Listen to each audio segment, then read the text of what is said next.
All right, welcome everybody to the Myth Podcast. This is episode number 26. Today we'll be continuing our historical retrospective series and celebration of Myth's greatest tradition, the Myth World Cup. In this episode, we'll be covering the Myth World Cup 2003 finals.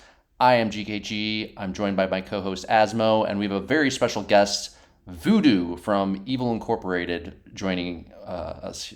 Voodoo, welcome to the podcast. Hey guys, thanks for having me on. This should be fun. So this is a blast from the past. 2003. Just to give a little background on why this episode is kind of coming so late.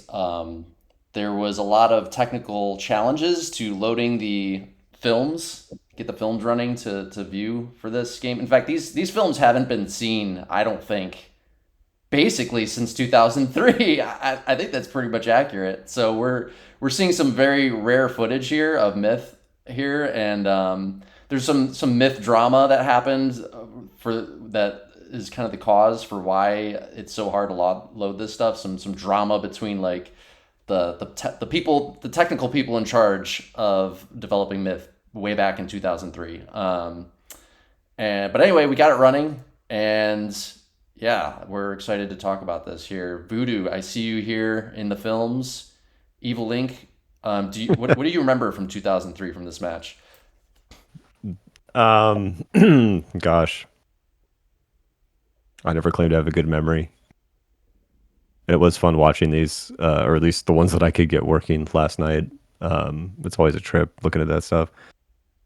This was probably towards the end of, I guess, what you consider my Myth career. I don't remember playing anything beyond this. I mean, I'm sure there was like a little bit, but like I was definitely like on your way I guess out. I mean, for lack of a better word, yeah, or by a better phrase, like on the way out at this point. Like it was, I want to say coming back for this, not as a favor, but it's like kind of like playing with some of the guys that like I would chat with outside of the game, and it's like, oh hey, just like join up, like we'll play. And so I was like, all right, sure, why not? Like I definitely was not a serious player at this point. You seem kind of like, I don't know. This whole roster seems a little like a hodgepodge of players, but I guess there's some connections between, like, when I look at Raziel and Limp. I mean, you probably don't remember any of these names, Voodoo, but you seem a little out of place. Like you're the only Evil Inc. Was there other Evil Inc. guys on this roster, or what? Like, how did you get on this roster? I don't. I know. Like so, towards the end, I was playing with Limp a lot. Like, um, sort of probably the year, but was there one before that? Towards the end there, like in 2002, 2003. Like I played with him a lot, and some of the other guys that he was playing with, and I feel like we were. I don't know the primary means of communication at that point. Like the heyday of Myth, everyone was on Hotline, right? There's And like so AIM in Hotline, yeah. And so I don't remember how we were talking to these people, but it was definitely, I mean, it was probably Limp because he was the only one that I remember consistently playing with. And so it was probably other people And that he he was Evil knew. Inc., right? Limp for at least Yeah, for a towards the end. while. He joined it like towards the end, like after Gotcha. like the quote unquote old guard from like TFL, like once all those guys stopped playing, there was like, fresh infuse of people, and I think he was one of them. Asmo, can you pull up the names again? Yeah, so also I linked in general chat of the podcast Discord, I linked the link to the Myth World Cup 2003 site. It has some information. It has all the players on the championship team. It has the first, second, and third place team. Do you want me to read off the rosters? And you can take a look at that too if you guys want to. Sure, yeah, you can read it off. Yeah, I'll link so it with the video later too. there was Limp, Raziel, Naelot, Ashen, Hitler was on the team, Agnor, White Slayer, Blue, Sam Stone, Servo, I think that's how you say it. Yep. Then Hypu we see in the game, Jeff who's in the game, Voodoo who's in the game, and Bison was on the team, but I think I've talked to M Bison. He didn't actually play in the tournament even though he was on the team. That's Fod, right? Then what's that? M Bison is Fod's alias. Yeah, Fod, yeah. Yeah, from. And then there's Mouth of Ben, who you guys might recognize that name as a map maker. Say that name again. Malkavan. I think he made like Barbarian Valley and some other big name maps. Okay. And then Soulblighter, who is also in this game, SB, who we've gotten in contact with recently as well. He actually wanted to be a part of this podcast, but he couldn't line up the Euro and USA times. Yeah. It's interesting that SB is on NP. He's a member of NP, but he's on the BIA side here, whereas all the other NP players. Or this is the other team is NP. Is that right? Are they under Yep. NP Yeah. banner? Yeah. Okay. I think that was a joke. What was a joke? Like a guy, him being on or having the tag like in the game. Oh, okay. Well, he I want was part of NP though too. Yeah, He was OG and Yeah. could be, but yeah. So a lot of those people is probably like half from the Sam. So Sam had like a hotline server, right? Right. Samstone, and so that's where a bunch of those connections playing. And so it was probably like Limp probably recruited me, and so then I brought on the other old like EI people that were at least on the roster, because that's where like from that hotline server would have been where like Bison and White Slayer and some other people probably would have come from, even if they didn't play. Like it's just like, hey, like let's get some old people in here for for good times. Asmo, keep those names up. Voodoo, do you recognize most of these names, or is this all ancient memory at this point? I mean, like it's like I remember like playing with Hyperion, Limp, and Soulblighter. Like it's like I recognize those names as like some of the last people that I probably played with. Yeah. Okay. Gotcha. And obviously I remember Northern Paladins. Okay, you do remember Northern Paladins. Okay. Yeah. Maybe not And, individual players so much, but you remember the team. Not a chance in heck. I remember they were European. Yeah, yeah, that's the extent. That's nice. Okay. Do you remember like who was favored going into this match or anything like that? Like the dynamics of who was good, who wasn't, or whatever. Anything like that? No. I couldn't tell you that. I do. It was interesting watching the films because like people like were talking like in the game. I say we like I was there. I mean I was there, but like you know. Talking about like the scoring, it's like they had. Feel like I know what they feel. There was like a unique way that they ran this tournament with the scoring. Like it wasn't just clean like single game victories, right? Like you got points per flags on Flag Rally. Like that whole like there was a whole unique scoring system that I don't remember that being the case in prior Myth World Cups. Oh, I think Asmo. Correct me if It I'm may have wrong. been. It was the case, wasn't it, Asmo? They had points. Yeah, for a there while. was scoring system in old World Cups, but I mean it's changed.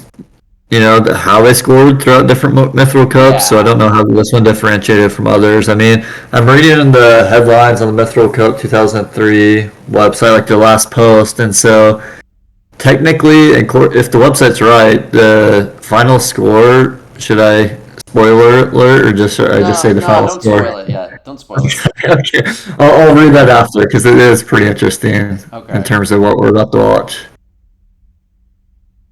So Voodoo, you said you're kind of already on your way out, so you might have been like maybe one of the less active players on the team, but you guys only had 6 people show up, so they definitely needed you there for sure. Well, no, it's 7 because we have that name that's off the screen. What's that name off the screen? I didn't know that is Naelot, just so you know, just with the change name. Gotcha. Okay, did not see that. Yeah. So the resolution here, yeah, we're seeing very old myth graphics here. The resolution's very low. Yeah. So is it off on your screen too, Asmo?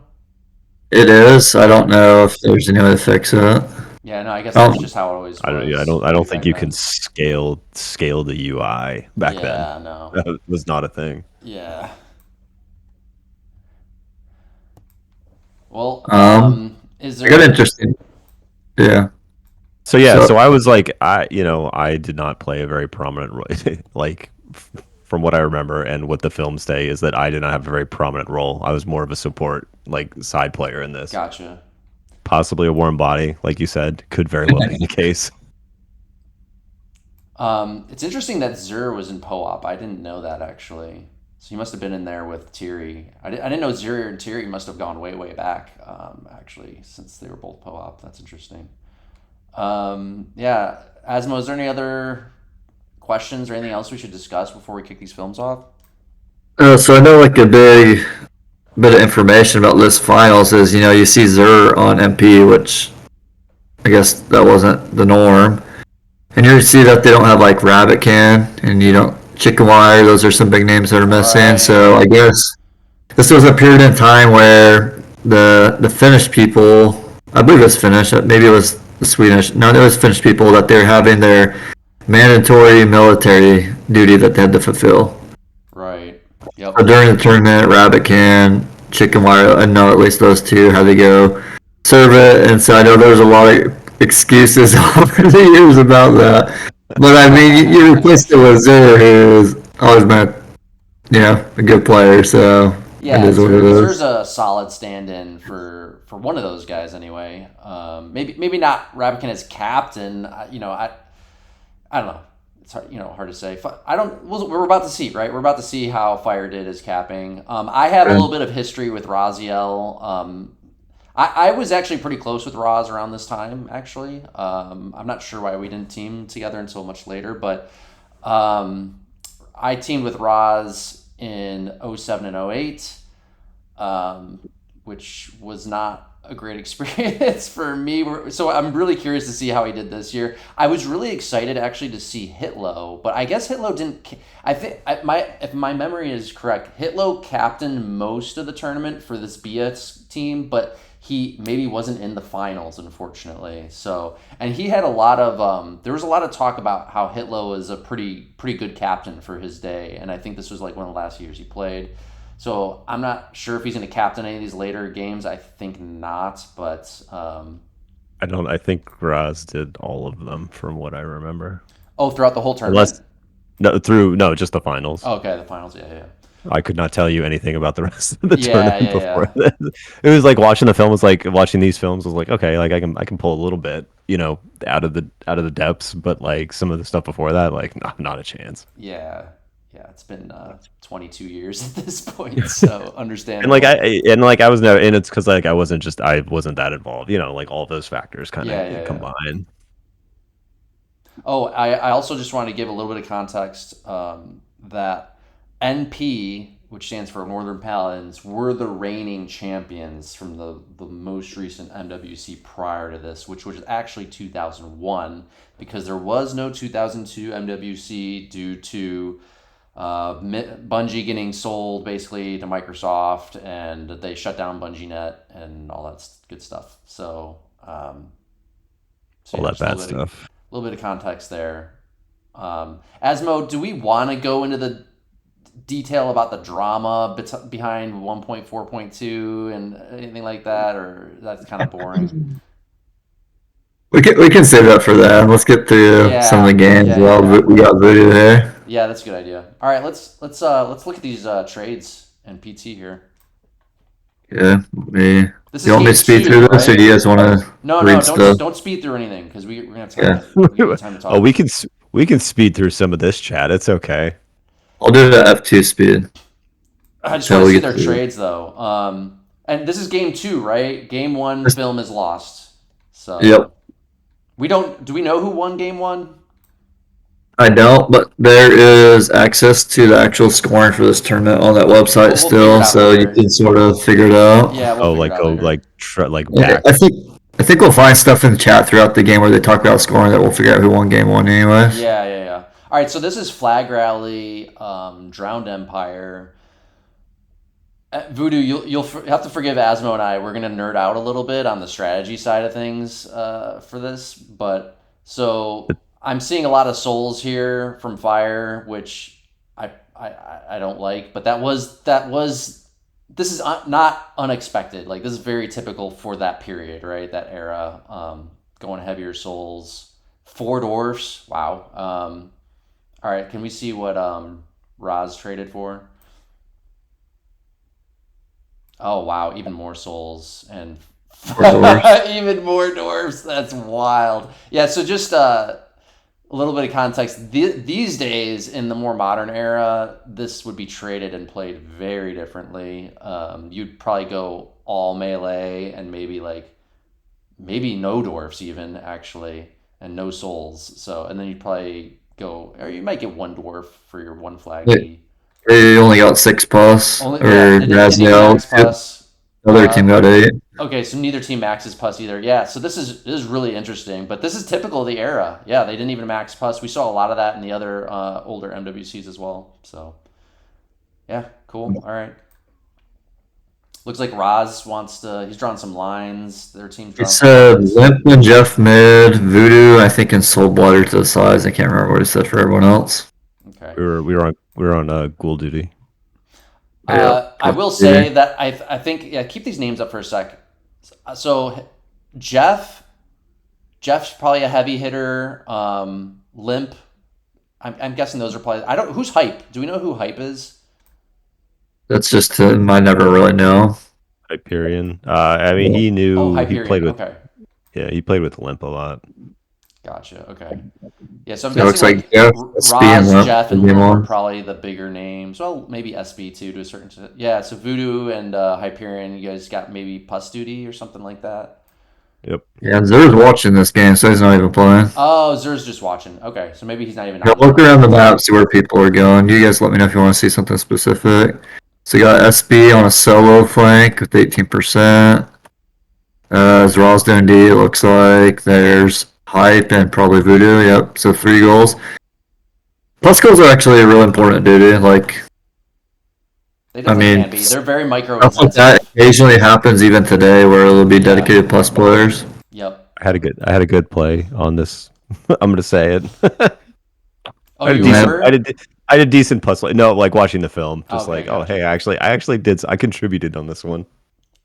Yeah, I'm gonna hopefully I don't miss any action. So you got Trix on potentially with Zell on a south flank. You got RedPhoenix and Tirri on their like power flank north, and then mid who do you got? You got Jushius, and he might be mid solo. And I guess the other guys are on plus duty potentially. Oh, sorry. I'll just point out. So it looks like NP's strong flank, their offense per se, is north probably. Um, so I wanted to just talk about Raz was kind of known for being very reactive as a captain. He tended to not really take the initiative or form like strong, assertive offenses. So he usually liked to just adjust to however the opponent was kind of pushing. But in this case, I think NP's got a really good offense going. I don't think he's going to be able to adjust to that. Should I watch North right now? Yeah. Let's see North maybe. So it's really hard to control my camera. Oh, good plus there. Can he save the door? No. Oh, Okay. Yep. So far. that is Tirri that threw the plus out, and there's some souls up here supporting. Wow, he saved it. Oh, and the second plus didn't get him either.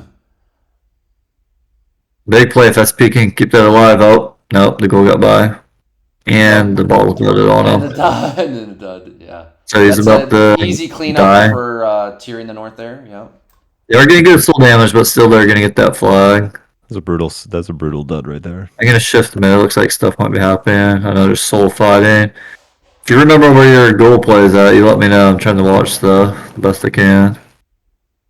Naelot just fighting fire, I'm assuming, in the south. Or no trickster. Okay, let's go back to north. I'm Here we got surprised plus, but no that follow I'm up. surprised that NP is still hanging out around that North Soul Hill and not just running right by it. I guess Yeah, they want running to to their home trap. flag. Yeah, I guess they want to trap the melee there, but I don't think it's worth it. I would just run by and get flags. Looks like a med push is happening. Yeah, Limp versus Jushius. Where are your goals at, Voodoo? This is it, probably, huh? Yeah, Yeah, like that one looks of like them. it right there. It's like So floating there's floating one. around south. Scouting the home flag. South is pretty much a stalemate. Mid's pushing, but not too much damage yet.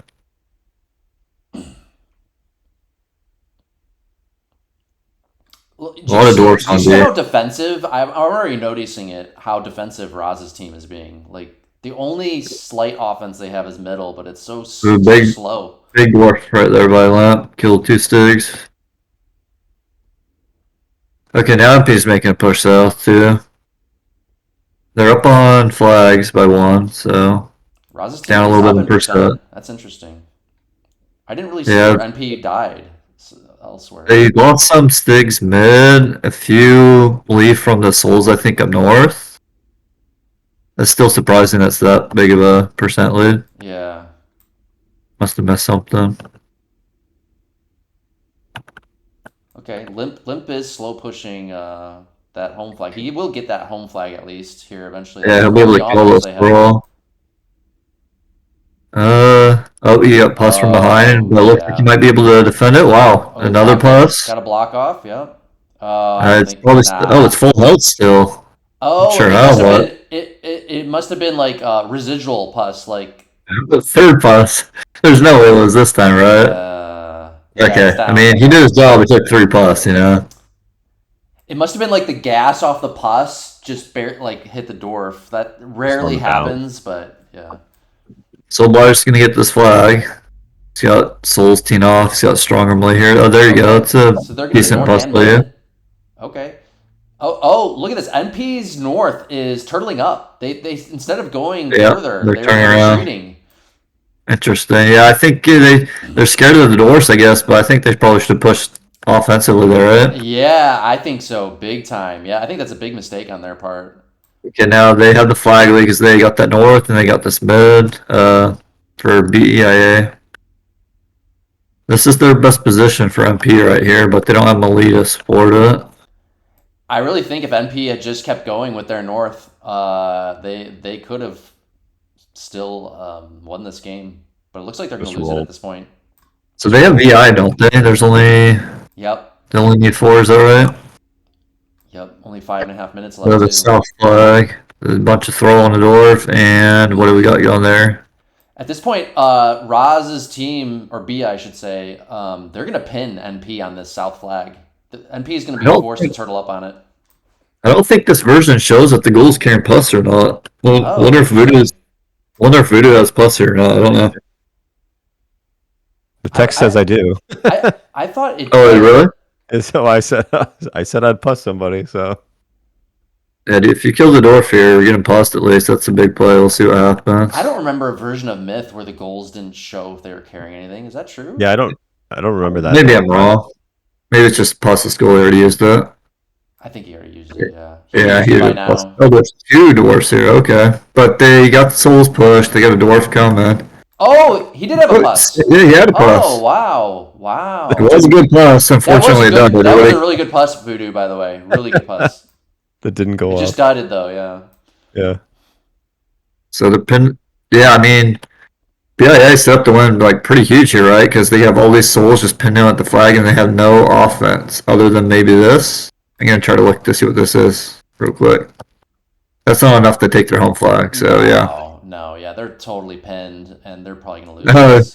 You tried to pick up that plus again with the gold he guy. did get some souls, but it went down. We got So there's two only one back-to-back- dwarf left. That one back-to-back dwarf is the only thing keeping duds. them alive right now. Back-to-back duds. It'll Oh, kill here you. comes some more reinforcements, more souls. They just need to control click with these souls right now rather than just clicking on units, you know? What's the percents? Oh, yeah, I mean, it's pretty much a wrap unless there's a Yeah. miracle. They're up Yep. 20% almost, and VI advantage, Yep. and map positioning. Surrounded by souls. The dwarf's taking soul hits already. There's no way they're gonna be able to hold that off. So Stiggity cut. Naelot, you gotta run.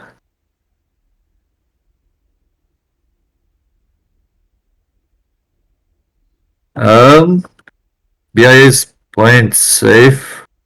Yeah, I mean, I just guess camp it's it a out. fine. This is a fine Oh, they are call. gonna lose that flag probably. Then Yeah. they'll have VI. I'm surprised they didn't send some reinforcement for that. Oh, they did, but it's too late. They're not gonna get here in time. Yeah, no, that's not enough. Oh, yeah. Well, this door's doing a lot of work. He's got 2 kills, but he's staying alive. It's like 4 dud their bottles around Stigs the are trying to flag. zone out those souls. Yeah, that's a good You play. get a by kill. VI. One. Yeah, Another they one. got Oh, both there of you them. go. That's a good. Who is that? RedPhoenix. A big play from him. Yep. Door's going offensively. Gets a shot. Oh, they stopped running at him. I'm guessing this is just the BI is going to win because of time, because MPs actually defend this pretty well. Yeah, I think so too. MP did get VI, victory imminent, and they are going to the last flag, but that they don't have enough of an offense to take that last flag. Look, they flipped the percents. Oh, the percentage is wow. This is a close game now. Shit. Must I mean, have busted that attack on the fourth flag there. at this point, you just pin them on the flag, right? You don't even try to force a fight and hope that, like, in case you die and they can go flag you. You just pin them here, right?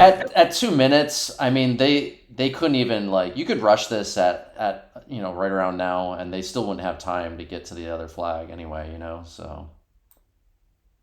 Hey, he's got a Miracle Millennium, or maybe the Dwarf does. Oh, wow, these are vetted and healthy. Ooh, big vets. So the Dwarf actually needs to, like, not dud here. What's that other unit that NP has on the choke point there? On that tree? Stig, okay. And it's healthy, yeah, I mean... Actually, this so there's a chance they can win the game. Yeah, it's a little dangerous here. Unlikely, but, if the Dwarf does enough, they could win it. There's the rain factor. Yeah, they're not going to get that flag, so it's going to come down this far right here, so I guess we'll watch it. Oh my god, the Dwarf's not growing. That's Tirri on all the melee. Oh my god. Okay, he does get the Stig. There you go. Now that's a wrap. It's a wrap, yeah. Voodoo giving the directions, stay on that flag. You get into it, That's clean defense. That's a wrap. Yeah. Good game. Good defense there by Raz. I think it's a really interesting game because NP started with a more aggressive play, and then their North just for whatever reason wanted to hang out by that North Soul Hill instead of just running right by it and going for flags. No. And then they were too scared to try and surround that Dwarf at home. Like the Dwarf was holding one choke, but it couldn't hold all the chokes. Like they could have wrapped around that Dwarf really easily and taken that home much earlier. I think it was a big mistake by NP to fall back. You guys are in chat at all? A little bit, yeah. So, I mean, BIA does get the win, but I'm assuming, according to the point system, it's just like a minor one, Percents are like equal. They both tagged the same number of flags. Limp had a big game mid. He was the one pushing, getting soul damage, and the dwarf. Yep. Big game for Limp. SB was solo on their main push at the beginning. He was the defensive guy. So he died early, but he recovered to hold his own, it looks like. Yeah, so Limp's the one who had the big game, so I'm trying to scroll down. Oh yeah, you did have a good game with those 3 goals. You got 37 damage with 3 goals, a couple kills. You pulled your weight. Would have had more. Sure. Actually, did Voodoo have... No, that Dwarf still died. The one he dudded on at the end there, that Dwarf later died, but... Who knows? Like, maybe if he didn't dud there, maybe that other Dwarf would have died too eventually. Just would have been able to smash that flag there. Looks like Fire had a big game. I mean, he had a lot of losses, but he was captain, so he probably had thrall losses, and he had all that negative white damage too, so he probably got close to 100 damage. Hard to say if he had the negative damage. You'd have to see if he did the healing or not, but on his own rates. But yeah. All right, next game. Yeah. Hopefully. Yeah, I think I that was dud, fingers crossed here. I think that dud actually that Voodoo had in the South was actually kind of impactful because that Dwarf killed like 3 souls, I think, right after that. Yeah. Well, there were 2. There were 2 duds because I was able, watching it, I was able to pick the pus back up and throw it again, and it dudded again. Oh wow! Yeah, I didn't see that even. Yeah, that. If they had that Dwarf died, I think Bia would have had like 3 more souls still to go on offense to keep sieging that last flag, and it didn't really matter, right? Like they still won, but yeah. Oh, actually, it did slightly matter because they might have won the game earlier before NP picked up another tag and got a little bit more point differential on that game, but doesn't matter because we all know who wins the match anyway. But yeah. Okay, so I see the names now. They wrap to a second column. So now I can see Jeff the Meek's name there. Is Naelot showing up? I don't. He He's Big Bank Hank this game. Gotcha. He's changing his name every game. I I got you. think Jeff changes his name at some point too. Did they As trade? was what people did at the time. Yeah. Yeah, I'll look at the trades here in a second. Let me pause. Make sure that okay. Let's look at the trades. So this is BIA. 11 CTF? archers. What's up? Yeah, Capture flag. CTF. Yep. Yeah, kind of. This is not a terrible. Actually, I pretty don't good trade. know. Yeah, it's not terrible. It's not They terrible. max goals. They max puffs. They max warriors. They get They clearly preferred warriors instead of thrall to go with the archers, which okay, yeah. it's Only 2 doors. Not bad. All right, let's look at the other these trade. are Huron healers. Everybody has to remember, so they have more Yeah. roots. A little bit weaker than a Huron guard. Well, maybe considerably weaker than a Huron guard hero. Well, But I don't think they fish handed out unless the Raziel is going to really keep all 3 of them. could be. All right, let's see MP stuff. Oh, did they switch captains? They did. So Tirri's Oh, captain this and game. no archers. Interesting. I mean, Heavy on the dwarf. I like this too. I mean, this is viable. That's a lot of dwarfs, though. 3, A lot 6, of dwarfs. 7, 8 dwarfs. Wow. Yeah, you would never see that many dwarfs today being traded, but I mean, this is interesting. It's archless. It depends how they play it, I guess. It's gonna be hard to defend those dwarfs, but also it's gonna be hard for Bia to kill all those dwarfs because just there's so many of them. So, but then they have the archers still to hold them off too. Yeah, unfortunately, I think if I had to make a prediction, I think Bia is going to win this game too, just because the archers are going to do a great job countering all those dwarfs, I think. Yeah, I mean, it's hard to keep 8 dwarfs alive. Vince Plus. Zur is playing this game. Jushius is Interesting. watching. Voodoo, you got a significant role in this game. You got 15%. Heck yeah. You played Probably 2 one in of the the first game. You're on archers. Jeff, Limp, and SP are in water packs, and then Raziel and the Heron Healers. Really You want me to curious start to it? see. Yeah, go ahead. Who is Huroning for NP? Looks like they split it, I think. So you got, Gotcha. oh no, RedPhoenix is on all 3 of them. Okay. Yeah. And everyone I else mean, got some warriors and dwarfs. RedPhoenix was like arguably the top player. Top 2 or 3 anyway, at the very least, at this time probably. So. Yeah, you probably don't know Voodoo, but in Modern Myth for the films, you can zoom out like way more than what's normal, so you can see a lot going on at the same time. Yeah, I did. I was watching some of my because I have like a stack of recordings from like 99, 2000. Gotcha. And so I had installed whatever like 185 or whatever it was, and it's like, oh man, you can like zoom out like far enough to see like the geometry on the side of the maps. But it was that was kind of wild. Like you could see a lot. Yeah. I'm kind of shocked that NP is not going to get bottles with all those dwarfs and extra goals. True. And on a winter snow map, no less. With the Heron Healers. And there's water too, actually. Yeah, and Huron healers. Yeah. Oh, so there is a gold pack. Yeah. So like bottles as RedPhoenix in is on like a gold pack and Heron Healers. Wow, he's got a big force. Big squad. Yeah, Voodoo, like you'd create bottle duds that the ghouls would pick up and throw and ignite it with the pus. It's a great counter against Hurons in this. Was that I don't remember that being a strategy at all. I mean, yeah, you could pick up like dudded bottles and throw them, but not like to create them.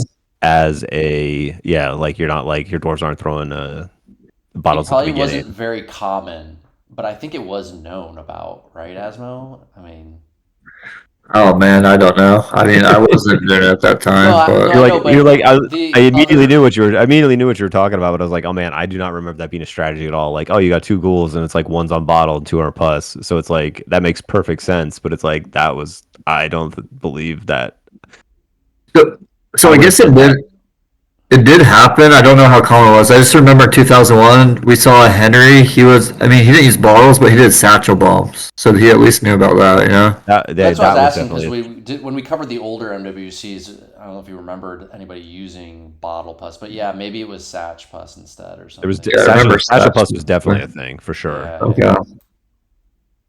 So BIA is three-prong in it. They got archer squads on both flanks. That might be a bit And of a they're mistake because they got archers. They probably would want to stay closer together. That kind of plays into NP a little bit, I think. they spread them out completely. I want to see what RP does against this. Oh, and who's that fire with them? Yeah, they're gonna go for rush early. It looks like They should NP should find the spot that doesn't have archers and push that side. Now, what's that? Go a little bit east. What's that NP's force that's pushing in right there? A little bit. No. Sorry, go back west side. West side. right here. Right here. Yeah. Oh, they getting a little This should surround. be Oh no, this not should yet. be dead if they get good pus because they only got one dwarf here. Yeah, because the goal pack's right there. They got a good clean surround on that. Oh, they're not getting a great surround now. Bia is reacting. Bia is falling back. They're trying to reinforce that west. Oh yeah, right here. Yeah. Warrior pack. Jeff. Oh, and they got something else coming. Sorry. They're holding a good choke there too. NP all is their getting a hands. good clean surround on that. So I don't think Ooh, they can big go. pus. Oh, nice big pus. Kills one, gets another one red. That's SB against fire. This is a Oh, bad he needs to push for swing NP. at it though. This is a really Swing bad at push. the dwarf. Oh. Okay, it does. Oh. Oh, they're spending so much pus. That was 3 pus on They 2 used dwarves. 3, but they killed 2 dwarves. Yeah. The dwarfs are way too clumped up. What's the percent? Oh wow. 14%. Yeah, this was a bad push from NP because they didn't have the surround. Normally you'd want to wait until you got the full surround. Oh, now they're big surrounded. They're like stuck here. The Harris could get out, but all these warriors are dead. Bia's Hurons have come in to reinforce though. I think they're gonna hold this. Oh, BA is gonna clean this up big time. Yeah, This yeah, might yeah. be They this. got Oh, it. Yeah. MP is pushing they through lost mid. Huron. Maybe MB can steal the flag right here. Probably Yeah. not, but that's like their only chance. Oh, Jeff is already falling back. They're smart. Jeff's already falling back to cover it. Oh yeah, Tunneling on that for south. sure. I'm surprised Raz doesn't run that down. Oh, maybe he's falling back to the flag too. That might be why. Oh, here's Voodoo's action. He gets pussed. Gets 2 archers. That's fine. You probably need to push towards their flag at this point, though, because you can't get back on defense.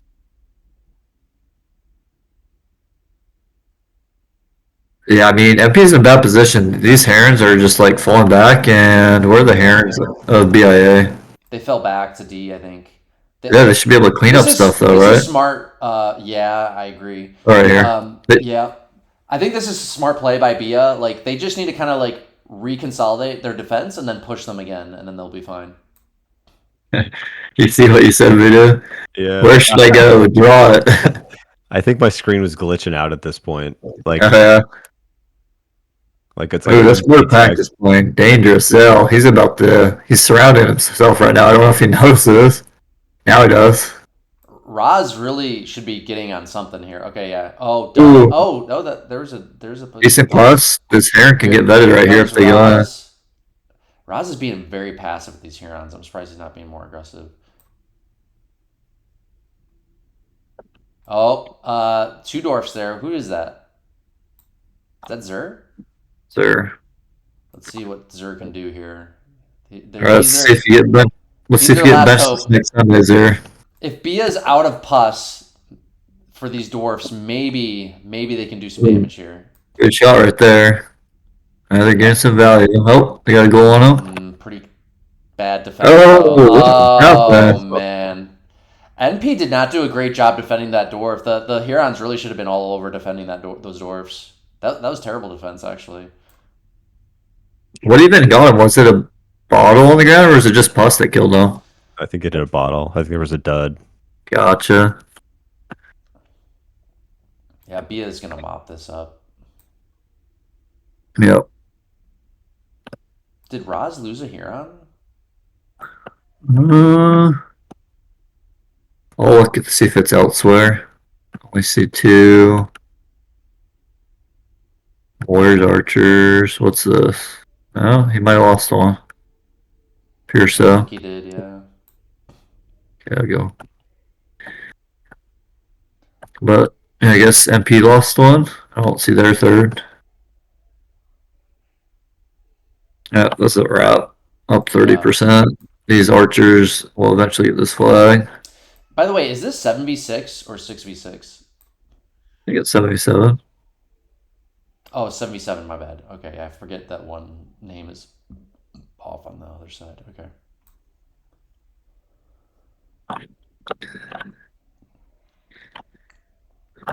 Hey, you're right. That was a good call by Jeff when he fell back. He was right Oh, on that's top of great. it. He was all over it, yeah. Like, he didn't get tunneled on. Really smart play by Jeff. He was the first one to react, I saw.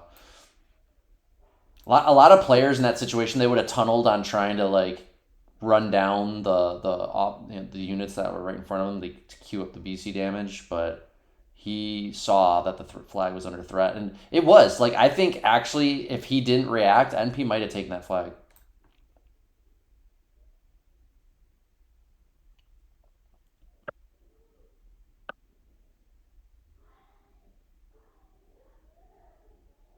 Well, yeah, I mean it kind of played out as I expected. The trade that NP got wasn't great going against Bia's trade, and fundamentally, I think NP's trade could have worked, but they needed to play it totally differently.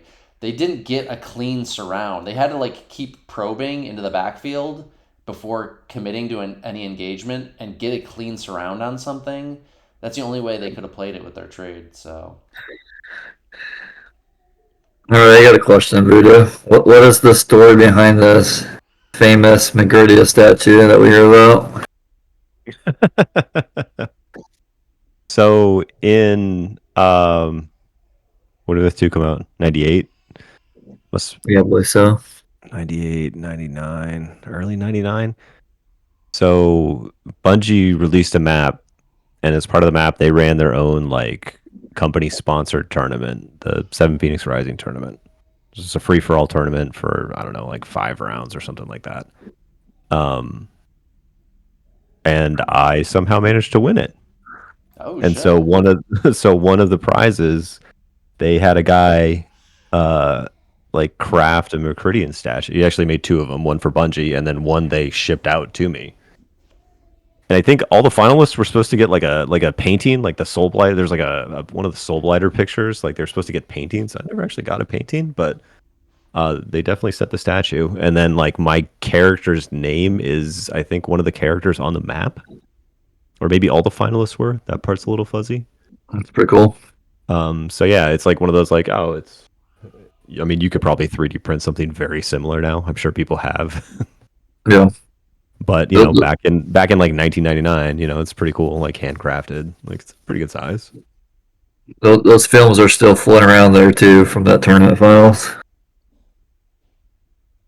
Oh, let's take a look at the stats. So Jeff had a big game, not only just like the smart cola pullback, but he had big ratios too. I think Jeff might be MVP so far from what I'm seeing for Bia. He's Naelot been had really a solid. Naelot had decent numbers. SB he had that big killing the dwarfs at the very beginning. The North, those two ones. Right. Let's see. Hype has seemed to struggle through 2 games. I mean, he is a role player for them, so I guess expected to have a smaller output. But anyone stand out from MP this game? Not really. I mean, RedPhoenix Yeah, needed to do a lot more than what he did, given that he had by far the most important squad. for sure. Yeah, no. I think Zur actually he could have done decent job with those dwarfs in the north, but like his team just did not defend him at all. Like that, like Red Phoenix should have been defending those dwarfs. His Herons were off somewhere else. So, Yeah, that was their only win condition at that point. yep. Belgophobia. I don't think we've seen this a lot in these older Mithril Cups. Oh, it looks like Cyclops Azir is the neutral host for these games too. Yeah, I just saw that. Had the best connection at the time, maybe. Yeah, must be.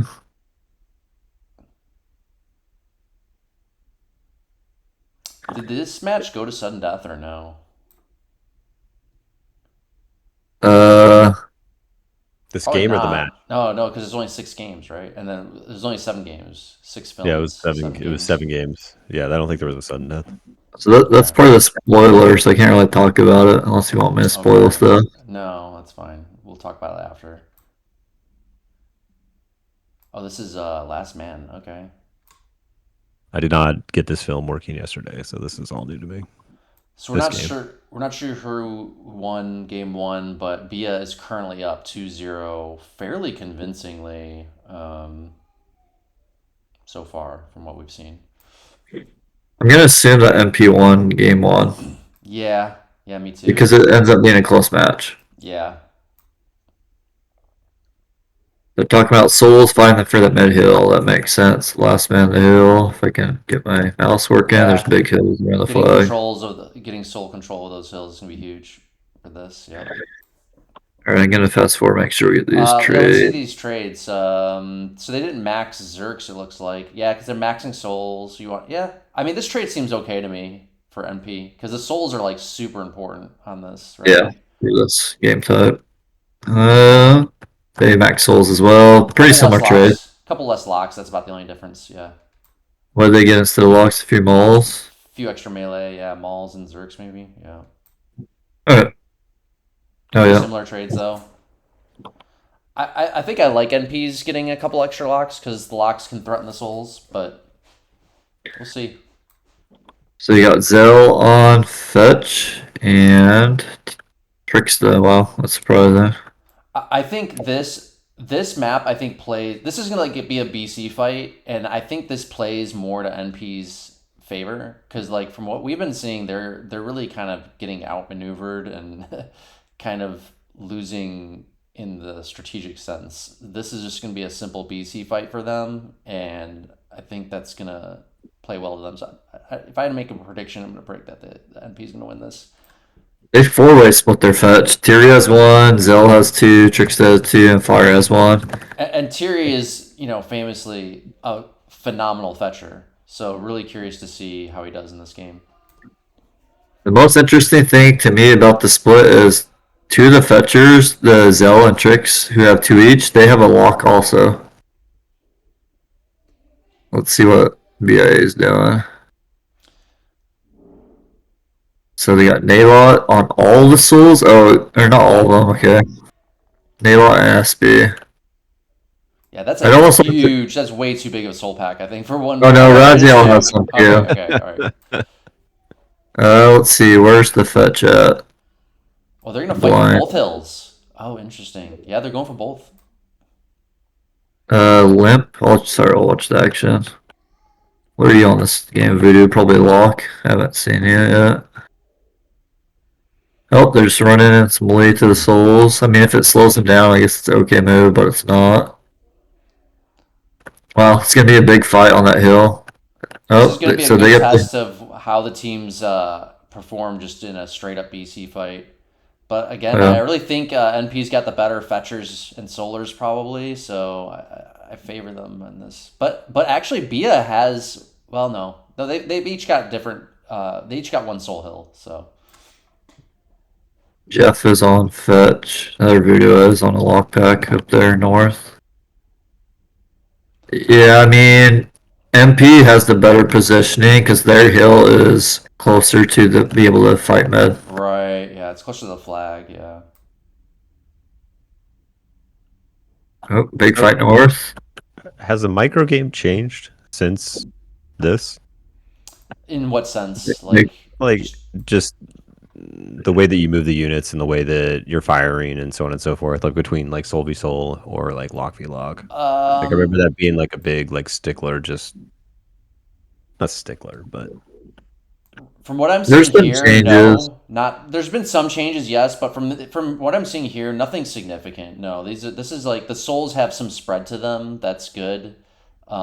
They can't be too spread out because they're trying to stay on top of a hill. So this is pretty nothing significant that I'm seeing right now. NP's already up big. It looks like. Oh wow, what did I? Just this north They fight, I zapped, guess. yeah, they zapped a bunch of shit Yeah, they north. lost all their fetch, And they're huh? pushing south. Look, they got control of south too. Look at this. They're just dominating right now. Yeah, they pushed Sorry, them. they're Yeah, kicking. this is what I expected to see. I really thought this was gonna be a strong game for NP. Yep, that's Yeah, good to these see. soldiers are just gonna destroy these fetch here They've already now. given up both Soul Hills. The game's pretty much over. Yeah, I mean, yeah, they're down Oh my god, 40%, it's like no 40% difference. positioning. Wow, this is Yeah. gonna be a big swing in the points too, huh? Oh, you're right, because it's point based. Yeah, that's right. This is gonna get NP caught up for the last two games they lost. They're gonna want to keep over 80% to maximize their points, probably. They should just camp if they really wanted to. They're probably not going to, but if they really wanted to milk the points. Where is Tirri's fetch at? Is he north? Right here, I think. Yeah. Yeah. Yeah. He got some good damage, I think, in that north.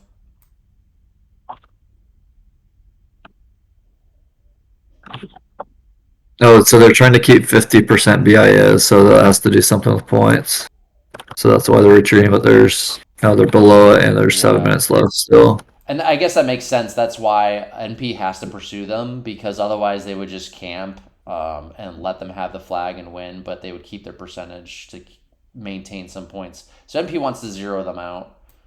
Oh, so that's interesting information in chat right now. Raziel just said Hit and I didn't go over this one at any great length. So that means Hit was probably heavily involved in the strategies, even sense. if he didn't show. Yeah, that makes sense. Yeah, I think NP just understood better how important it was to push and be aggressive to get control of those soul hills. The Bia really seemed to just give up the soul hills way too easily, and also they didn't train enough locks. Like being short, those locks are the only thing that puts pressure on the souls on the soul hill. So not getting 4 locks, being short 2 locks was pretty important. Sorry, open up the chat. 3-0. What was that comment? Yeah, somehow debunking our 3-0. Oh, so maybe you guys were up 3-0 at this point. Yeah. Oh, yeah. interesting. Bia was up 3-0. Interesting. But this was such a big swing, like to bring it back down. Yeah, so now it's to even it out. Yeah. So through the first 3 games that we've actually been able to watch, the interesting thing is MP's been the more aggressive team, even in the losses. They initiated each push. That's true. Although some weird caveat to that was how they fell back very oddly in that Drowned Empire game. Game 1, yeah. Game 2, technically, yeah. Oh yeah, you're right. Big, huge dominant win for NP this game, though. Jesus, it's rare to see like an. I mean, it makes sense on this because with the Soul Hills being so dominant, it makes sense you can have big percentage swings on this, but. I'd say the micro we saw this game was like pretty actually solid for the era. One thing I'm seeing is like just in general the defense of RD pieces is pretty weak. I'm seeing a lot of easy pickoffs from like melee. There's the RD not being properly defended is like the one thing that kind of stands out to me. But yeah, I guess the fetch is what is they're blocking and dodge and stuff. Oh yeah, it's pretty much a wrap. 13%.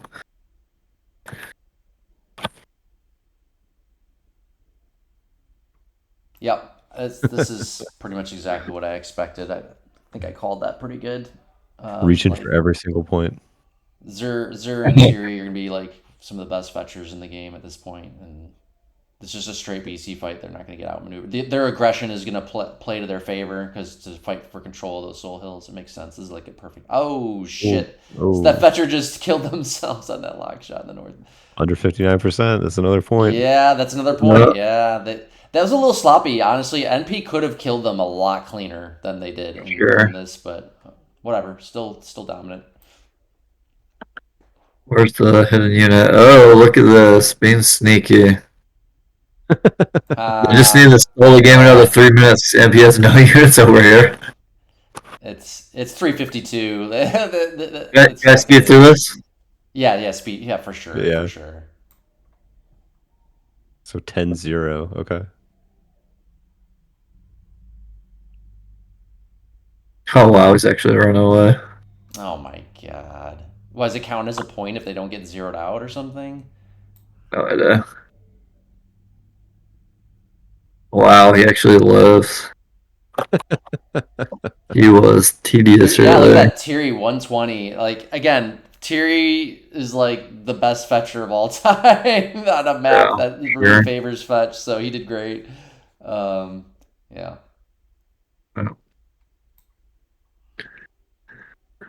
great game for NP. Game 5. About 3-1 roughly in the game record right now, but it's gonna be a little bit closer than that for points wise.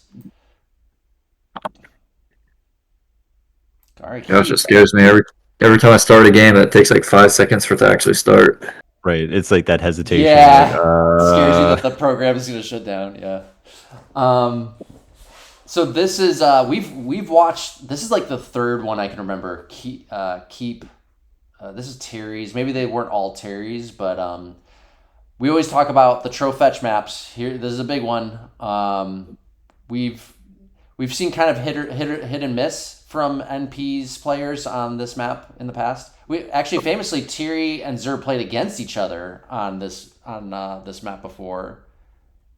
And who's trolling for NP right now? We're seeing a split draw. I'll check. I'm gonna speed through and I'll stop once. I would like to see Xur probably tro this, but I'm curious who they gave it to. Maybe they gave it to RedPhoenix probably.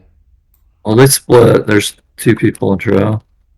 RedPhoenix has RedPhoenix and 2 and Jushius. Jushius has Okay, 1. Jushius was kind of known as a trower around this period as well. Oh, please tell me Tiri's on fetch. He's not. Oh Oh, man. that's a big mistake. No Tirri on fetch. No Xur on tro or fetch either. I think that's a big mistake. What There's the on hell does Tirri door. have? Just a dwarf? Dwarfs, it looks like. Yeah. I I really don't think like this BIA is distribution for gonna win. BG. That's a terrible distribution, I think, for them. Raziel's trying. Well, not Jeff, huh? We're Figure well, Jeff. we're gonna see. Yeah, that is unusual. Usually, actually, did he finish distributing? Oh, he did. Okay. Yeah. Yeah, that is unusual. Jeff was kind of more the trower for B, I thought, but I would have definitely preferred to see Jeff on trow. I really don't know who's gonna win this because I think both of them kind of screwed up their distributions. He's not done distributing. Though. He has 44%. They only Oh, have 6 okay. players in the unit, Okay. so we'll see. Roz is probably gonna keep the tro though. We'll see. Yep. Well, we're about to see how Roz does with tro. Yeah, I don't know. He's kind of hit or miss, I would just say. You got 2% this game. What did they give you? Spiders. Yeah.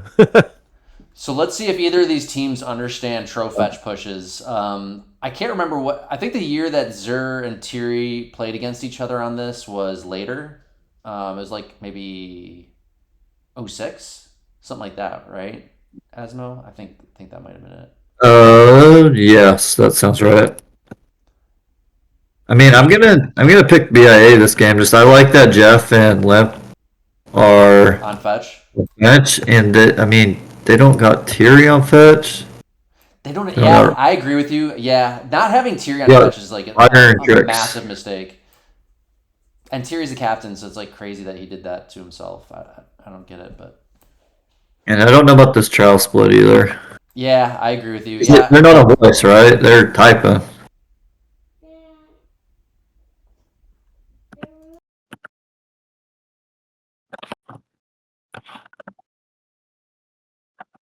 If there's anywhere you want me to look other matches, let me know. All right, this map was just a mid fight, wasn't it? Typically. What it looks like. it's Terry's, so this is gonna be a BC fight. Yeah, probably mid. It seems to vaguely what I recall on something like this. Where the fetch at?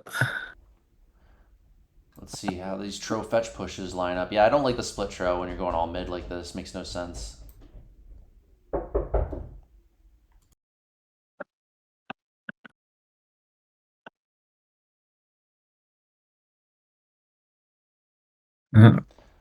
Roz almost had a good tro engagement there. Almost got a couple. Yeah, I was gonna get a few punches there. Oh yeah, see this guy's taking some free damage. Raz is doing. I like Raz's squad too. He's got a few Zerks with himself, with his tro. About to get zapped. But He needs to push up right it was now. smart though that he gave himself a few Zerks with the tro. I like that. I don't know why NP didn't do that. Okay, he's being kind of aggressive. Okay, he needs the fetch with him. They almost got the tro fetch push in the north. Ooh, almost. There we go. Almost. They got lots of. Okay, got some good shots in there. Okay, the dwarfs are. Dude, Jeff is being real smart with his fetch back now. That Raziel might get trapped though. I don't know if this is gonna get trapped. Ooh, Raz's gonna take some hits That's here. too far now. Yeah. Oh wow, he made it out. He got out though. Wow. Wow. I thought they were doing it, to be honest. He was like you know, fully Raz surrounded. is doing a better job setting up the tro fetch pushes. I gotta give him credit here. He's right in the right position. And the split tro is really hurting NP. They just don't know how to respond to 3 tro. Oh my god. This is good. Yeah, this is good tro fetch pushes for BIA. They're doing good. The thing is, when the 2 trial push from RedPhoenix, he has no artillery around the supporter, so he just takes damage and backs off. Exactly. Yeah, they're not doing the tro fetch push. Now he's in trouble. I bet you one is get stoned right here. He's taking a lot of fetch hits too. That's gonna wear down his health. Oh, I can't capsule lock. Dang it! Wonder what the health is at. Yeah, they're pretty low. Is that already at half? Yeah. Was it fancy technology? Raz did a pretty decent job throwing that. Honestly, that was pretty decent of him. They're definitely up, I think. So those are just gonna be shadow the rest of the game. So it's all about this fight. It's fine because he's still got a healthier tro to set up another tro fetch push down the middle here. Looks like the tros broke off. Looks like he's got 2 tro chasing 1 tro in the back there. Maybe I could be wrong though. I'm not sure. Just going off the dots. Yeah, the text was to split him. Oh, they should keep on pushing this. Yeah, they gotta really push up. Now they gotta be careful. Those dwarfs on the high ground could be problems. Yeah. Oh, zap that tro. Oh shoot. I don't know why Limp backed out of that. He actually could have come from behind. Yeah.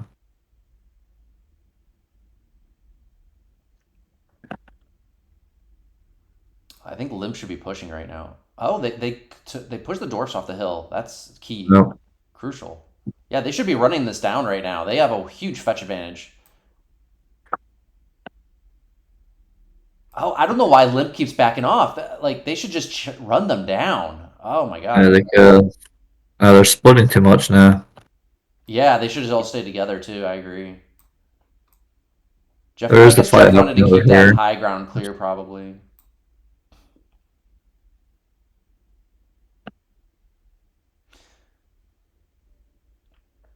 Maybe Bia had an advantage on the tro maps, judging from what I'm seeing here.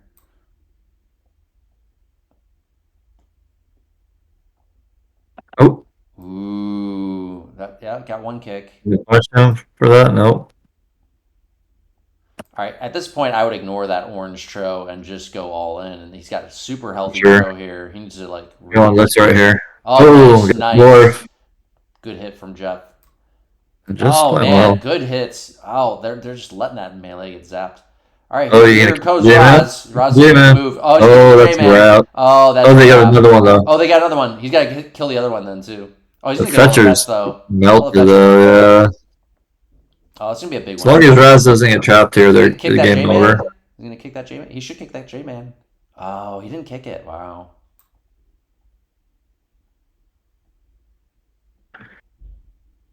Yeah, Raz is trailing this good. Yeah, that was decent throwing from Raz. Props to him.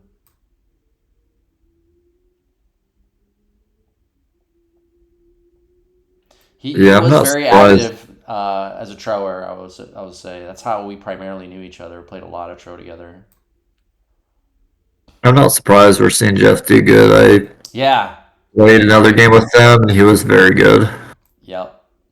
Yeah, Raz, Limp, and Jeff. That's kind of who we said were the heavy hitters for BIA, and yeah, it kind of shows in this game big time. NP just really did not know how to tro this. I feel like I don't know, no understanding of tro fetch, which makes sense. This was earlier. Like in 06, we were only seeing like kind of the beginnings of it. I think in 06, it wasn't like super consistent, and then So this is earlier. It makes sense they didn't really know it back then. And they got the 7 flags too, so that probably matters for points. I think I think the biggest mistake was not giving Tirri fetch on that. Dagger Funk and Mithril Cup TO. So Game this is now 6. 4-1 from what we've seen in the games. 4-1 game score wise, and actually 5-1 because the BIA won. Yeah, Game I mean, 1. it's already 5-1. I'm surprised this match is not over already. MP would have to, I'm assuming, would have to win these last two big time to make Yeah, it like they're on the close. verge of being eliminated already, even on Yeah, the points. checks out. So if they need to let in a big, well, 11 points. There Yeah. you go. The chat will explain.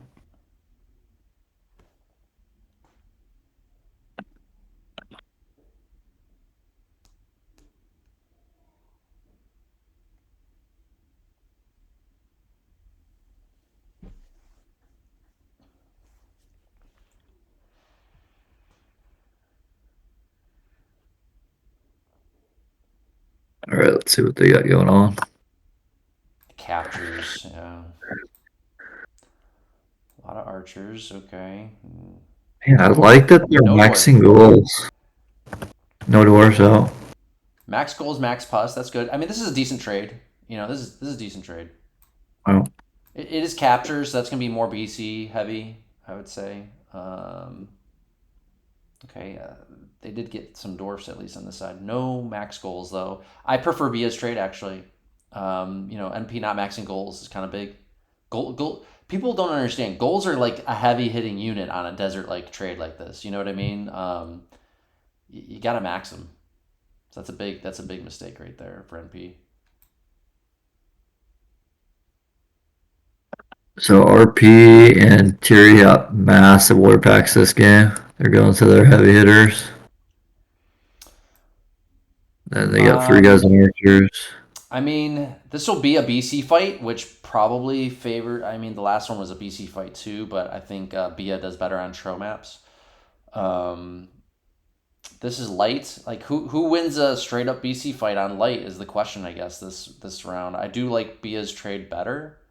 I'm gonna say NP might win this, but it's hard to say.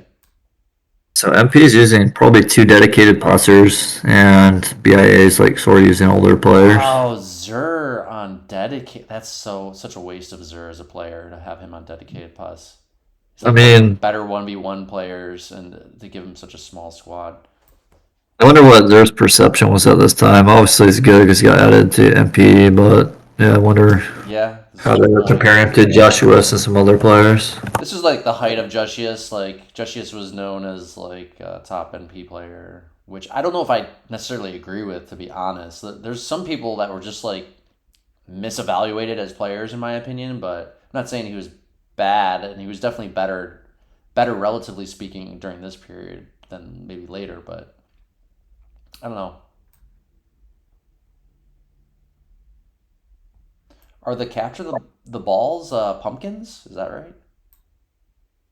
Yep. Yeah. Oh, okay, interesting. Oh, they're doing a flank. Interesting. SB and Voodoo. Oh, you're on a war pack this game. Mostly all mid, but both have like a north flank. South's pretty much empty, or south and east. Both teams. So almost identical strats in terms of setup.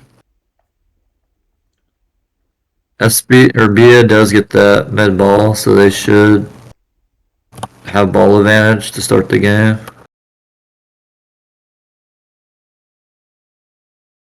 I don't think ball advantage really matters on this, though, to be honest. Not really. It's a pretty flat map, There's so no there's high not ground to like camp from or anything like that. yeah. You definitely wouldn't want to turtle up if you got surrounded on this. That would be bad. It would compromise your archer line. Something's happening north. Tirri's rushing it. I know Voodoo's coming. Sounds like it there. That Might be a Vest is big in fight. danger. Oh god. It's gonna be a big fight here probably. I'll watch mid until it gets closer though. Just archer fighting mode. I like Bia's archer line better. I don't know True. who that is on the archer. NP's archers are just way too clumped up there. Actually, these archers are clumped too for Bia on the west side. Is that SB, I think? I'll look in a second. No, it's Limp. No, I mean on the west. I think that was SB. Oh yeah, over here. Yeah. Oh, Ooh, big. Oh, yeah, I still got 4 of them. if he has follow up, we'll see if he can follow it up. But yeah, that was a lot of damage. Tirri should be able to beat this, I think. Oh, is he gonna back out? He's down a plus. How much plus does Voodoo have? Probably 2. I'll be honest, that was, even though he pussed 4 archers, I think it was a mistake to puss the archers. He should have pussed to try to win the melee fight, and then the archers would have been run down and killed. Oh wow, Tirri falls apart. You're having a good game, Voodoo. He's gonna win this, I think, it looks like. It seems I know how to play still. Yeah. I'm gonna that was good. watch because that's just getting chased down. Looks like MP's doing a full push mode. What's the percents at even? What was the percent? Oh, they're even. 1% difference. Well, can they follow up to finish those archers? Is the question. 3 plus. They need to get shots on no. What's happening north? He's still getting run away. Well, why is Limp so far away? I guess he has more archers against them, so he's just backing up. Oh, take out a plus there. Oh, that was a good kill on that pus. Almost took out another pus. Ooh, Bia's getting. Oh man. Why are they rushing through that dwarf with no? I don't know. I think Bia's falling apart on the middle here. NP is gonna win this middle, I think. Yeah, this dwarf's gonna wreck. Oh, they get the bus. Nice. Who was that? Raziel. That was clutch right there. That dwarf was about they would have lost game without that. There's still another dwarf though that they really. I don't know. That dwarf's got to get over there to defend that push. They still have a push. Oh man. Oh, it's okay. Could have been better though. Wait, one more shot. Oh, one more. No. Big shot there. That was on Jushius. Yeah. Oh, NP's got this. Yeah, big percent swing now. Yeah. Let's see. Yeah, you're not gonna be able to catch that without a goal. Yeah, that dwarf made the difference. Jushius is gonna be the MVP this game most likely. Oh, it's got archers too. I confused. I thought it was Jushius' Warriors that got hit. It was the same color of a different team. Who was that? Yeah, that was Jeff. Jeff. Oh wow, Jeff. That was a blunder. I'm not surprised to see Jeff make that blunder. He's been playing great so far.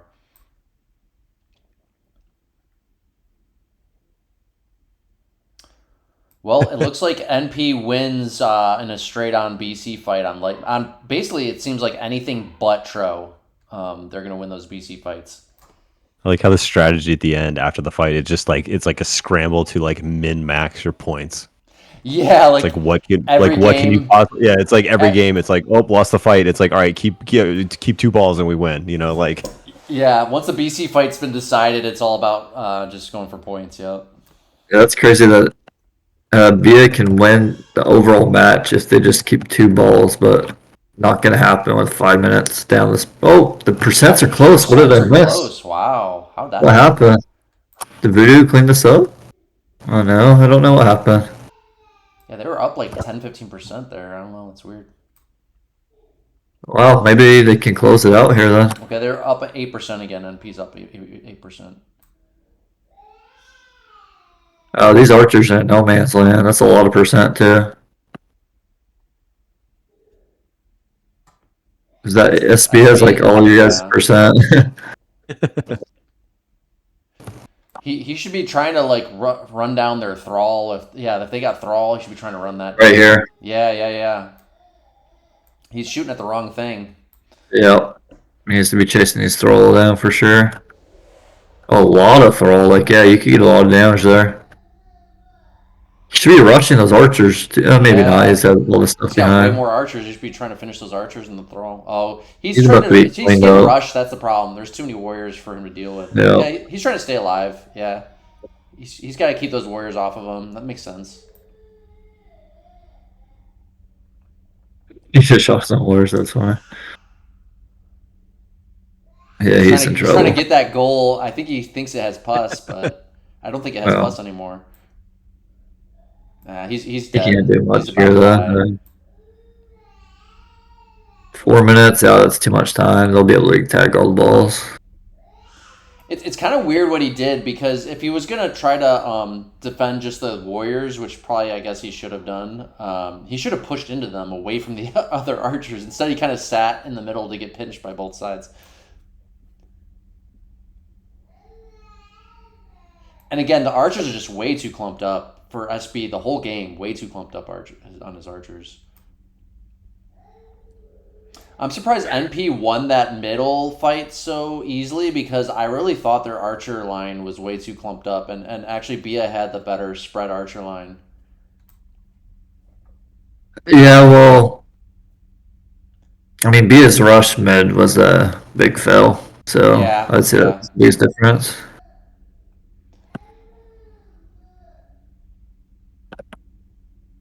Maybe Warrior Pack is your golden ticket. You played well this game. We'll see, right? We'll see at the end. I mean, at this point, game's over. You did your job. You won North. You stayed alive, but too little.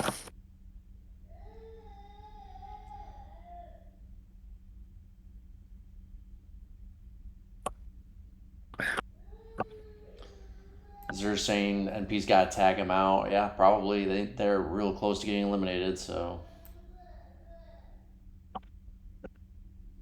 And there's two balls here. Oh, there you go. Where are the balls? So there's one here, and then one of these. Oh, don't stick it. Not with this amount of time left. Oh, that's not Too good. late. That was Jeff, too. I don't know why he stuck that there. Should have ran that all the way in the northwest corner. They might have held on to it.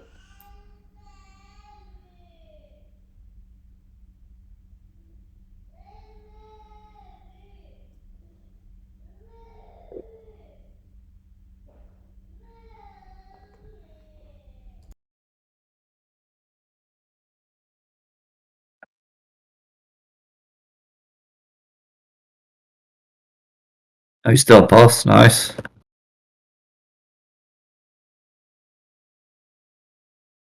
He's vetted a little bit. Just one. Oh, tagged out. Jushius, yeah, no surprise. His door did work. Wow, I didn't see what fire did. He got. Yeah, Voodoo had the best damage and ratios on your team that game.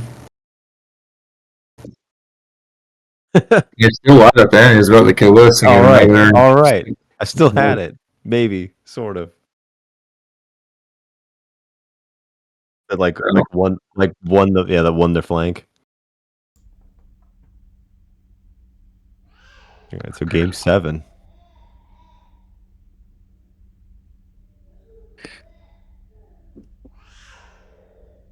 Last game. All right. It Let's is. see.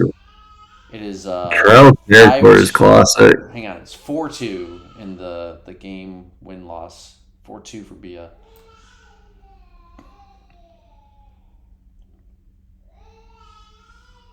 So I think Bia would have been up by a couple of points at this, not by much. They're about to There you talk go. about it right now. Yeah. So you guys are up 10 points right now. That's So that's like that's what? kind That's of a like lot, because I think each game's only worth like 15-ish to 20 maybe at most. I could be wrong. I think a lot of the scorings was like 2 points per flag. So like last game would have been worth 14 points, I think, something like that, with 7 balls. yeah. So And 10 would be like maybe it was plus 2 sweep. points for the win though too. So maybe it was like 16 total, something like that. I gotta pause. You'll like this comment GKG from Raziel. All metas split off based on what they got. Yeah, yeah, that's so typical of Raz. It's just like everybody go their ways and then just adjust to them. Yep, that was how we like to do things. It is Tro, which favors Bia, I think. It seems like they have the better Trowers. Um, what is this, Tirri's? Okay. Tirri's is going to be a BC fight, So yeah, I think this favors Bia. Bia is saying that whoever wins this game wins it, assuming that the winner ends the game with 6 flags. Yeah, yeah, A lot that of makes pressure. sense. Yeah, it goes down to this last game, which nowadays the match would have already been decided because B already won 4 games, and but the point system is what makes it like that. I'm really glad that the points ends up deciding who wins this, but who's trolling for both teams? RedPhoenix has the 3 trail, and Jushius has 2. So same basically as what they didn't keep. Raziel has 5. Holy crap, is he done Oh handing out? wow. He Okay. is. Interesting. Okay. That actually could work out. Honestly, it's Terry's. They don't need to split the tro. That opens up. Does Raz have some mercs? Oh, he didn't max mercs. That's kind of wild. He could rush Jeff. aside. He doesn't have any mercs with his tro, but he could rush aside. So that's something that could be done still. I still like his. I mean, he did a great job on the keep game throwing, so I think he'll still do fine. MP's got the better trade here. Yeah, maxing mercs is kind of important. Not maxing mercs is. It's not a huge deal, depending on how short you are. I think he's short like 4 or 5 mercs, maybe.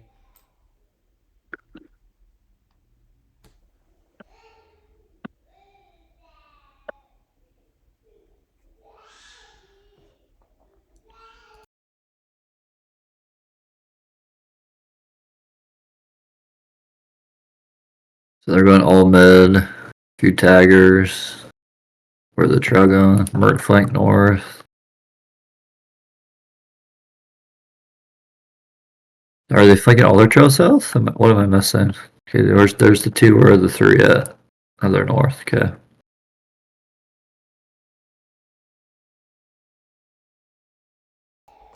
What units does Voodoo have this game? He's on a soul pack. There.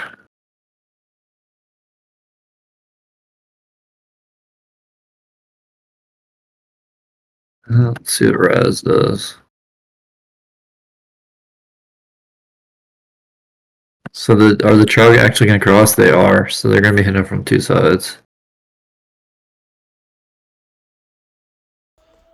Raz is gonna have to decide something to like. NP is kind of just. This is really Yeah, weird. NP is kind of like camping middle, but they flanked just 3 tro on the north, and that's like there's nothing with the 3 tro. It's just by themselves, so it doesn't really make any sense. I don't like what they're doing already, to be honest. did they just no, they didn't split them. Raz could try to just run down those tro potentially. Yeah, okay, that's when they just split one to just play mid. Got on with 4. Oh, those souls need to get into a better position to defend NPs. Oh, there's 2 on that side. They need to get a little bit better defense with the souls to avoid these NPs mid tro here. That's Jushius' tro pushing in. Making too much unneeded damage. Yeah, they are already taking. Yeah, you're right. They're already taking too much. This is like prime example where you're arguably baiting their tro into taking unnecessary damage. Oh, Raz should fight that. There he goes. Oh, he backed out. The mercs were coming. He should have just fought that. He's going to try and trap those tro in the northwest. Yeah. Sorry, it's really hard to control my camera. That's why it's all ugly. If I was Bia, I would just milk. Jushius seems to just take a lot of unnecessary tro damage. I would just milk that. I bet you they can get those tro down to half just from arty damage over time.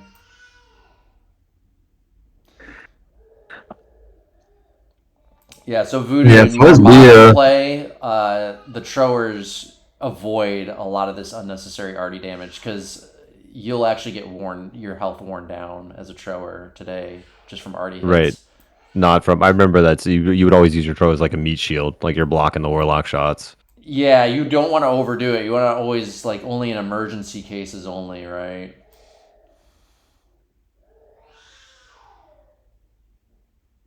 Jushius took a ton of damage there from arty hits. There you go. Just all artillery, really.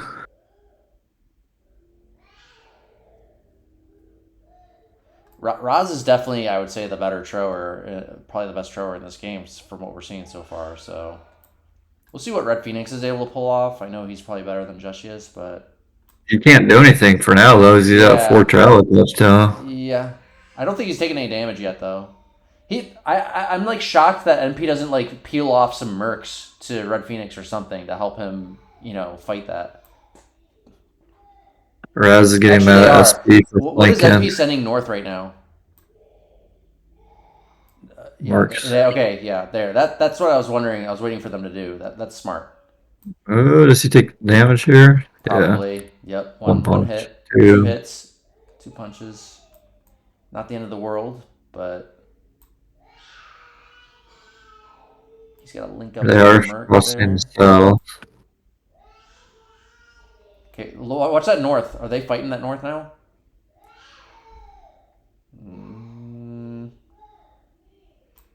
Trying to. Raj ran away. He was paying attention.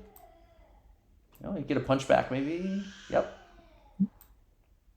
Oh! Merc took a clean engagement, or Raj took a clean engagement there. That was a pretty good engagement for Raj.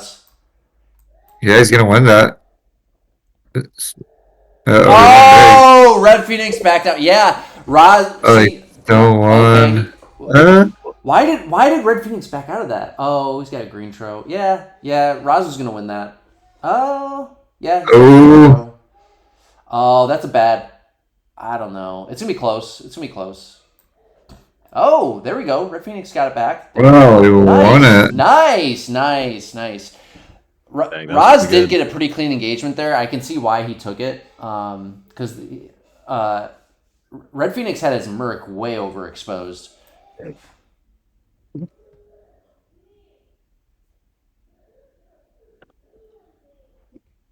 But that was a good. RedPhoenix did win that, kind of barely. It was a ballsy engage right there for sure. It took a lot of confidence to take that fight. Hopefully he can run down that tro a little bit and get a little bit more damage.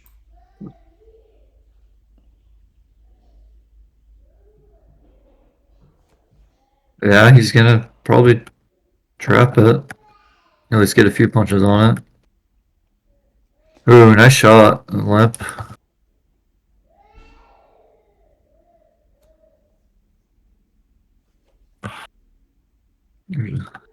Flank coming south, smirks, I guess, lock.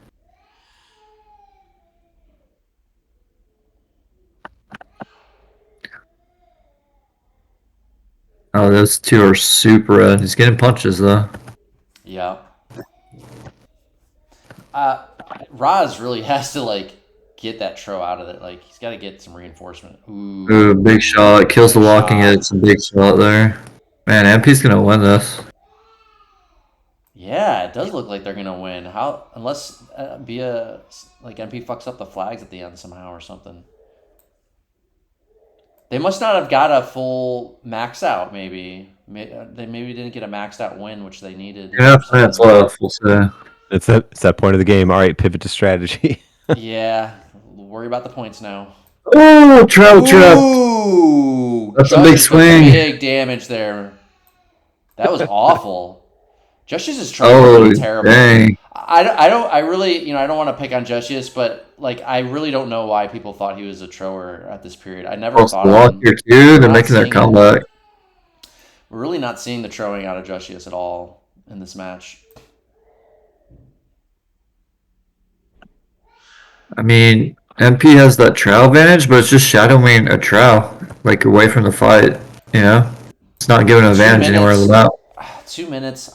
Is a 5-1 win enough for NP to win the match? That's the question. Because they got 5. Based on chat, I don't think so. But I don't know if they're going to get 6. I don't think they can get 6 because they have only souls left, and the souls can't push this very well. But he's just taking so much free damage. He's taking so much free damage. Yep, he didn't do shit. Well, they got a full health trow here too, pretty much. And Limp has it, or they are into this last flag though. This is their last flag. Limp really should use that tro to tag a flag north or something. Oh no, he's the running. Worst thing. He's pushing into their souls. That's the worst thing he could do. He's controlling He needs to split his units. He's got Lock, more Yeah. Antra. Oh, he just autoed himself. Oh, yeah. Oh You called it, no! Asmo. You called it. Yep. No. That's got to be so stressful at this point in the game. Like, at this point of the Yeah, tournament, like, just trying to do all, yeah. Like, yeah. There he goes, trying to do too much. Yep. Yep. 1 minute though. 1 minute. Can you really take this in a minute? Pushing all these souls and morts. It looks like it's going to be like a 4-2 game or even 3-3. And NP wins, but didn't win it dominant enough to win the match. That's what it seems like.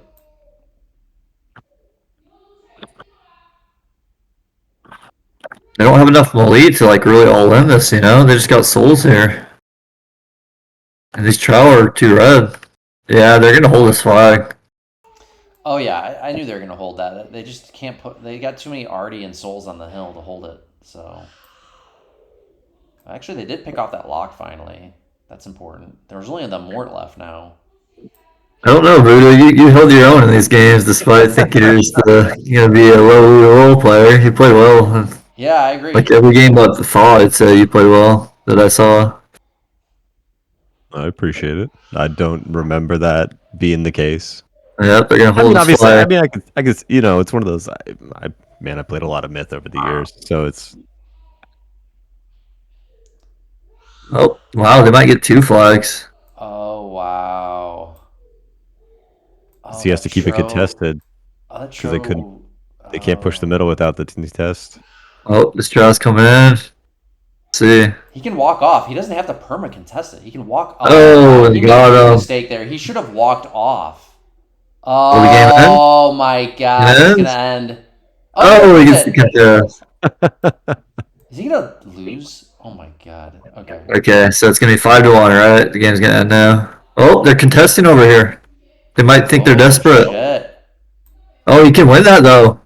Oh, shit. Oh, we got it. Oh Wow. my God! Oh, he wasn't paying Nourishment, attention middle. 4-2. legendary. Oh wow, that's a Oh win. wow! Look at Jushius's numbers, dude. 2 Tro, only 9 Yeah, kills. That's awful, man. struggle, Awful. struggle that game. Red Phoenix did pretty good with his Tro. He did really good.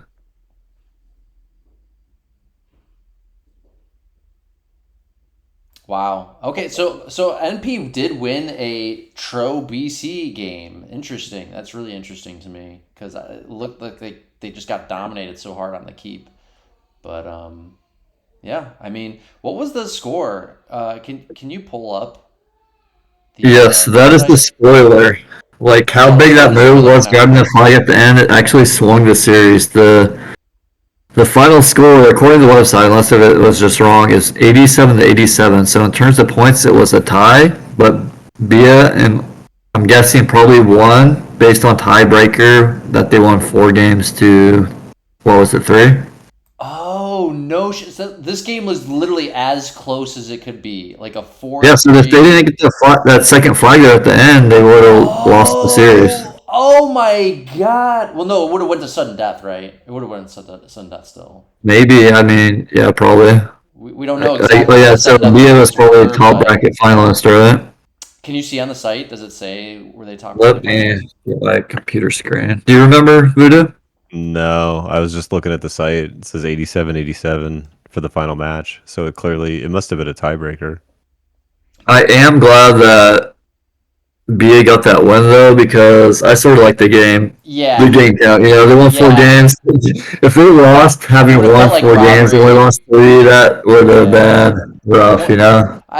has there been an MWC decided by the points in the finals Um, before? There might have been one at most, maybe. I'm not sure though. We I just don't think covered any them of the all, early but ones. I don't think any of the early ones did, at least. Like the ones I'm familiar with. I don't think that was. It was always one team like won. right. you know what's so interesting though? Like even these older Metro Cups that use the scoring system, they used the scoring system. What if it went to sudden death? It was decided on wins and losses, not scoring anymore. You know? Yeah, yeah, that's really And absurd. that was always who won 2 games in a row, right? Yep, that's how the sudden death I think was like that. Yeah, I think so. Um, wow. Wow. MP bungled like, and I hate to say it, but Jushius, like, pretty key, like, blunders there in that last game that pretty much like even was it his Tro and Merc at the on that last flag? I think it was. It was. Yeah, so like he kind of lost that game for his team and therefore the match and therefore the tournament just for NP. It all came down to that. Wow. So Crazy that close. last, because it's each team receives 2 points for a flag controlled at the end. The team that has the most flags gets 5 point bonus. Yeah, I'm not seeing the information about bottom brackets, but I have to. Oh yeah. Oh wow. Okay, so BIA was top bracket finalist. The score of their match in the previous meetup was BIA won 47-45. Super close again. Yep. Wow. So Yeah. pretty evenly matched teams That's throughout the cool. tournament. Looks like. And the third place team got stomped, so there was a clear Clear gap top two. between the Yeah. top two and the That's pretty third. much always been true. People want to say about how these older MWCs were way more competitive from the sheer number of teams, and like, okay, there's some element of truth to that, I guess, but it was always true that there was two or three teams, always at most two or three contenders. There was never really more than three contenders in any MWC that I can think of. Like by the time you get to the third and fourth team, there's a distinct drop off, and they had like very little chance of being in the finals. So Yeah, you would see it always kind of like sort out pretty early on in like the upper brackets. It's like you could put together a team of players and just like sweep past the quarter, the qualifying rounds. And then once the big teams started to play each other, it's like, oh yeah, there's a pretty big discrepancy yeah, here.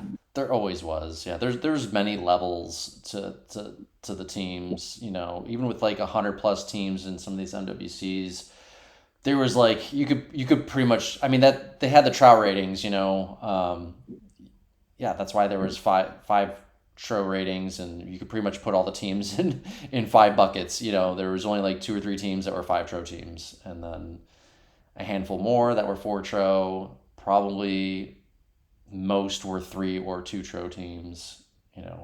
Is kind of how that usually broke down. So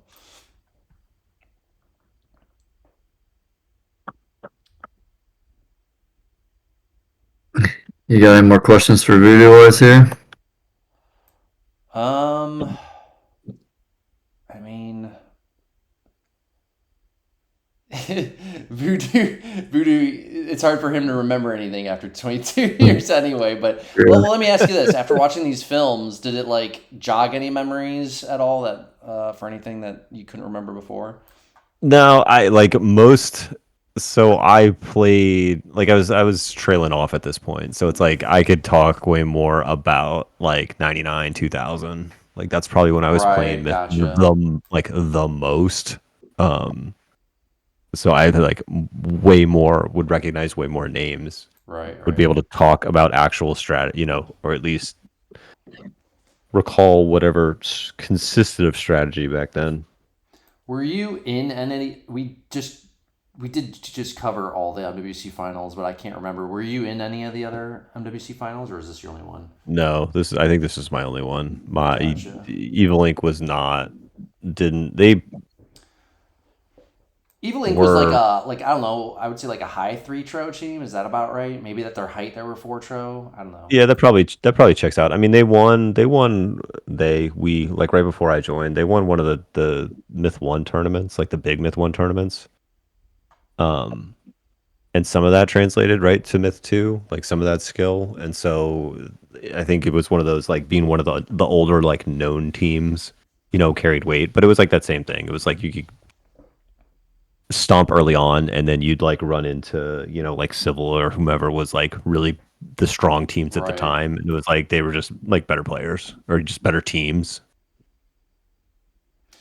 Do you want to share a little bit, I guess, about like Evil Inc. itself? Like I recognize it. I thought they were pretty big in ranked. I could be wrong, but like what was Evil Inc. like a bunch of shit talkers? It sounds like no. You said they're No, kind of like an older group of guys, probably more mature or whatnot. From what I remember, I mean, certainly I was a teenager of the time, and watching the films embarrassingly reflects that. Like watching my own films, it's like you're just like, oh my god, like just it's a different time and a different age. No, I don't. How did you end up with that group of guys? I guess if they're That's like a a good lot question. older. That I do not remember. Interesting. That's because it would have been. Would it have been? I don't remember much about playing online in Myth One. Like I did it. I mean, I know I played on BungieNet back then, but don't remember. That's like too far. No, they weren't. I mean, I think some of the guys knew each other like outside of the game, like either locally or professionally. And so everyone kind of got together like for the tournaments. And I mean, obviously, there's like the guys that I played with regularly. Um, Big and ranked as a team, maybe not. I certainly had stints doing that, but I don't remember like anyone else in the clan doing that. You got a Go ahead, Asmo.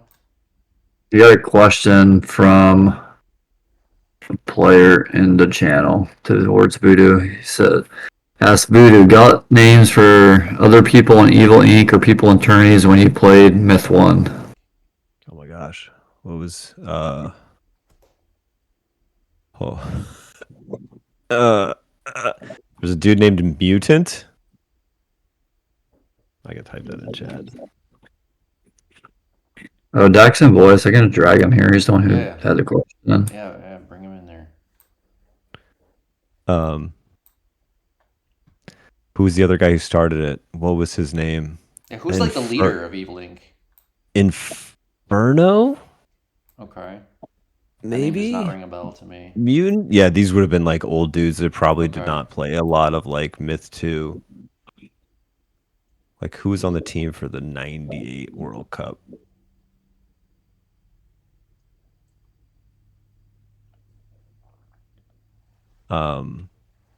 Blue, he played. He was in I remember Blue. That's another name I TF. remember. He consistently played in TF in Myth 1 and Myth 2.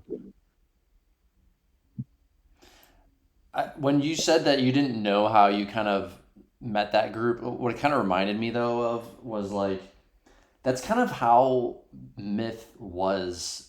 That's what's so interesting about the multiplayer experience with Myth, especially in those early days of BungieNet, where it's got these lobbies and these colorful names with icons and stuff like that, and like it was just like a much more organic way of meeting other gamers, right? Like you would just play some games with people you never met, and but you would just it was a lot easier to remember people you played with because it wasn't a auto matchmaking system. You have these Yep. lobbies. You can play a whole string, like almost like all day, all night with just the same group of guys, just like a whole series of games, right? And you just don't have that. It's like a very different multiplayer experience, a social experience, online social experience than modern games today for the most part.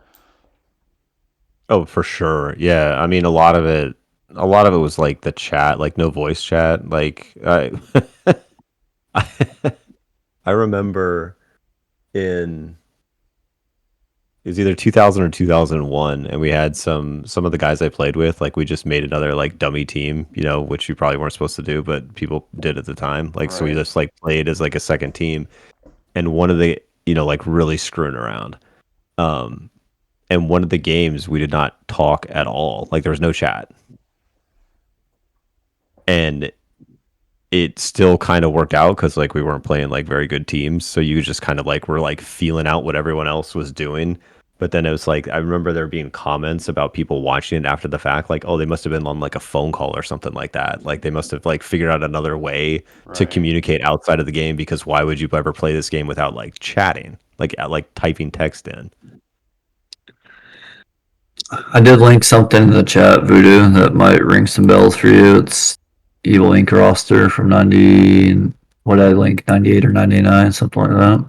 90. Oh yeah. That's what I was on. Wow, that still exists. It's also on the web archive. Yeah, I just pulled up on the web archive. Yeah, it was definitely like Inferno was the guy that started it. And Jedi Bell. I don't think so. Also, I worked a lot during the summers when the Myth World Cup was, so it's like I never I played but was never like full time in on it. Would you say There's the Evil Ink was 2001 more? team. What's that, Asmo? Oh, so there you go. So Hyperion was on the 2001 team, and Limp was too. So yeah, so they were playing it about that time. Would you say Evil Ink was more like dark type of players or light players? I want to say dark, but that you would know better than me. Probably more light because I feel like it's more, well, definitely later on, like 2001, No, more dark. Broken Cow was Broken Cow was Evil Ink? Or it was in You broke up, 2001. Asmo. I can't hear you anymore.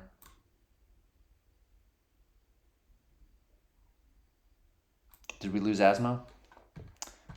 Yeah, you guys lost Yeah. Asmo. Yeah, Asmo, you're roboting. Your Voodoo, I have a internet. question for you. Sorry, because Yeah. Asmo's out. Were you saying that you were playing Myth 1, like TFL tournaments with people too? Did I hear that correctly? Or did you just mean I think I early just in Myth played. 2? I think I just played online. Like I think I may have joined Evil Link like late in Myth 1. Okay. But like I could not tell you almost anything. I don't about Myth 1. recognize so many of these names, right? From '98, and I was on TFL in '98. But were you in the unranked area frequently? Like, were you a ranked player? What would you in what did you do back then? in 90 in TFL or in Myth 2? In TFL. Ooh, I mean,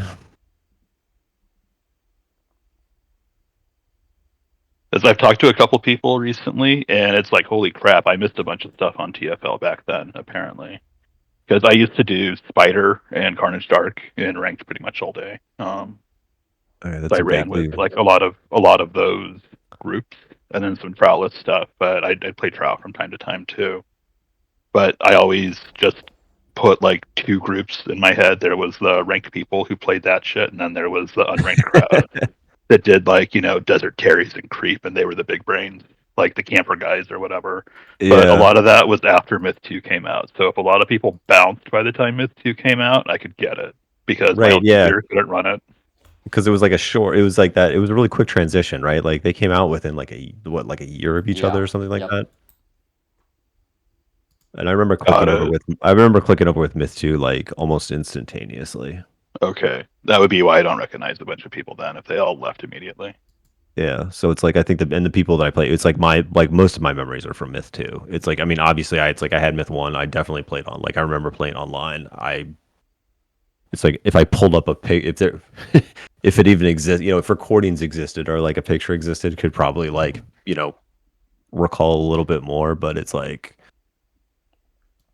oh man, I would have been a teenager, right? So Yeah, you and me both. like, GKG is probably preteen at that point. No, I don't yeah, know. I have no like, idea. I'm 2 years younger than you, Dak. Yeah.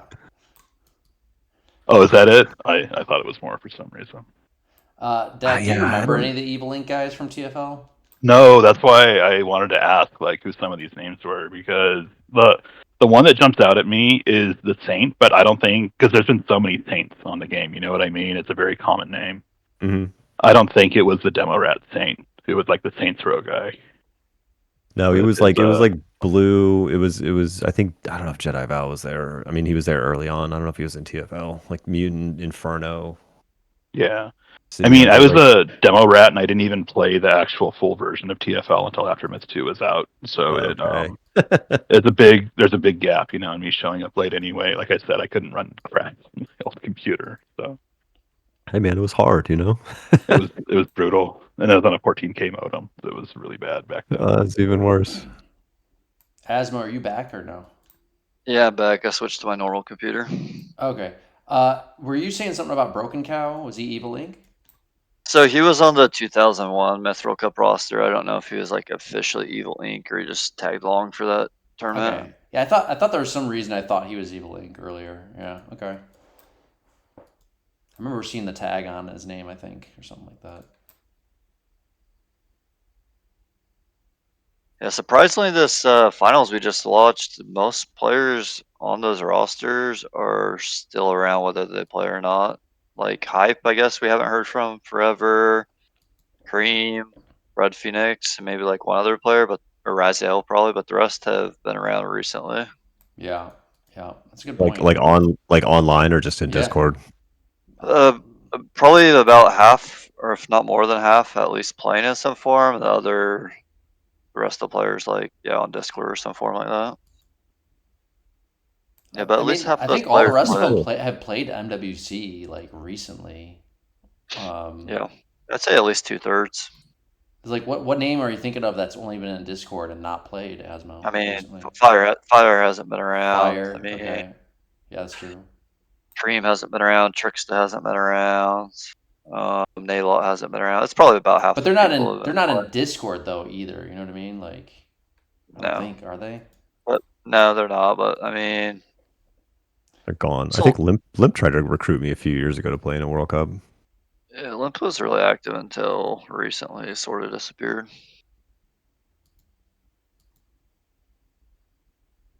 Because Soulblighters that's around now. because this is like the second, like the bagger does like the second myth Discord.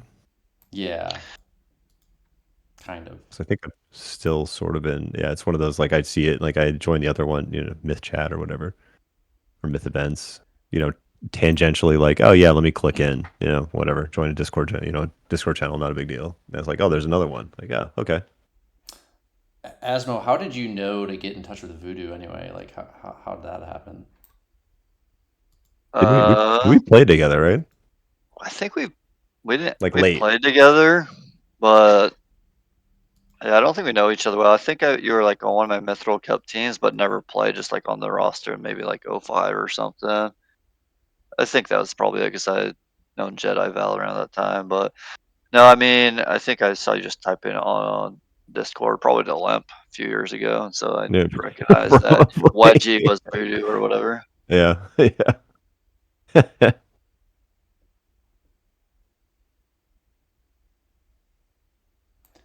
I've Um, probably invited you to stuff over the years. I'd have to go through Discord messages. I'll just Yeah, briefly mention a little 2020. more detail about the drama of why these films were so difficult to watch. So I guess I'm gonna do the story a disservice. Jon God actually should be here to tell the story probably, but basically there was a couple different groups of myth developers that kind of took on myth development after Bungie got bought out by Microsoft, and the Bungie Net shut down. So there was two different developer groups. One was called gosh, I don't remember exactly even that, but they were associated with Myth 3. I think it was Um, Myth Dev and Myth then Dev, thank Magma. you. Yeah, Myth Dev. They had developers that were like associated with Mumbo Jumbo, which was the company that developed Myth 3 developer studio, and then there's this Project Magma is the I guess they were the newer developer team at the time, and they've been with the Myth community to this day, continuing to develop and modernize the game. And I guess there was some drama, if you will, that happened between like the development leads of those two groups, and I guess Clem, I guess, was the name of a myther who was in charge of the myth dev group, and he essentially intentionally sabotaged the code of of the current version of Myth at the time, which was Oh, 1.4, and that's basically ruined backward compatibility that has been preserved in all the other versions of Myth since then. And so that's why it was so hard for us to get these films into a viewable state. Asmo, with some help from some of the Project Magma folks, had a kind of Herculean effort getting it running on his laptop in a particular like version of Windows and everything else to get this thing to run. We were like literally troubleshooting this thing for like 45 minutes before we started recording. So this is like the only time these films will probably ever be viewed again. It's just too difficult to get them to run. But at least we got it on recording. I'm happy about that. So That worked exceptionally well. So like surprisingly so. what the old films being able to see? Yeah, everything? just Yeah. yeah, being able like they like ran as Yeah. well. I mean, as well as any 20-plus-year-old myth film is gonna run. Yeah, I didn't think it is interesting seeing the graphics from back then. You get so used to the newer modern graphics today that look so much better, but it wasn't terrible. I thought it ran just fine. It looked all right to me. So I guess us Smithers have pretty low expectations for graphics anyway. But It's that like this, it's like you see something and it's like, oh, you remember it like being this like amazingly graphic, like this amazing level of fidelity from like, when you were younger and stuff like that. So it's like it's always just going to be awesome. Like no, that looked great back then. It still looks great. I will say the graphics grew on me as we started watching. At first, that first game, it bothered me big time. But after I went through the film, it's like, oh, Smith. Could be all right. So, what are your guys' thoughts on Myth 3? I'm gonna. Oh gosh, I can start off. I think it came out like 2001. I didn't get the game right when it came out. It was my Christmas gift that I had coming for me. I was so excited to get it, man. So excited to get it. The first thing I did when I got it, Christmas morning was hop on Myth 3 online to get online and see like a total like 20 players there. No Myth lobby, just like games that you could join through like, man, worst Christmas ever because of Myth 3. I was looking so forward to it. I didn't even recognize any of the names that were on Myth 3. I was expecting to see all these names that I recognize from Myth 2, I pretty much just played the single player campaign. The story was all right. I do like the myth stories in general. And I thought they did a decent job of trying to, it's not going to be as good as 1 and 2, I think, but I thought they did an okay job trying to come up with a story that was faithful to what 1 and 2 did.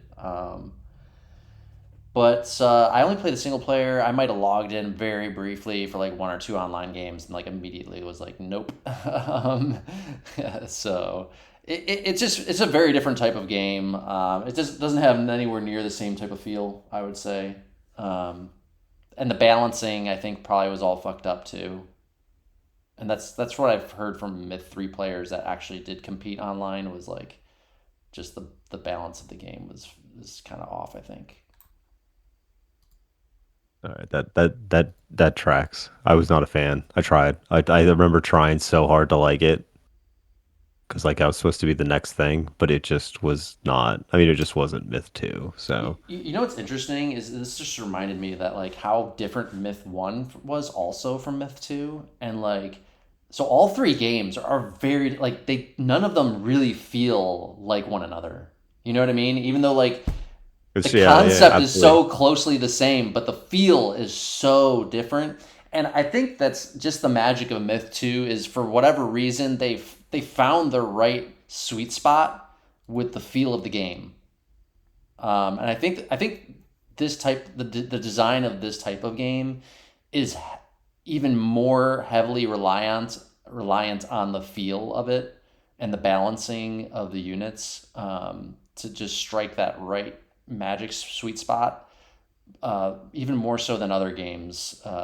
You really got to hit that right spot, and they only got it right 1 out of 3 tries. You know what I mean? Like, right, yeah. I think TFL, as much as there might be some big TFL lovers still out there, I mean, it's just not anywhere close to the same, feel of Myth 2, and it what can you say? Like the pathing of the units and the accuracy of the RD units and how dominant melee was versus RD units in TFL Myth 1. Like it's just the balance wasn't anywhere close to correct, I would say. So I think most people would agree that. I don't think that's that controversial. I'm gonna jump in because I'm a TFL lover over here. Sure, yeah, I mean, represent the TFL. if you're going to say that Myth 2 got it right, and that TFL was wrong for not being Myth 2, then that's one thing. I don't know if you can put a objective on a true false, like better or worse on it. Myth 2 was held up. It was a newer one. More people were on it. I think that if the population was on TFL instead of Myth 2, there's a very good chance that Magma would have been maintaining TFL for all these years instead, if they can get the code, of course. Yeah, but Dak, Project Magma never changed. Well, okay, they maybe some minor effect to gameplay, right? But I don't know. I feel like I would challenge that. I think I've heard of them fixing pathing and a bunch of shit like that over the years. We know they fixed the graphics. We definitely know that they've done that, but I think they fixed a lot of the pathing stuff over the years. I'd be very curious to ask one of them. So let's assume for a moment that they fixed pathing for TFL. It's only going to make the melee units more dominant than they already are. Like, one of the major issues with the Artie was just how inaccurate it was, and how also awful it was to like get clear shots. Like, it just wouldn't, when you try to get a freaking Artie unit to shoot, it just wouldn't listen a lot of the time. You know what I mean? They could have fixed that, but the accuracy, that would be a fundamental gameplay change that usually has been outside their purview. You know what I mean? Can I cut in real quick? Yep. No. So I got a message from someone named Inferno said, "I see you're hosting Mythical Cup 03 podcast. Invite me into voice." Do you want me to invite this guy who just joined it? Do you think it's Inferno from EI?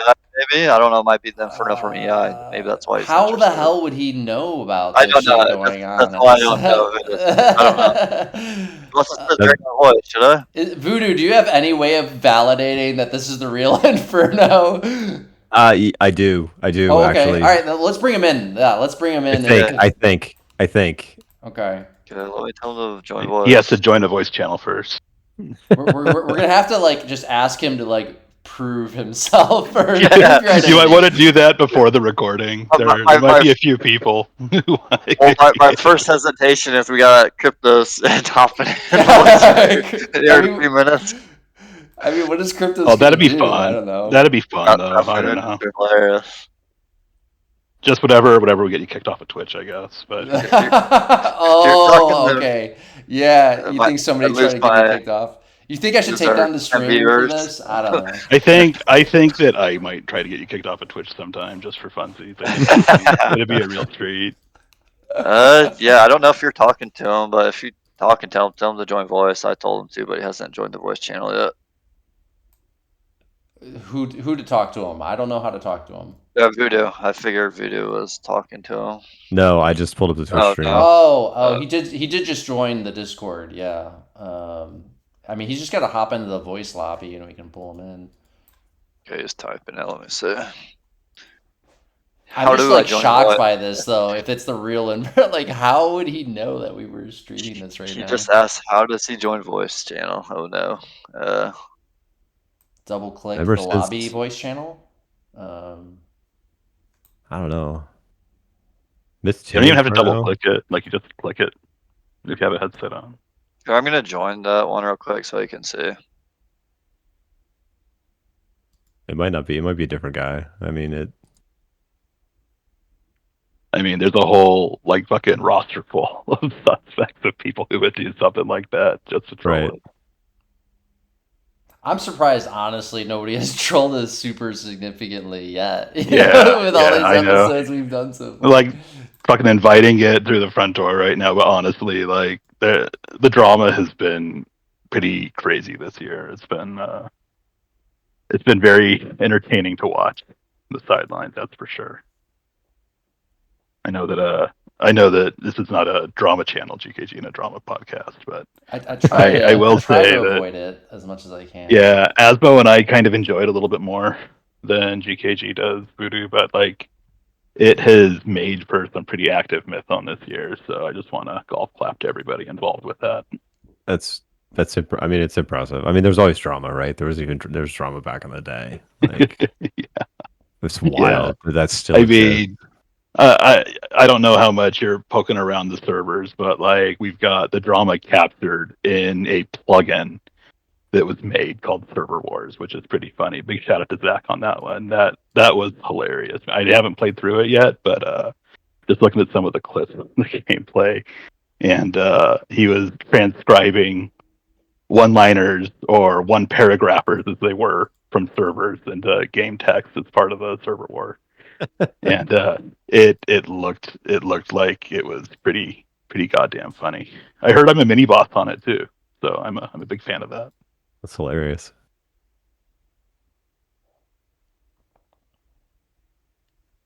Is anybody talking to Inferno? I mean, I think he's coming soon.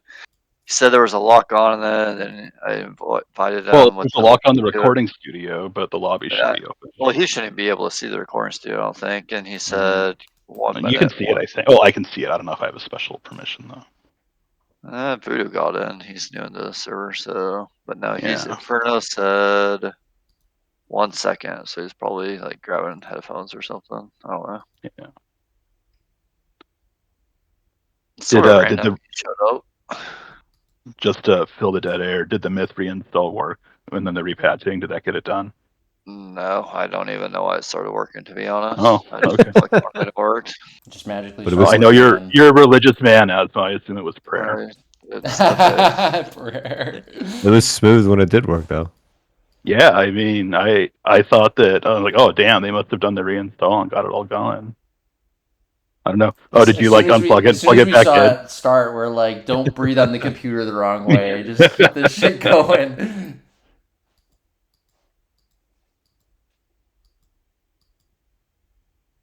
And so was that only because that Mythril Cup played on that version of the game? Yeah. Because like the older film, like the 1.3 stuff, all is like fine, right? Right. So what happened was the developer put something in it that would cause films to go out of sync if they weren't on that fork of the film. Mm-hmm. And then that was going to trap everybody into that one going forward if they wanted to have backward compatibility at all. So if you tried going on to the other branch of it, that it would be out of sync with people who didn't have that in. So it was an attempt to like, bring stuff over. At least that's my read on it. Just, I wasn't there, obviously, but that's what it sounds like to me anyway. Right. Checking. Hello, Inferno. I can hear you. Oh, it's not Inferno. Okay, who is it? It's Limp. Oh, Limp. What's up, Holy man? shit. Surprise! Look at this. It's a freaking surprise. Holy shit. Wow. Is it? Is it? Back from the dead. Holy shit. Limp. So I saw that you guys were going to be hosting this this podcast for 2003, and I was tempted to jump in from the start, but I wanted to kind of see, like, without my influence, what you guys would feel about it. So, but I figure I should give some closing comments since this is the final podcast, correct? For MWC, yeah, we covered all the MWCs. We'll do, for the most part, yeah, regular podcast episodes. We'll still do some other ones, non-MWC related, but yeah. Cool. Well, nice to see you guys. Voodoo, Mike, if I'm not mistaken. Long time, buddy. Mike? No, that was Mike. Oh, James. There you go. Yeah. Yeah, now I remember. But there were two Mikes, and it's I'm confusing Hitlo, who was also a Mike. Okay, as well. Mike was Mike. Like the Mike that I played with was Mike. But yeah, I guess Hitlo was Mike. There was something I wanted to add to that I don't think you guys mentioned, or maybe you did. Limp, hang on, real quick. Yeah. We just did, like, I don't know, 20, I guess this is episode 25 or something like that. Like, you were in a lot of fucking episodes, dude, and we talked a lot about you, so you need to talk about 2003, and then you need to, like, go back and talk about all the other fucking MWCs now, too, okay? So I just want to say good to see all of you. GKG, you've always been a great myth personality, and glad you're still doing it. You're a great dude. Same with UDAC, Asmo. You guys are keeping the tradition alive. But good to see you all. But anyway, I just wanted to add for 2003. I don't know if it was mentioned because I wasn't here the whole time. I just caught the very, very last couple games. Neither team had their main captain available. Right. Rabican was missing. Because Rabican, we mentioned he was the Rabican was missing. Yeah, he was missing for NP, and Hitler was not available for BIA. So both teams kind of just threw together who was captaining last minute, and so it was kind of a struggle, I think, for both teams to some degree, because everyone had to switch around what their roles were to a degree. So yeah, I thought that was interesting to look back upon. But I'm pretty certain that I have almost like a photographic memory from Myth, so all this was still super familiar for me, and I was dreading seeing me shoot myself on Trow at the very end. I knew it was coming, but That's hey, hilarious. you had the But yeah, clutch no. play to seal it though, so you made up for it. You won that But- flag to seal the series. Oh yeah, that was Limp. Yeah. Was that Limp's Tro at the end? Yeah, that was Limp, I yeah. gave it up to Raz at the end, but Oh, it was did you give it to I kept Raz? it alive. Yeah. But anyway, it's funny you mentioned that GKG, because I was thinking about that, and I'm pretty certain, and I'll include MWC 2005, even though it didn't complete. I did play in the finals. I think I played in 14 finals over the course of Myth, which, if I'm not mistaken, is probably the most. I'm pretty certain that you've been in 10, maybe 11, so you're probably right there at the top as well. But yeah, no, it was interesting to go through, and I was just like, damn, I'm in like fucking every one of these. Yeah. Which is pretty fun though. I mean, I was always, not necessarily super active for each individual MWC. I've always been pretty much after 2003. I've always just kind of showed up for the later rounds. Like I'm like the Jimmy Butler of Myth, if you will. I'm like playoff Limp, I guess. But yeah, no, it's been interesting seeing these all gone through. I was pretty impressed, honestly, with these films, because the level of play was like way higher than I anticipated. I think at this point too, definitely not everyone had cable modem yet, for sure. A lot of people did, but not everybody. So I think we're still kind of like dealing with some degree of just like of lag for a lot of people still, and it was interesting to see how many people from 2003 continued on, and the perceptions of players and such. Like in the films, you were talking about how Jushius was just like not a good tro player. At this point in time, Chicken Wire and Jushius were like by far NP's heavy hitters, and this was Tirri's first MWC with Northern Paladins, if I'm not mistaken. So it was interesting kind of looking back at all this and seeing who was where. I didn't remember Zer being around this early. He had just changed his name from Darkseed. But That's right. yeah, no, it was really interesting to see all the players still around. And I know you've been around, because I remember playing Trow with you and Raziel in like 2000 or something like that. Yeah, Raz and that- I were very active around that time. Yep. For sure. No, and that was like, you guys were like two of the best like Trow players that existed. I think specifically Trow FR was like your bread and butter. Yep. Yeah. But no, it's interesting to see, and just to kind of comment on some of like the EI group. Yeah, a lot of those players were like, EI was always a pretty good tournament team. Like I think in '99 they were top 10, or 2000 probably top 10. 2001 we placed, I think, like first in QRs, and then got like eliminated in really embarrassing fashion by like a Rand or Rauco team or something like that. Sounds vaguely familiar. But yeah, I mean, it was interesting, because there was a bunch of like the old school guys who were all like programmers, like Jedi Val and Blue, and then you had like some of the like Mutant, Hyperion, Inferno. I think Darkstalker was a guy, Thief was a guy. There's others too, but then at some point they picked up Ashen. And Ashen was like a really good free-for-all and like 1v1 player. He usually got to like the finals of most free-for-all tournaments. And Voodoo often did too. Voodoo and Ashen seemed like they were mostly like tournament players. They would sign up especially for like free-for-all tournaments. And back before Discord and KDX and all that stuff, there was Hotline. I don't know if you guys remember that application. Do you? Yeah, I mentioned at the beginning, Samstone Hotline. Hotline. Because they were like, how did this team come together? And I was like, I'm pretty sure it's people from like Samstone Hotline just being like, oh, let's throw together a team type of thing. It was pretty interesting how that all came to the fore. If I'm not mistaken, like I was on EI in 01, and in the interim between 03, I think I had joined TWF with like Raziel and Broken Cow and a few others. And then there was like a split between TWF, and some of them split off to the Syndicate because like the original guy who ran TWF just disappeared. So there's no joining that order. And when Myth World Cup rolled around, this TWF was like not very active, other than like me, Raziel, and I think that was pretty much it. A lot of the other guys were pretty inactive, and I was on Sam Stone hotline all the time, as we all were. That's like the Seeker hotline that I don't know if it still exists to this day. That like eventually became Seeker's thing, but so it was basically just an order that, or a team rather, that I kind of put together based on the people in Sam Stone HL, because it was like an amalgamation of a bunch of like the leftover players of a bunch of orders. It was people from Spin, EI, TWF, Civil, KG Goals. I think that's pretty much it. And then a couple like stragglers, like Jeff the Meek had always been a close friend of mine in Myth.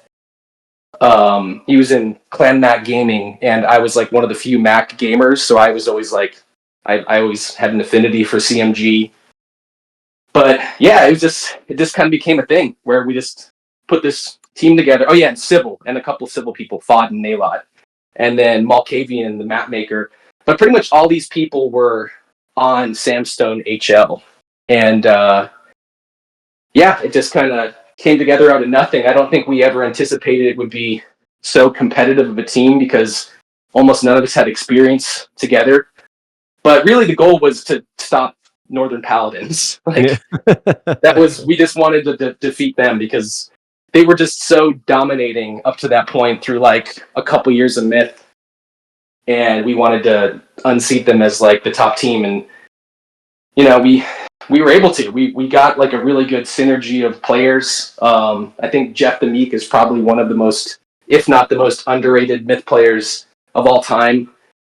He didn't play for long enough to really like, you know, stake his claim as like a great Myther, but his microing was so unbelievable at that point. Probably the best fetcher at the time. Like him and Tirri were like the two. But yeah, it was pretty interesting to go back and relive 22 years ago. Limp, I have a glad we question for you, got man. those that year on film, because the long lost films that we can never see again. Really, it's good to. I think I'm surprised that one isn't floating around. I think I have that like somewhere, but it's probably not worth doing a stream for a single game that I'm pretty sure we won. But yeah, pretty interesting. Limp, why have you not shown up until now, man? Like, I can't tell you how many times we've had these conversations on the like, because I'm not a co-host, right? But I like to pop in at the very end and keep these fuckers up really late, and then we talk for hours afterwards. Sure. I can't do it. And I have mentioned, and GKG and Asmo will back me up on this, I'm just like, we got to get Limp on here. Like, what the fuck happened to the dude? Because you literally are like showing up at half of these recordings. I'm just like, how is this guy everywhere on this, man? It's like, yeah, it's like Myth royalty status, you know what I mean? And then it's just like you disappeared and nobody knew what happened to you or where you were or anything. Those crazy. Yeah, I had a bunch of stuff happening just in my personal life with having to renovate a house and sell it and then move to another place. And it was just so all-encompassing that I wanted absolutely no distractions at all. So I just basically focused on the physical world right in front of me, which was, you know, renovating like a 2,700 square foot house with like a half an acre of land and landscaping, all that stuff. I was just solely focused on that. I didn't want to get I get addicted to playing video games like pretty easily and regularly. So I just needed to like cut myself off from that for a while to focus. And I also don't like really particularly enjoy like competitive gaming much anymore. I really don't like a lot of time the divide it can provide or cause between people. And because I like all you guys. You know what I mean? Like I don't have any ill will or negativity towards anybody, even though like you GKG are probably like I would consider my main like competitive nemesis for like the past decade plus, even though you pretty much always won. You know, I respect the hell out of you. I think you're a great dude. So, but yeah, it's just competitive gaming just can take a toll sometimes on my just entire psyche, I think. And I just wanted to kind of be away from it while I focused on renovating and selling a house I lived in for like 20 years. And now that that's all kind of like in the rear view, I'm pretty in a chill space now that that's done. So, Limp, are we ever going to see you come back again, or what's going on? I doubt it. I honestly, I doubt it. I just don't really have, like, I've watched some of the games being played. I think I played like a handful of games like last week just for the hell of it. And I don't know. A bunch of the name changers guys, a bunch of us kind of like transitioned to another game. Heroes of the Storm, including Asmo. And we played that for the past several years. And like, that was the one that like gripped me. And now when I go back and like look at Myth and try and play it, I just find it to be just so slow paced and like not even just slow paced. It's just not particularly like interesting for me much anymore, just because it doesn't feel like there's a whole lot left to like learn. Whereas like a game like Here's the Storm or many other games, there's just so many different synergies, and it feels like I'm like learning all the time. And there's something exciting about that. And I mean, I do miss it at points, but no, not really. I just kind of feel like I had my fun, Okay. Did you watch? Have you been following anything with the Myth community since you've been gone, like MWCs, the Myth podcast, other episodes, or anything like that? I've been following the Myth podcast. I don't know. It popped up for some reason on like my YouTube feed at some point, and I was like, oh, that's interesting. So I think I've watched like most of them, aside from a couple of the ones that just didn't seem like too interesting. Like a lot of the ones where it's like your team versus like a Rat King team were just usually so like one-sided that I just didn't really find them like super interesting. And I think Okay. I don't think I watched the Armageddon one because it was so disappointing for me. Okay, so that's good that you. Okay, so you watched a lot of episodes. Is there anything else that you remember us talking about, or your name came up that you want to like respond to from any of the other years that we did, or anything like that? I mean, there's definitely like a bunch of times, but it was always just like, oh, whatever. I had so many like variations of my like interest and maybe like dedication to playing in any individual year.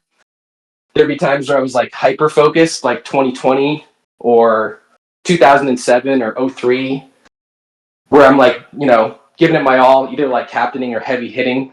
And then there's years where I just kind of show up randomly and sub into an MWC finals, which happened like 3 separate times, which makes no sense to me, despite not being on those teams. But I mean, not really. I mean, I think that looking through some of the years, there's definitely times where I had some really strong plays and some times where I had some like really poor plays. But honestly, from seeing everybody play over all these films, that seems to be a consistent theme with everyone. Even like all the best players of all time. You look at like yourself and Tirri, it's like there's several maps where there's just like huge brain farts or huge failures. So I think that's just a common element of the game itself, is like minimizing errors is almost how you become the best player, as opposed to like making amazing plays. That's kind of what it feels like to me. Is just like minimizing your errors is almost the most important aspect of the game over all these years. There must have been. I mean, there must have been some things that you really disagreed with what we were Asmo and I were saying. Like, what's like the top 1, 2, 3, however, whatever comes to your mind. What's some? Sure. Feel free to lay it on us, because like we said a lot of shit, right? And we were critical of some things. So you have to be given your due, right? This is your chance to like kind of. There's no record setting. Like I don't. It doesn't bother me. Like I'm sure there were things that I kind of laughed about. The only thing that like I found a lot of the time, you guys, is like your perspective, maybe on like how the teams were or players perceived like abilities at different eras of Myth. There were times you guys were pretty off base in terms of like, because you were looking at them as like maybe how they were performing like 2010 as opposed to like 2001 or something, where it's just night and day for so many players. So it wasn't really about me. I don't know. There was nothing that I really felt like I needed to respond to, other than it just felt like there were some inaccuracies with the representation of like different players' skills at different eras. So like even this match, you were pretty like negative on Jushius, and he did have a poor match, but he also was like one of NP's like top 3 players at the time, and he was like their main Trow player up to that point. So, but he did play poorly, and after the fact, he definitely stopped being that Trow player. It became like Zur and Tirri and Chicken Wire, rest in peace. Yeah. So, but myself, not really. I mean, I really don't feel like I need to say anything. I was in 14 Myth World Cup finals. Like, I'm pretty confident about my place in the pantheon, if you will. But no, not really. I mean, there was a lot of stuff here and there, and mostly I just kind of like laughed it off or agreed, you know? I mean, if there's anything that comes to mind for you that you want me to respond to, I would. But, you know, you guys did what, like 23 of these or something? It's hard to keep it all in context and everything. Well, I'll just bring up one thing. You know, you and I did not end on great terms since last time we kind of saw you, and I wasn't really playing at the time. I mean, do you want to talk a little bit about that, or what? I'm not really sure if that's necessarily true. I think I was like, I don't really remember on the terms we ended on. I think the last time we really saw one another was like 2019, where we played in the finals, where I was on NP's team as a sub, and it was a really close match, and I don't think I saw you after that. And I was really happy with how that finals went. Super competitive, had no problem with you. But I think that I was super disappointed that you didn't compete in 2020, but I, found out through the podcast that, you had a family, so of course you wouldn't fuck around with competitive myth when you're trying to raise a kid. So, but no, I mean, I think there was always manufactured animosity, and I think there often is manufactured animosity in the community between like the best players to sort of stoke competition after 27 years or whatever it is. So I think that's part of it. You've always had a great eye for the game, always respected you, and yeah, I don't really have anything negative to say other than I definitely manufactured animosity, and again, I think a lot of us have done that over the years. Okay, fair enough. Yeah, no, I'm glad to just hear that you're doing well, and I mean, it'd be nice if you could at least hop Alive in and talk about some things, even if you're not going to play the game anymore. Because I mean, I do think you have an impressive memory for myth history. Usually, I'm blown away. I'm literally blown away. Like your detail Because like there. Because like Asmo, he's like, hey, you want to be on this? I was like, dude, I don't remember shit from this. Like, I'm gonna be honest. Like, I'll be able to tell you. I'll be able to tell you a little bit. Like, my contribution to like the actual 2003 is like very minimal, And it's like, and then like Limp comes in and he's like, oh yeah, like in game 3 when this thing happened and I did this, and it's like, damn, like. No, it's I don't know. And he's remembering names too. Like he's remembering names from like fucking 30 years ago almost, or like, whatever. I'm like pulling up my films, like, yeah, I wonder if maybe he remembers this guy from Glue the Moose, from 2000, like. Oh, I miss Doraemon. Doraemon was the best. Good guy. I just came across. I'm looking at my films. I was like, I wonder if I got what kind of films do I have here? Like, what names are in here? He's definitely in some of those. What did you just say, Limp? Did he just what? Oh, I just said Doraemon GTM. I missed that guy. PMA Nate. PNA Nate. He was the best. He was like the guy who founded GTM. But I don't know. No, it's something over the years that I've come to realize that like I think I do have a photographic memory for certain things, and like certainly myth, because there's like when those films were happening, it's like, oh yeah, I remember every single part of this. I remember that dud on that dwarf on Drowned Empire South on the flag, and how that could have like completely spun the. Yep. Yeah, and there's certain stuff. I don't know. It's always really curious to me. I don't know why that's the case, but it's been such a formative part of like honestly my identity for so long that it's just it's been important. I mean, there's not many people who were active in like 1998 who are, were still active up until like 2020. There's very few of us, if any, and I mostly was. I mostly was, and there's just a memory for it at this point for some reason. By the way, Voodoo, your response is the norm. We've invited several people that like haven't played in over a decade, and they all say the same shit. Like they're like, I don't fucking remember shit, right? So like Limp is the outlier here. I can't remember if there was one other person that had a really great memory. Limp might be the only one. Nobody else really remembers shit. So a buddy of mine, he has that for like World of Warcraft, like when he was like, oh yeah, this one dude that played and they had like some drama, and it's like, dude, that was like 2005, like that was like 20 years ago, and you're recalling like specific conversations between these people, but only within the context of World of Warcraft. Like, yeah, I'm impressed. I'm very impressed.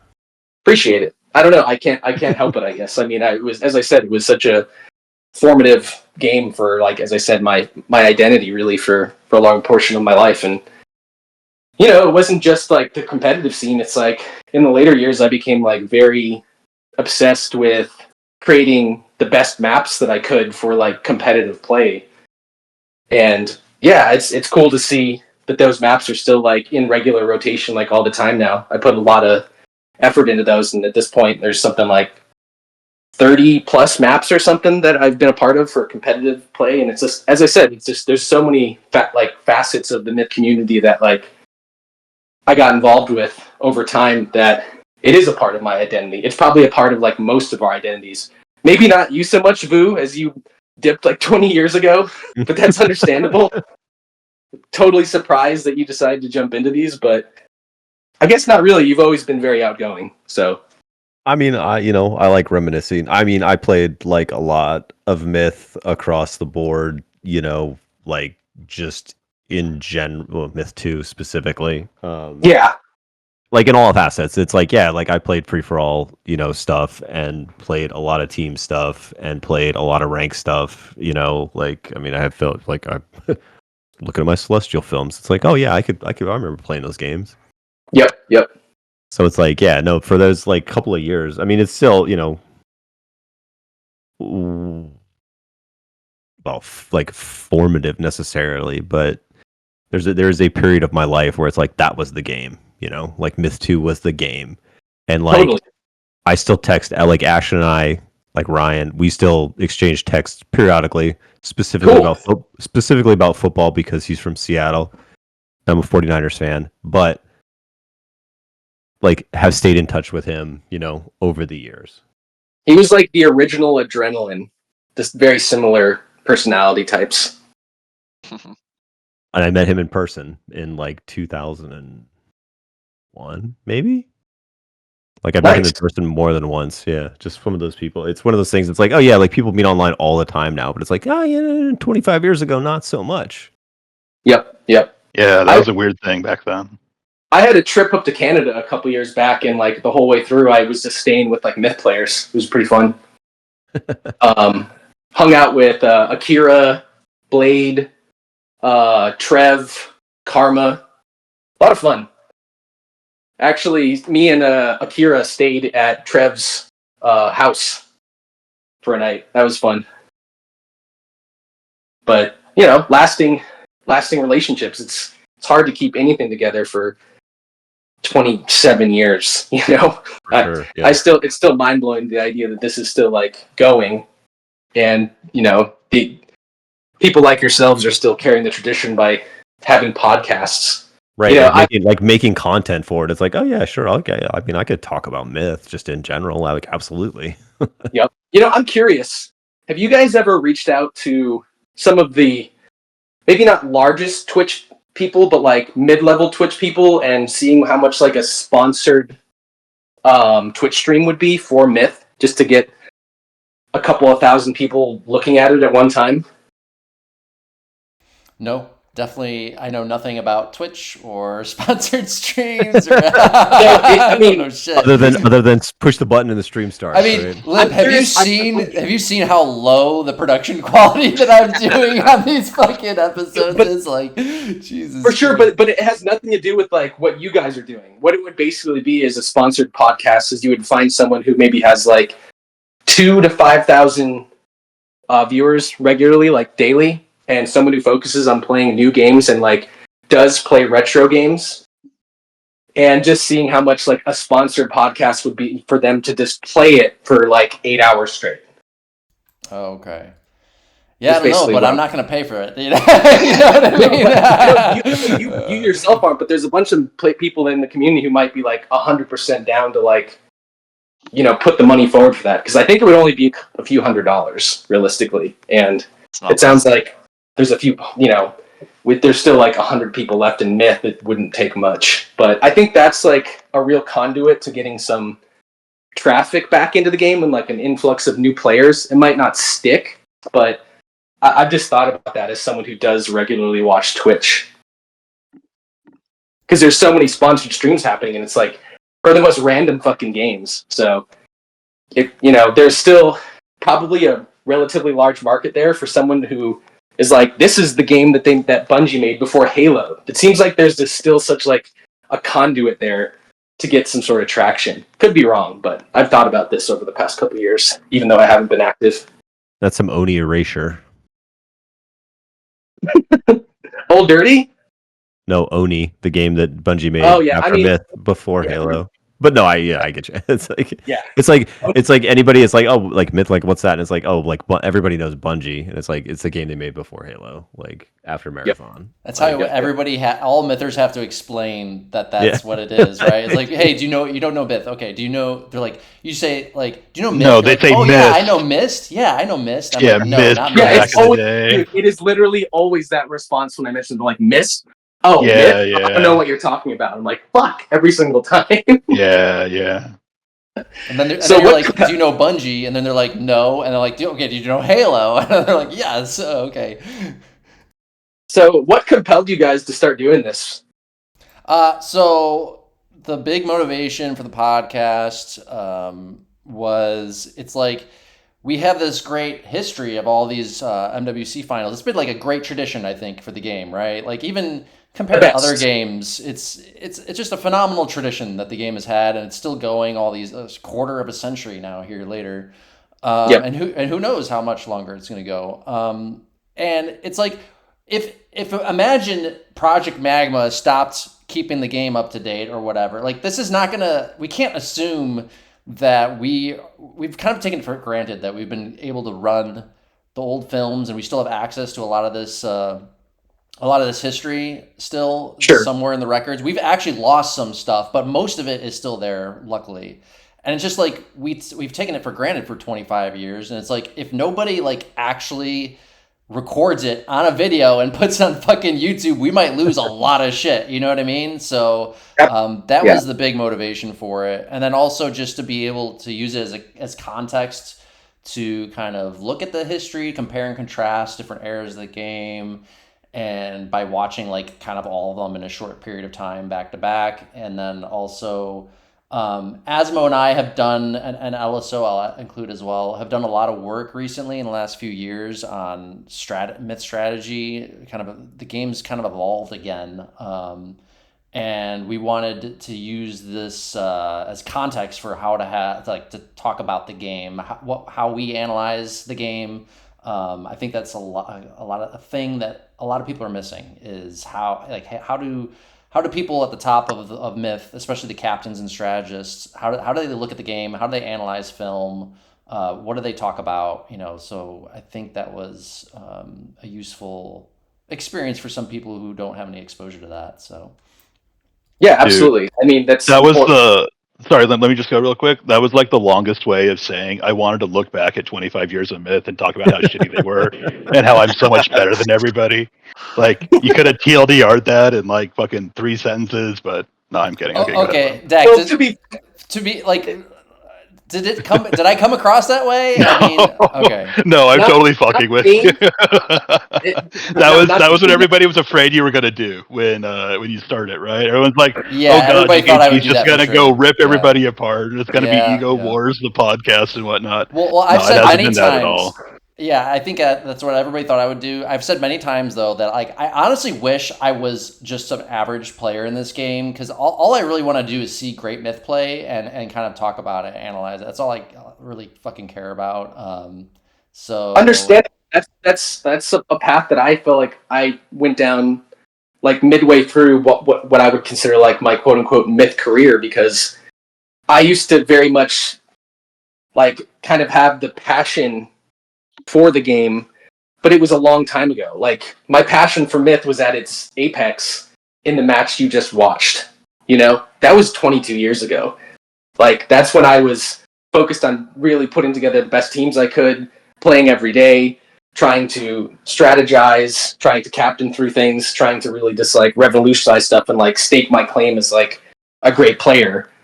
And '03 was the moment where that like happened for me. You know what I mean? But ever since then I've been kind of like on an up and down slope of like where my like fascination and my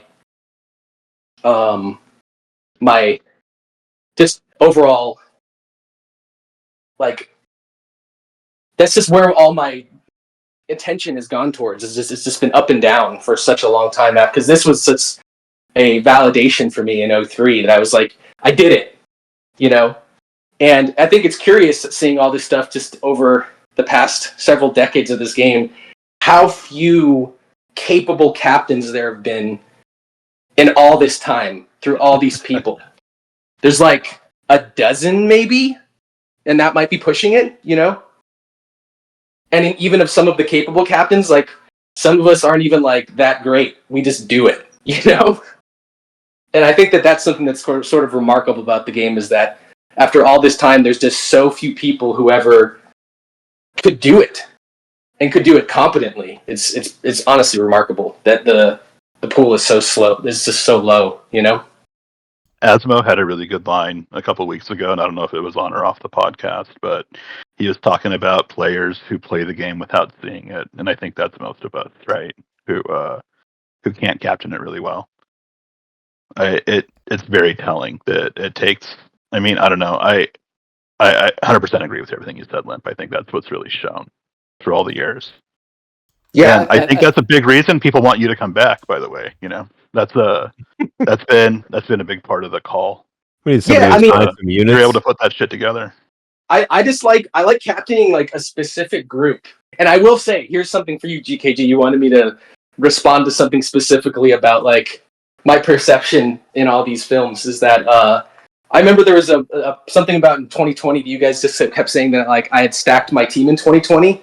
I mean, totally true. But I had also put together a team of like my closest myth friends for like 20 years. You know, like so that was just sort of happens. Like, of course, the people I've known for 20 years in this game are going to be like some of the best. But I mean, okay, let me stacked, small counterpoint. Like, small counterpoint to that, Limp. Is HMP really that close to you? Because like he was the prime. Dude. He was the prime example of like a player that was definitely part of my teams and my social circle and not yours. And like it's like conveniently you have him too, right? Like well, that was sort of a different situation. But one thing about that is me and HMP also put together like over 10 maps together. Like we did have a relationship. It's just like it might not have been with those other guys, but his inclusion was more so when that MWC was going down. He didn't join any team specifically because he had no idea if he was going to be able to have any time to compete whatsoever. And I was like, well, I'll happily put you on the roster just in case time does occur. And it turned out that his schedule completely changed around and he was just constantly available. But I mean, as I said, I had a relationship with HMP. We put together like a dozen maps, something like that. And that was a lot of time spent. I mean, he's the guy who basically taught me everything I know about map making with a small side of Zach. It's all right, Limp. I support this deck. We're going for a trophy. Yeah, but no, I mean, that was probably the one exception that wasn't really a part of the group. But Yeah, I mean, I still had like a pretty deep relationship with the guy, and yeah, it just kind of like happened that way. I mean, but I think it's interesting though. Like that was just such a fun year. It was probably the most active Myth has been since like 2007 or so. There was just games all day long, every single day. It was a lot of fun. So you were like sorely missed because the entire landscape of that tournament would have been so much different because of how the teams would have been constructed. I think it probably would have hurt LSO's team quite a bit because you would have peeled off like probably Donsky and Arsenik at the very least, which would have been a huge loss for them. For my team, it probably just would have been HMP, maybe Eastwind, but Eastwind was pretty locked in with the group at that point. But it's hard to say. I mean, so many players. Hard to say about Eastwind. Eastwind has a lot of loyalty to me as well, so it's hard to say. Totally. It's really hard to say. I mean, Eastwind was like one of the first members of like. He started playing regular Myth with like me and Raziel back in the day, but in later Myth, he was definitely someone who played with you. But yeah, hard to say. But as I said, you were sorely missed in that time frame. I think it would have made for a really like just competitive tournament, and it really was up to that point too. It was highly competitive. I mean, the matches were very close, but you know, you're always missed in the competitive two-team scene when you're not around. Dak and I were still in our rejuvenation chamber, recovering from 2018. So, what happened in 2018? Did you lose that one? The drama of 2018 with the whole TO committee and everything like that just really. That's Dak and I walked away from the game for a long time after that. So yeah. No, that was the one. I stated the wrong year earlier. I said 2019, but it was 2018 was when we. Yeah, I thought you said 2019. It was 2018. Yeah. Yeah, because 2019, if I'm not mistaken, was like one of the worst MWCs there was. Yes, you're not mistaken. Yeah, I think the finals rosters had people like Flatline and shit playing in it. Like it was bad. So, yeah, I don't know. But yeah, really, again, really curious just how few competitive captains there have been in all this time. You know. Well, I wonder what we've tried to do with the podcast too is like what's so unique about Myth is there's this whole huge, especially in competitive Myth, there's this whole aspect of the game that happens before the match even starts. You know what I mean? And like the whole stratting and planning that goes into it, it's like so next level beyond any other game. No other game really has anything close to it, in my opinion. And it's like if you don't, I would beg to differ, honestly. Okay, but you think with Heroes of the Storm and shit like that, or what? Super similar to Myth. I mean, we would sit down and build strategies like beforehand for a week. Every week we'd sit down and try and like we would, because it's a little bit different. I mean, in Myth, do you really look into the background of the opposing team and try to inhibit what they're doing, like based on what they're doing? Yeah, you just decide like what your strategy is going to be, and you kind of like dismiss the other player because Myth is such a game of aggression, right?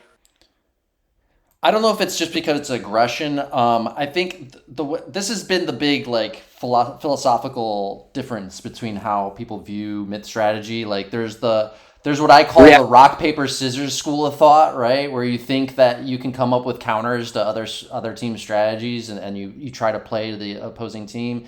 And then there's my school of thought. I don't know what I would call it, but I just call it like the problem solving school of thought, which is that, hey, you're given a particular set of game settings, a map, a game type, a game time.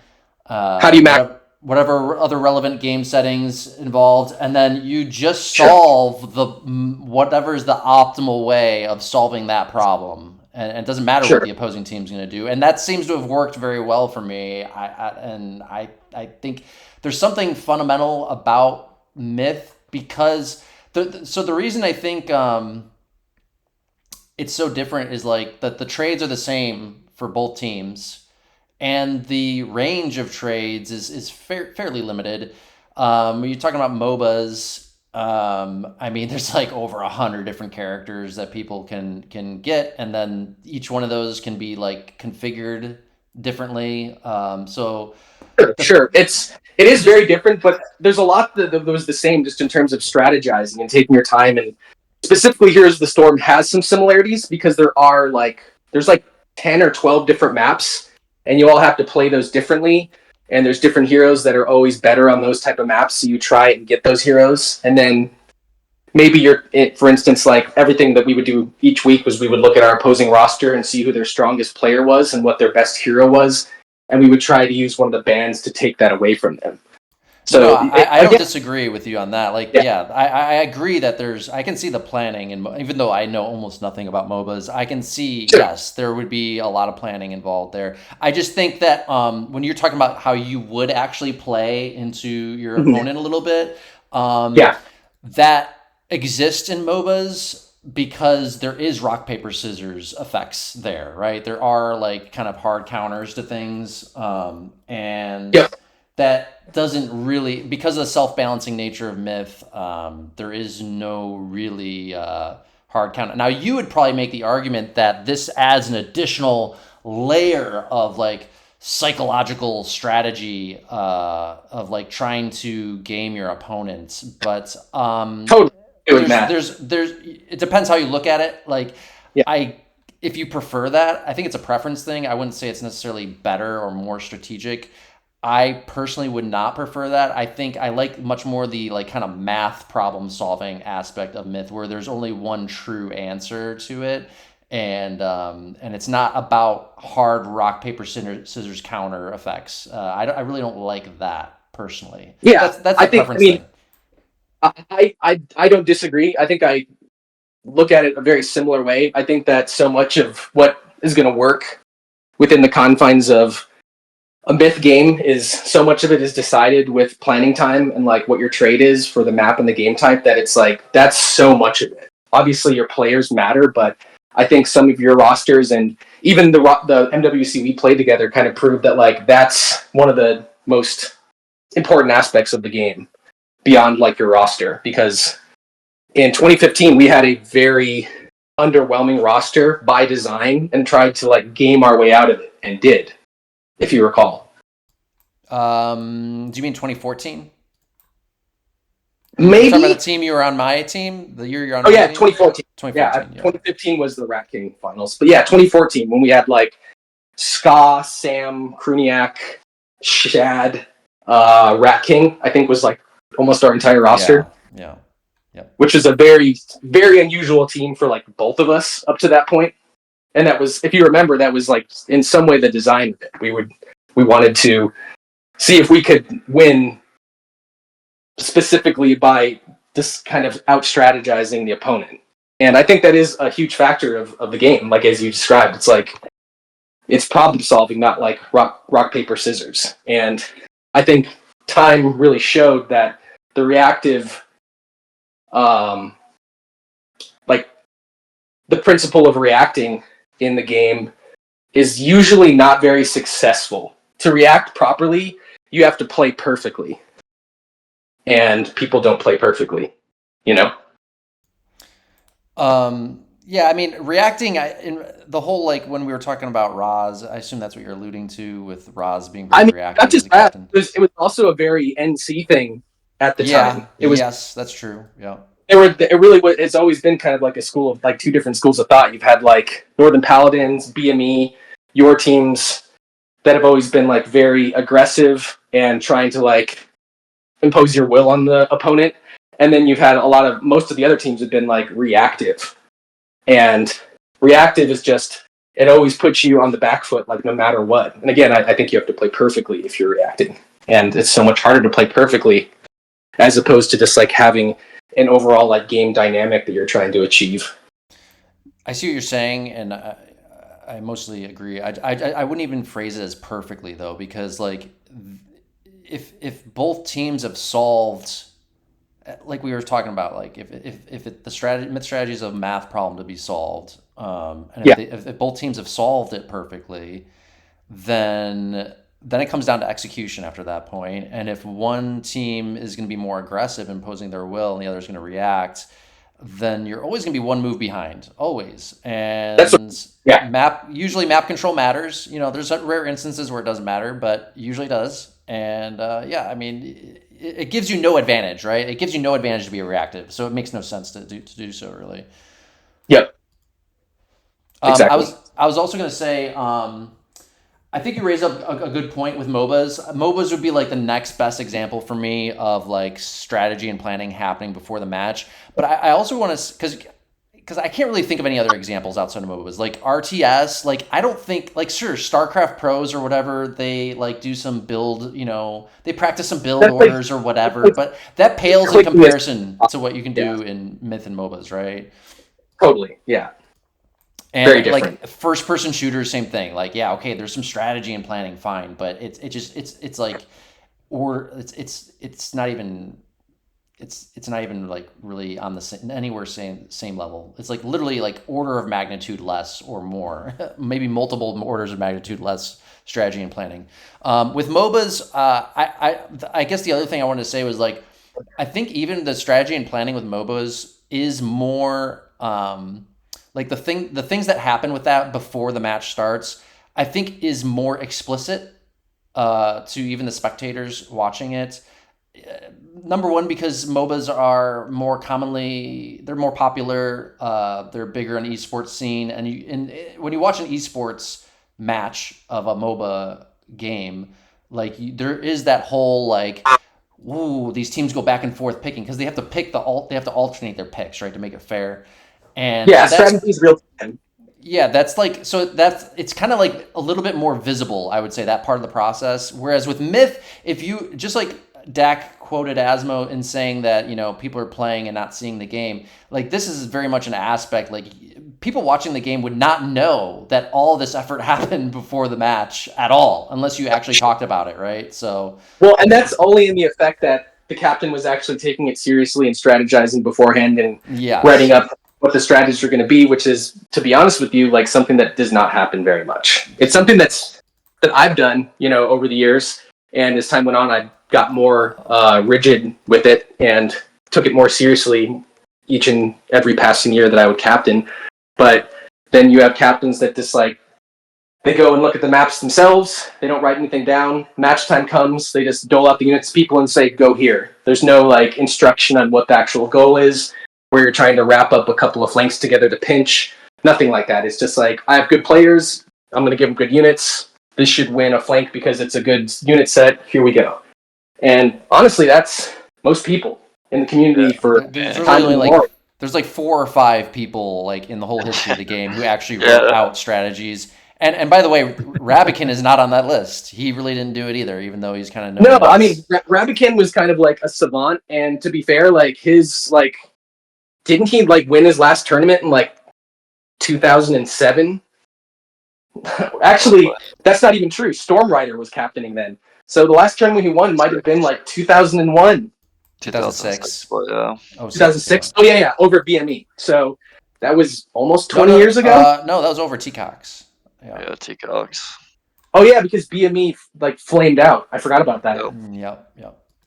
But yeah, no, so it's been a very long time since he was like sort of like relevant as a captain. And to be honest, Rab very vocally does not give a shit. Like people just entrust him with that because he can do it, but he's always despised doing it, it seems like. But even in spite of that, he still was always one of like the better captains in the game, but it really didn't amount to like many wins over time. He was one of the willing. We've had some discussions about this, like the different aspects of captain. People just call it captain, but really there's shot calling, there's making the strategies, there's like different aspects of it. And I think Rabikin, and then there's team building. Shot calling's his strength in the whole spectrum of captaining. Yeah, that's exactly what I was going to say. Asmo is, this is something that I didn't start really understanding. I didn't really parse out those roles myself until like maybe the last several years. The way I'm really viewing people in hindsight now is like there's these different roles to capping. team organizing, you could even say, is one. But like the two big ones is strategizing and shot calling. And if you start looking at it through that lens, you can really start to see which captains fall into which camp. And the shot calling is the thing that's a little bit more common, although it's hard. Both are rare. I'll just say. But like I can probably think of more shot callers than strategists. And Rabican was. The reason he's a good captain is because of his shot calling, actually, Correct. not his strategizing. Yep. So His strategies were always really simple. It was I liked his shot calling. His shot calling was good. His shot calling is great. I mean, he had a very like simplistic strategical mind in terms of what he was trying to do. He was trying to put a small force of units someplace on the map to stall a larger group while he pushed the other spot with the larger group. And then he would just shot call his way through that. That was almost his like entire idea as a captain over time. And it meshed well with the NP personalities because a lot of them are Finnish, a lot of them are very quiet, and he's like the kind of guy who like he has the Finnish sense of humor that works well with that kind of culture, and he can kind of like talk shit to his players, making dumb mistakes, but also be funny at the same time, and they'll listen to him and respect him, and you know it just worked for that kind of team dynamic, right? So. I've always loved the Finnish group of Mythers. I mean, if you've noticed over the years, I've almost always had at least like one of them on my teams. Because they're smart. They got good sense of humor. Great people. I always respected like all those guys. But it is interesting though. Like you're totally right.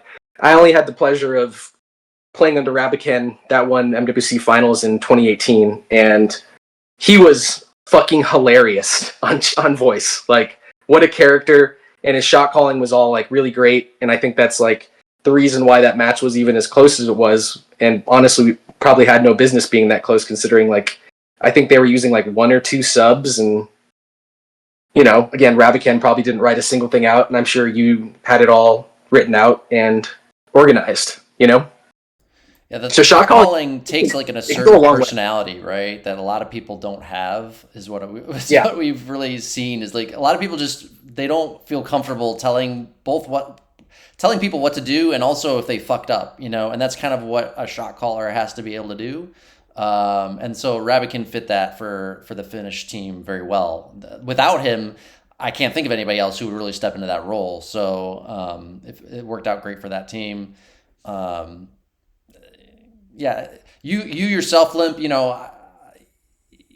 I wasn't a super big fan of your strategies. I much prefer your shot calling. And when I watch you captain, what I typically see is you out-execute your opponent. Appreciate it. I like your shot calling, but the strategies thing, the thing is that the strategies thing can be learned a lot easier than the shot calling. And the shot calling is kind of like you either have it or don't. You like it's a personality thing. Are you assertive and can like kind of you're comfortable telling people what to do kind of thing. That's harder to teach, right? So there's another wrinkle to that, I think, for myself at least. You were very like outgoing with your belief in your strategies, and you know what you want to do. And let's be real. I mean, for every team you've had, like up to the point where I've competed against you, have known like your record, you are like very much the leader of the team in all ways. So it's like you have the vision for the strategy, for the shot calling, for everything, and everyone follows that with you. And there's not much discussion with it, I don't think, at least in my experience. Maybe there's some. For me, I definitely, like, when I would captain teams and strategize, it was very much like it was by committee, right? Like I can't just like tell Shyster and Genghis and Eastwind and Thal. I just didn't feel like comfortable telling a lot of these guys like, here's exactly what we're going to do. I just wanted their input as well. So a lot of my strategies are very much like it's the team strategy and I'm executing that. And that's usually what it's been for most of time. Maybe like in the earlier days, I was a little bit more involved in like being like the sole strategist. But I mean, really like in 2020, like the strategies were very much by committee. I just put it together and shot called it. You know what I mean? Yeah, I'm glad you brought that point up because that's a theme that has come up a lot with various players who had some time in the captain's chair, and I mean, you probably remember it. Like we played together in 2009, and there was like very much of a like I would say like a divide between a bunch of the players, like you, Shyster, Ska, Ku, and like how that was all going to go. You know? yeah, well, okay, so 2009, it was very much Shyster and I butting heads, and before that, I'm not gonna put that on Shy because like I had the same issue with Roz the 2 years prior to that. It was me and Roz butting heads 2 years prior to that. So I mean, that's why I split off from Raziel over time, was because I just disagreed with how he approached the game. That's why I started playing with me NC. too. You know? Yeah, me too. And Shy and I were, but Shy was very much in charge of the strategies for NC. I mean, sure, he got input from others on NC, but I think he always had final say and was more involved, at least during those years that I was around. And Which I think is understandable, because I would honestly put, like, if I were to name like a top three mythers, it's very clearly like yourself, Tirri, and Shyster. Like, if we're doing like the whole game all time, like it's you three. So you put two of those guys in the same team, there's going to be conflict in how you approach it. So it's understandable. But I think that's just the thing, though. And I think your approach of just having like a unified idea that's just like there's no confusion in what's happening, it clearly works because you've dominated the competitive scene for a decade plus. So obviously, I always advise captains or whoever's going to be doing the strategy, like the whole strategy by committee thing is a really bad idea. I mean, Homer talked about it a little bit too, because Homer's captained several years as well, and the year he won, which was 2022, and he took me out. That was the 1 year I've lost, like, since 08. That was the only other year I lost. And like he talked about, like, that year he did not do the strategy by committee thing. It was just him. And like, you can see it, the strats are so much better and so much closer to what I would do. Like the whole committee strategizing by committee thing, it ends up in a situation where like the strategy is not what anybody wanted, and it's not good for really anything. So I think what happens is it dilutes what the point of the strategy is eventually. If it gets too involved and you start nitpicking over like a single Zerk here, a single Maul here, and you're kind of like losing sight of what the overall strategy should be, to be this like, let's overwhelm this spot with these units. Yeah, and or somebody, what often happens is, I see this with Adren a lot too. Not to throw Adren under a bus, but like some players they'll be like, this strat doesn't have the squad of units, the unit types that I wanted to trade for. Hey, give me 5 or 6 of these units so I can have that squad. And so now you're like playing into people's preferences, and it's not like you're talking about dilution. That's how you get a strategy diluted, right? It's like, I wasn't going to trade for souls or archers, but now this one player wants a soul or archer squad just for themselves. And it's just like, okay, well, now we're not doing the strategy anymore, right? So I think the ideal way to do it is you have the main strategist, right? Who comes up with the plans, trades the splits, and I think the good thing to do in terms of involving team is to like ask people what they think of it, like point holes in my strategy, and then they point their holes, and then you run it by in your own head, like, does that actually break down the strategy? Did I miss something? Do I need to adjust? But not just to change because someone's saying it. Just allow you to critically think about it more. Yeah, you can't let others. You want to ask for feedback and input from people that you trust, not just anybody. People who you think could provide good feedback to the strategy. You ask for that feedback. Even I do this, and then they give you feedback, and then you don't let it immediately give you doubt. Like some people, it'll sow the seed of doubt in their mind, and then they'll want to change it on their own. And now they actually had it right the first time. You know what I mean? So yes, no, I think you're totally right. And that being said, I will say that like 2020, I think, was like my strongest showing as like a captain strategist. But I also had all the time in the world. I was not working. I was on like unemployment. It was isolation from COVID. I had nothing else going on, so I like threw myself like fully and totally into the game like I hadn't since 2003, right? But yeah, no, that was was interesting. It was interesting just getting back into that mindset of like sitting down and strategizing through the maps like every day up until a match and everything. It was pretty fun. It was also a little bit painstaking at times, but it ended up being a lot of fun. And I understand why there are benefits to just having like one person put it together, so there's just less confusion overall. Yeah, I mean, it's not to say that others are uninvolved, but the person who's in charge needs to very much be in charge and maintain kind of like the integrity of the strategy. You can't let it get pulled apart in multiple different directions to the point where it just becomes flimsy mess of nothingness, right? So Yeah, I think there's even a representation of that in 2020 in that one specifically. I remember it. There's that map called Going to Town, and we just like never really came to a total agreement on like what we should be doing there. I thought we needed to like at all costs like control this one opening, but everyone else had different opinions on it, and we played that map and we got absolutely destroyed because we had no clear goal of what we were trying to accomplish.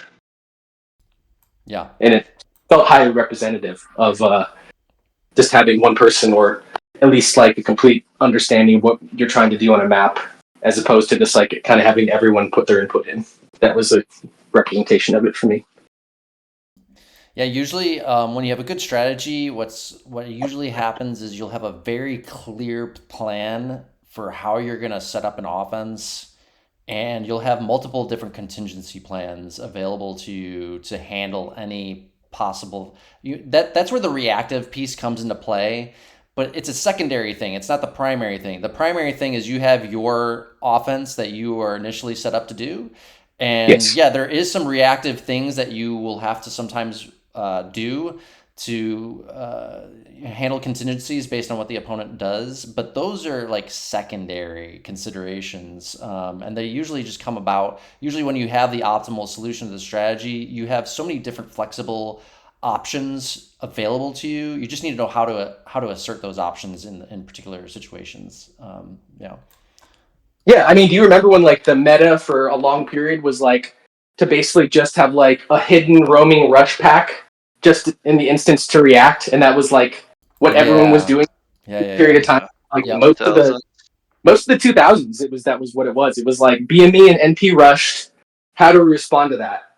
Okay, let's just like put out a counter rush to react to it, and it really never was great because the teams that were like aggressive and rushing were usually still winning, which was BME and NP and T-Cox. So yeah, I don't think it really bore fruit, if you will. And that was like Raz's main priority was to react, and it didn't work.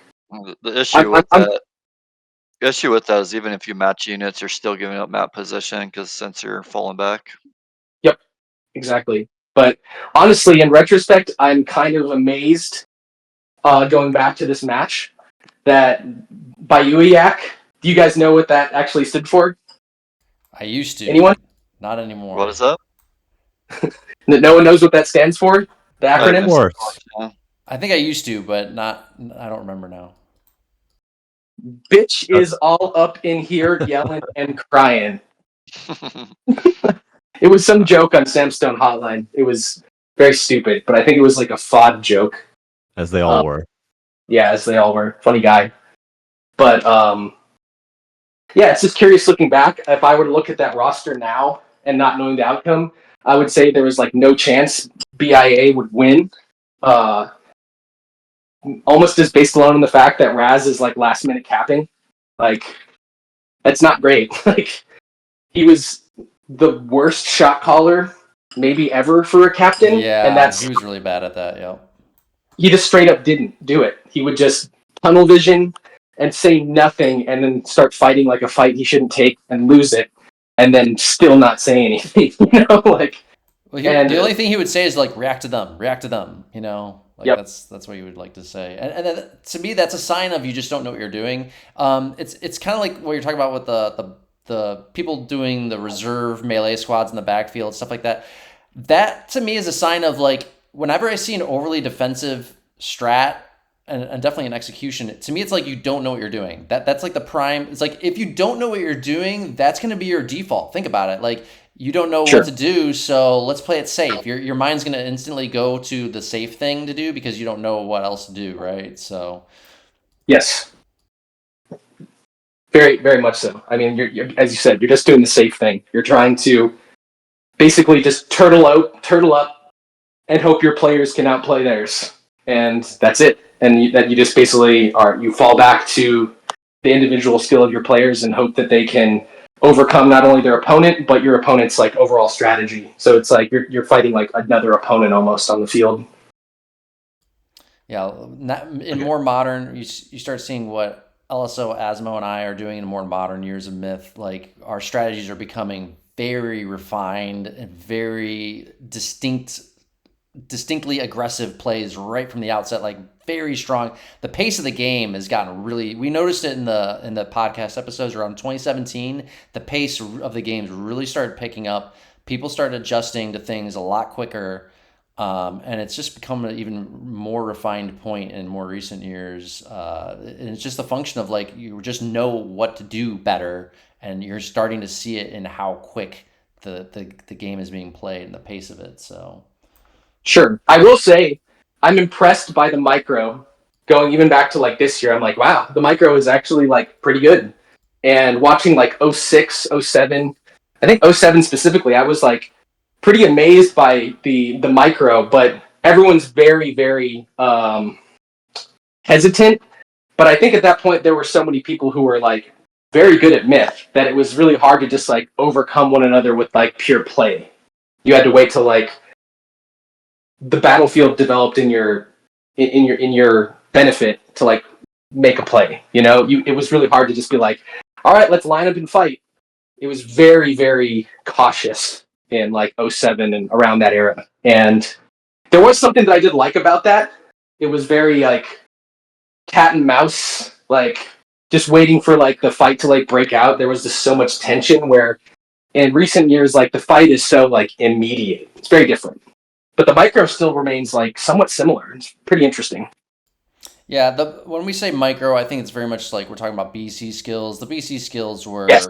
are the thing that has remained the most unchanged since probably 06, 07 timeframe, right? BC skills. I think some of it's actually gotten poorer overall for some people. Maybe like not the very best players, but some of the BC play I've seen within the last sub years is like been piss poor at times. Honestly, like not great. Hard to say. There's always bad players, right? So it's like hard. Like, are you comparing a better player from back then to a worse player from now? It's hard to make the proper comparison, right? To me, I always just look at the best players because to me that's like should be that's the only way to like really like make it a fair comparison, oranges to oranges, right, or apples to apples. But yeah, I think the BC skills at the top, pretty much the most unchanged thing in the last 20 years of Myth, for sure. Yeah, there's only so much you can do with the physics of the game. Yeah. What has changed a lot is the large team aspect of the game. That's the thing that just changes so much. Before I go into another tangent, I want to bring Dak. No, I want to go down the rabbit hole that Dak wants to go down here. All right, let's get into it. Dak, before you jump into that, I have to hop off. Yeah, Voodoo. Thanks for joining us, dude. Yeah. You're probably like, what the fuck is any of this going on right now? Yeah. I want to get some sleep. I'm hungry. No, it's all good. I genuinely appreciate you guys doing this and keeping it up, you know? Like it's impressive, and Limp's memory astounds me still. So yeah, agreed. I'm glad he hopped in at the end. So guys, thank you. Yeah, thanks. Well, please continue. Ovo, great seeing you. Yeah, man. Good seeing you too. And I'll catch you guys later. All right, take it easy, man. All right, see you, man. So, all right, Dak, you had something you wanted to chime in? Yeah, go for it, Dak. Fuck yeah. So you guys are talking about the shot callers, and I really disagree about people not having the personality for it. I think a lot of people have the personality for it. What they don't have is a permission for it, right? So you're talking about strategizing. You talk to people who you trust, who you run your strategies by. Those people have permission to chime in on the strategy. What you have with people in shot calling is they kind of know what to do. They want to make a play, but they don't want to be wrong. And it's because they think everybody else has the personality to do it. We've all got personalities on this game, man. Like, That's why they're all talking about formative years, you just don't want to catch shit for being wrong. So what people That's need is the wrong fielding. mindset, though, dude. That's the wrong No, mindset. no, That's how you become a passive player. Like, make the wrong choices is by sitting back and just waiting for someone else to tell you what to do. but that's what I'm saying. Like, if it, like, let's say that you make a call right in a game and you're wrong. Like, you gotta be willing to be wrong, and you gotta have a permission structure For from the sure. team to do that, right? Because what happens is people fuck something up and they'll get railed on for it when people are frustrated and losing, and then you get a bad team dynamic out of it or whatever, right? So people defer to a captain or a team leader or whatever.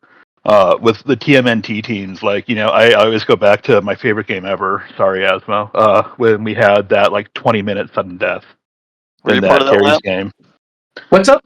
No, Were Limp you? was in the lobby for that game. Gotcha. Limp was saying the community needed that one. I remember that. Speaking of remembering all those myth moments. But in that game, like, I'm definitely like the seventh player on that team, and I was making calls for HMP not to kill the Trow or to like keep contesting it. And it's just like I might have been wrong, I might have been right, but we kind of trusted each other, and I knew that if I made a bad call or if I fucked something up, that I wasn't going to get like eviscerated for it or whatever, right? Sure. And I think that a lot of people and a lot of teams are just afraid of the backlash they're going to get because they're trying to tell other good players what to do, and people got personalities and they'll be aggressive, and that's why the fucking lobbies on Myth are so amazing, like that's why the chat lobby is more entertaining than the games a lot of the time, is from that whole thing going down. So I don't think there's a lack of personality. I think there's a lack of permission that people feel like they have to make shot calls like that. And I think that if Right. more captains enabled people, that you'd get a lot more people making shot calls, and they might be right, they might be wrong, but you probably get a lot better myth out of it over time if people weren't so afraid of the backlash.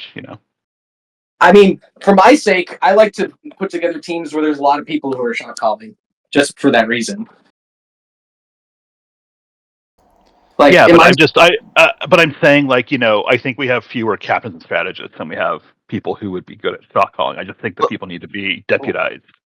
Why do you think people have that perception, though? I mean, just like from my perspective as a captain, I want more people talking. Like, people won't talk. It's so hard to get people to talk. If someone talks and they make a call and they make the wrong call, I'm going to be happy that person stepped up and talked, and we can figure it out in hindsight and what we need to fix. But I'm never going to get mad at someone actually trying to do the right thing to play Yeah, the you game might I not. I play. think a lot of people would. I think it's more of a fear of like other people freaking out about it, just the personality clashes on the game. I mean, the reason this game is so entertaining and that we keep coming back, I think, are the personalities on here. And you're gonna like fight with people, you're gonna clash with people or whatever.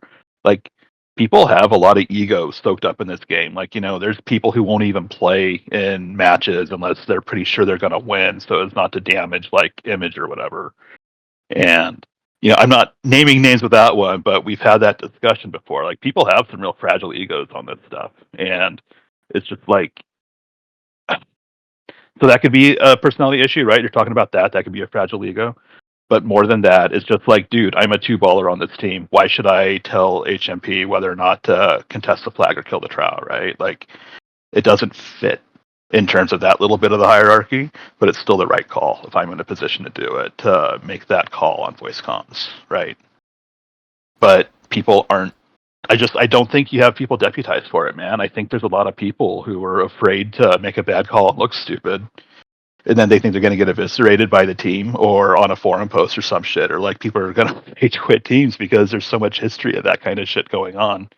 I think Because a lot we go of back to that, teenage years, like, I feel like a teenager when I play this game sometimes, right? Like, I get my fucking sense of humor like goes back to when I was 14, which, to be fair, means like today still, but all the same, like, I think that all triggers in people, and I think that I think if people were deputized and you were like, yeah, we're gonna try just doing this thing right here, you're gonna be a squad leader or whatever. I don't know if many people do that. The TMNT teams do that. GKG and LSO do that.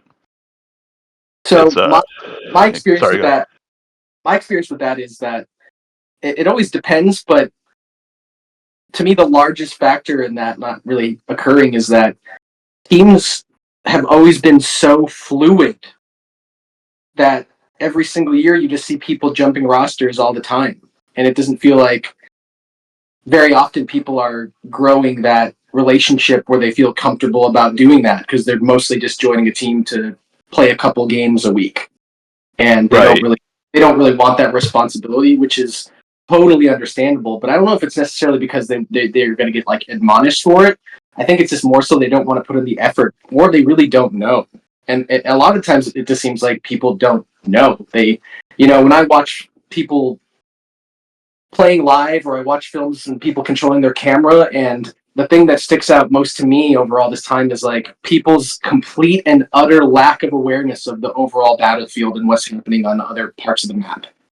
You want to drop some names, Limp? I mean, honestly, it's almost everybody. Like it happens to all of us, but it's literally most of the community, and almost the only people who seem to have like the foresight, maybe, to look around are the few people who actually ended up captaining reliably over the years. And it's like this form of tunnel vision that like almost it seems like most of the community like never overcame because they never had the responsibility to overcome it. You know what I mean? They just want to hop in, get in the game, get their archers, line up on the river, fight. They don't pay attention. They never click over to the north flank or mid or see what's going on. They just are in their fight. And they almost like don't want that responsibility because it like almost takes away from like the fun for them or something. But I think that's part of it. Is just like people's awareness. I think there's a different dynamic going on too, and I think that like maybe you don't see it, right? Maybe I see it more as a player like looking up, right? So, sorry, I'll find this cold. You tend to have your heavy hitters on the team, right? Like, you tend to have your players who are considered your best players, and you give them unit sets that are generally going to involve a lot of pushing, a lot of micro, depending on the team, right? Like, for some people that might mean like on Men in Tights, right? It tends to mean that somebody is kind of like GKG will take one side, LSO will take another side on a flank, and they'll sort of run things over there. But on a lot of other teams, it might be they take power units and they're focusing on the micro and on the fight, right? So like let's say you get like a 5-ball player, right, with a squad.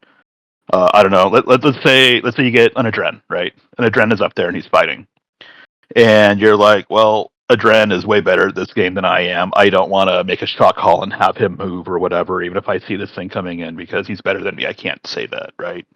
Somebody might say that on a team. And then Adren might have a prickly enough personality where he's not going to let anybody fucking tell him what to do if, they're like lower on the totem pole. And I'm using Adren as an example because I love the man. And I can talk shit about him. He's not going to get all butthurt about it. So just as an example, that happens, right? And then you get people who play out that little microcosm of it, but it's going to happen with other people too. Because the one thing that you tend to get when you start getting into the 4 or 5 ball range of people who are better at the game, and it hasn't gone away all these years later, big egos about stuff like that. They don't want to hear it from somebody who might be in a better position to look over it, right? So when I've got my fucking Thrall flag D because I'm the 7th man on the team, I'm actually in a much better position to look around the map and see shit happening and call it out. Sure. And it's just a matter of like, am I deputized? Do I have a voice that is going to be respected on the team? Or, are people going to be like, no, I'm better than you, fuck off, I don't care, right? And I'm not saying that happens with all these teams, but I suspect there's a dynamic with that. Yeah. And when you're talking about the fluidity between the teams, like, you're talking about people who feel the need to be around a group of players enough before they can start making those shot calls and have them respected. Like DKG can jump on any team and everybody's going to respect him and listen to him when he's making shot calls. So it's a very different experience. It's like a fucking woman who's a 10 who's like, what do you mean you're having trouble dating people, right? Ugly men or whatever. It's just like people who are on that level just live a different, like, life just is fundamentally different for those types of people than other people. I just, Did sorry, Dak go just ahead. call me a 10? Is that what just happened? Soak it in, GKG. Feels good.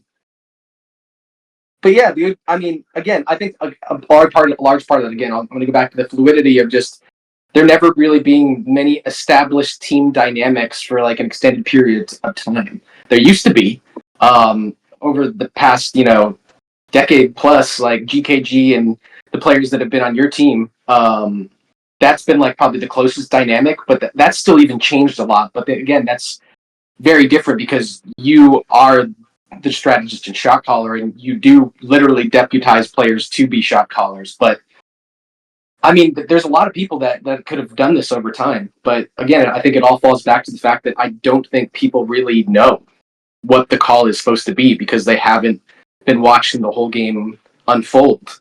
And as I've gotten older, that's been like the most exciting part of the game for me is like the overall scope of it and like seeing the chess match in the macro scale. And that part's just so much fun for me. Like I don't really get much joy out of like a straight like BC fight, and I haven't for like quite a long time. That's like in 2020, all I was focused on was like taking fast units, scouting everything, shot calling what we should do. That's like all I wanted to do. And for me, that's just a really exciting and fun way to approach the game, but I don't think that that's common, you know? I think most people do just want to line up at the river and fight. And you're right, that people don't want to have the responsibility or like the shame of the failure of the wrong call, but it really doesn't matter. Someone has to do it. Otherwise, you just sit and you get ran over by an aggressive team who's shot calling to one another. And that's even goes back to like having like an aggressive plan as opposed to a reactive non-plan. It all wraps up into like a nice little bow, I think. Yeah, I agree. I mean, I've been saying for years, I feel like the aggression is one of the key things holding some people in like the low 4 versus the higher 4 ball range, and it's a real distinction between like people who are dedicated role players but really good and people who are like take the crowd types, you know. Yeah. I mean, ideally, you just have a team filled with players who every single one of them is shot calling, and that's the funnest thing for me. Like, it's to be on a team like that. That's sort of what 2020 represented for me, is that I was on a team with like just all shot callers, all communicators, all intelligent players, all capable players. And for me, like it was that was like sort of like a pinnacle because of the fact that I got to finally be on a team that like felt like a team after so many years. Because even going back to like 03, looking at this is a rabble team. You know, this is one of those fluid rosters of just like random players that were put together to fight in a tournament, and then a couple years later there was like another BIA team, and there was like 4 of the people left or something, and it was a totally different group. And then like 2006 happens, and it's a totally different group. So it's just been really hard over the entire history of the game to like consistently keep a roster of people together. And I think it is an important facet in being able to do what you're asking of them, with like having the confidence to shot call and be wrong and not be like admonished or ostracized or like criticized for your choice. And I think that's a large part of it. But it makes sense. A lot of us all want to play with, you know, on teams with each other. I still have huge regret not ever being able to team with like Arsenic, like one of my closest myth friends, and like we never played together once. We were always opposite one another. That's you great know? to me. Ours is the best, man. Love that man. Yeah, he's awesome. One of my favorite players. One of the best players ever too. Absolutely top 10 without question, in my opinion.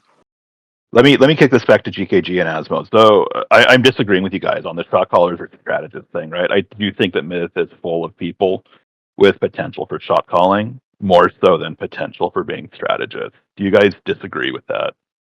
With what I've said? I do disagree. Yeah. Yeah, I mean, I feel like strategy, like the strategy aspect, like sure, if someone had to figure out everything else out on their own, yeah, there would be less people. But like, there's so much knowledge and information and people willing to help that literally all it takes is the desire now. And I bet you like 50% of the people who play in tournaments could become pretty good strategists, like good enough strategies to win, have their team have a chance to win a games every single time. But people aren't willing to freaking listen. They think they know it all. Like they've been playing 20 years, they think they know it all. It doesn't matter. Like GKG won the past 15 tournaments in a row. Oh, I know. I play this game. I played in tournaments. I know it all. Like that type of attitude is gonna get someone nowhere. They're not gonna be able to learn. In terms of shot calling, like you can't teach someone to shot call, really, right? Because I I feel don't like know. I kind of disagree. I feel like a lot of people are scared to talk on voice. Like honestly, it's so hard to Well, get people. I mean, to that's talk kind of what about I'm getting at, right? Like, if there's a permission structure there, then that fear will kind of disappear. But I think, like, I've been on these teams. I've teamed with you guys for however many years now. Like, the strategy thing is still something I have a hard time seeing with the game, right? Because, like, I hear you say it's not rock paper scissors, but man, this game has been rock paper scissors to me for fucking decades, right? So And it's hard to break out of that, and I feel for it. I'm just projecting myself onto the player base, right? but that perspective could change pretty quick. But I mean, of course, it takes like the desire. If you had the desire, like it doesn't take an Yeah. insane amount of time. But if you had the desire, you would learn it within a tournament.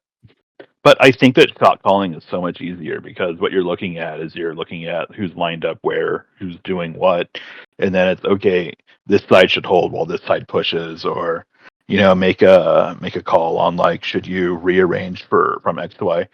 Now the caveat might be that the optimal way to do that would be if you had a full understanding of the strategy first, right? So you need to have like an in-depth understanding of what the strategy is to be an effective shot caller, or are you able to be like, oh yeah, they've got like 57% up there against our 40%, but that 40% has a hill it can hold. So why don't you hold on that side while we push through on the other side?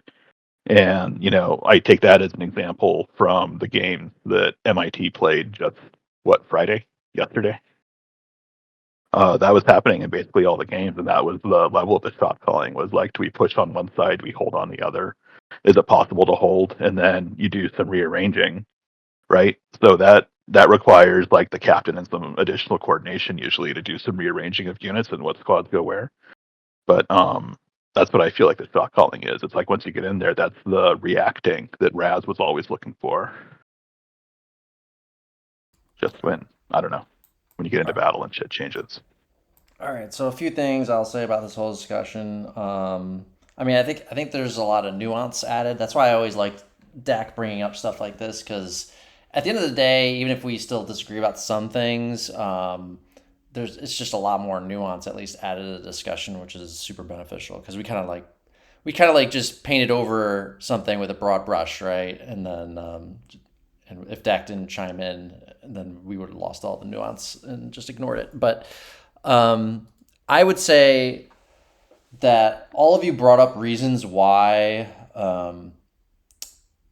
people can't shot call. And when I'm listening to you guys have this discussion, I'm just like, yeah, everybody's right. All of the reasons. So like Limp said, it's because people don't know what to do. And Asmo said it's because he has a hard time. He's like pulling teeth to get people to talk. And then Dak says, if they just had permission, they might do it. Like the team culture was off, and that's why they weren't speaking up. And the answer is, I think the real answer is all three of those things are true. Like those are all distinct reasons why people don't shot call, right? I Yes. think they're all true. I've experienced all of them.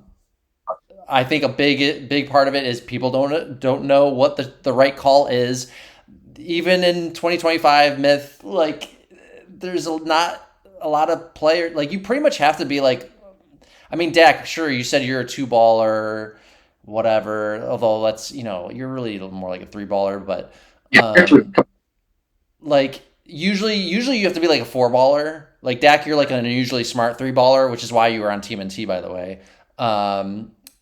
And so usually you have to be like a four baller to like have the basic competency to be making calls for your team. Generally speaking, there's exceptions. Dak, you're an exception probably. I mean, so here's the thing with your shot calling, Dak.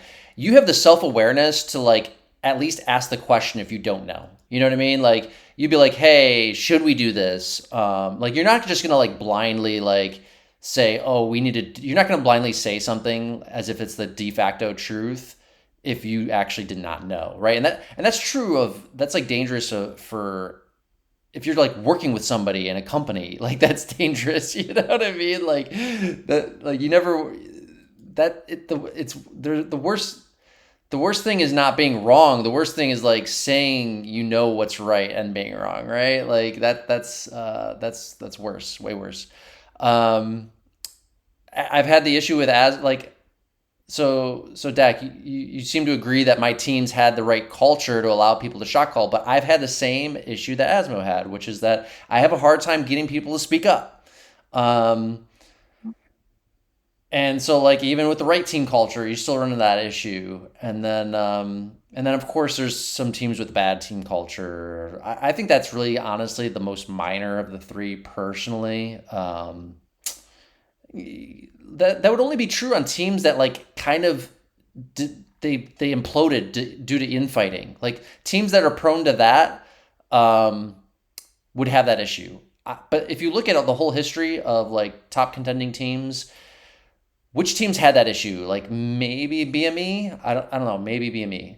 That's the one that maybe comes So to mind. they didn't really have a bad culture, to my knowledge. I mean, they were pretty unified. It was like, So Asmo, correct me if I'm wrong. I thought we had somebody that we interviewed from BME that said that there was some infighting on BME. I mean, it Remember? would be Magni, but I can't remember the specifics Okay. if there was. Well, maybe I'm wrong, but basically, let's just say that there wasn't really any top contending teams that had that issue. Like, probably some of the lesser teams would have had that issue. And if a top team had tensions within the team, they usually would, for the sake of competition, they usually would put those differences aside. I think in general, teams have done a good job. The top teams have done a good job of this. They'd put those issues to the side until the tournament was over, and then they just wouldn't team together again the next year, right? That's how that would get handled. What other points were made? I'm forgetting to mention. Sorry, before we jump off of that, I mean, a top team is not going to have that, because to be a top team, you probably have to have a lot of that stuff covered. Yeah. But think of, like, think of the I don't know, just to go back at High Twitch, a Rape Day type team, right, where you have a bunch of personalities like that, or I don't know, like third and fourth best teams, right? Like, yeah, in certain years, like maybe a rat team with a whole bunch of, like, BC focused type players, right? Where you're going to get a lot of personalities that are in flux with that, and then that's the continuity, kind of like Limp was talking about too. But I think that a lot of those teams may have had issues with that. I can see people being afraid to speak up if they think they can jump into that role, to and me, feeling like they're not qualified for it. it's always been a pretty universal thing for, I don't know, almost 20 years now. And GKG, I know you've talked about this a lot. It's basically been two contenders for 20 years ish.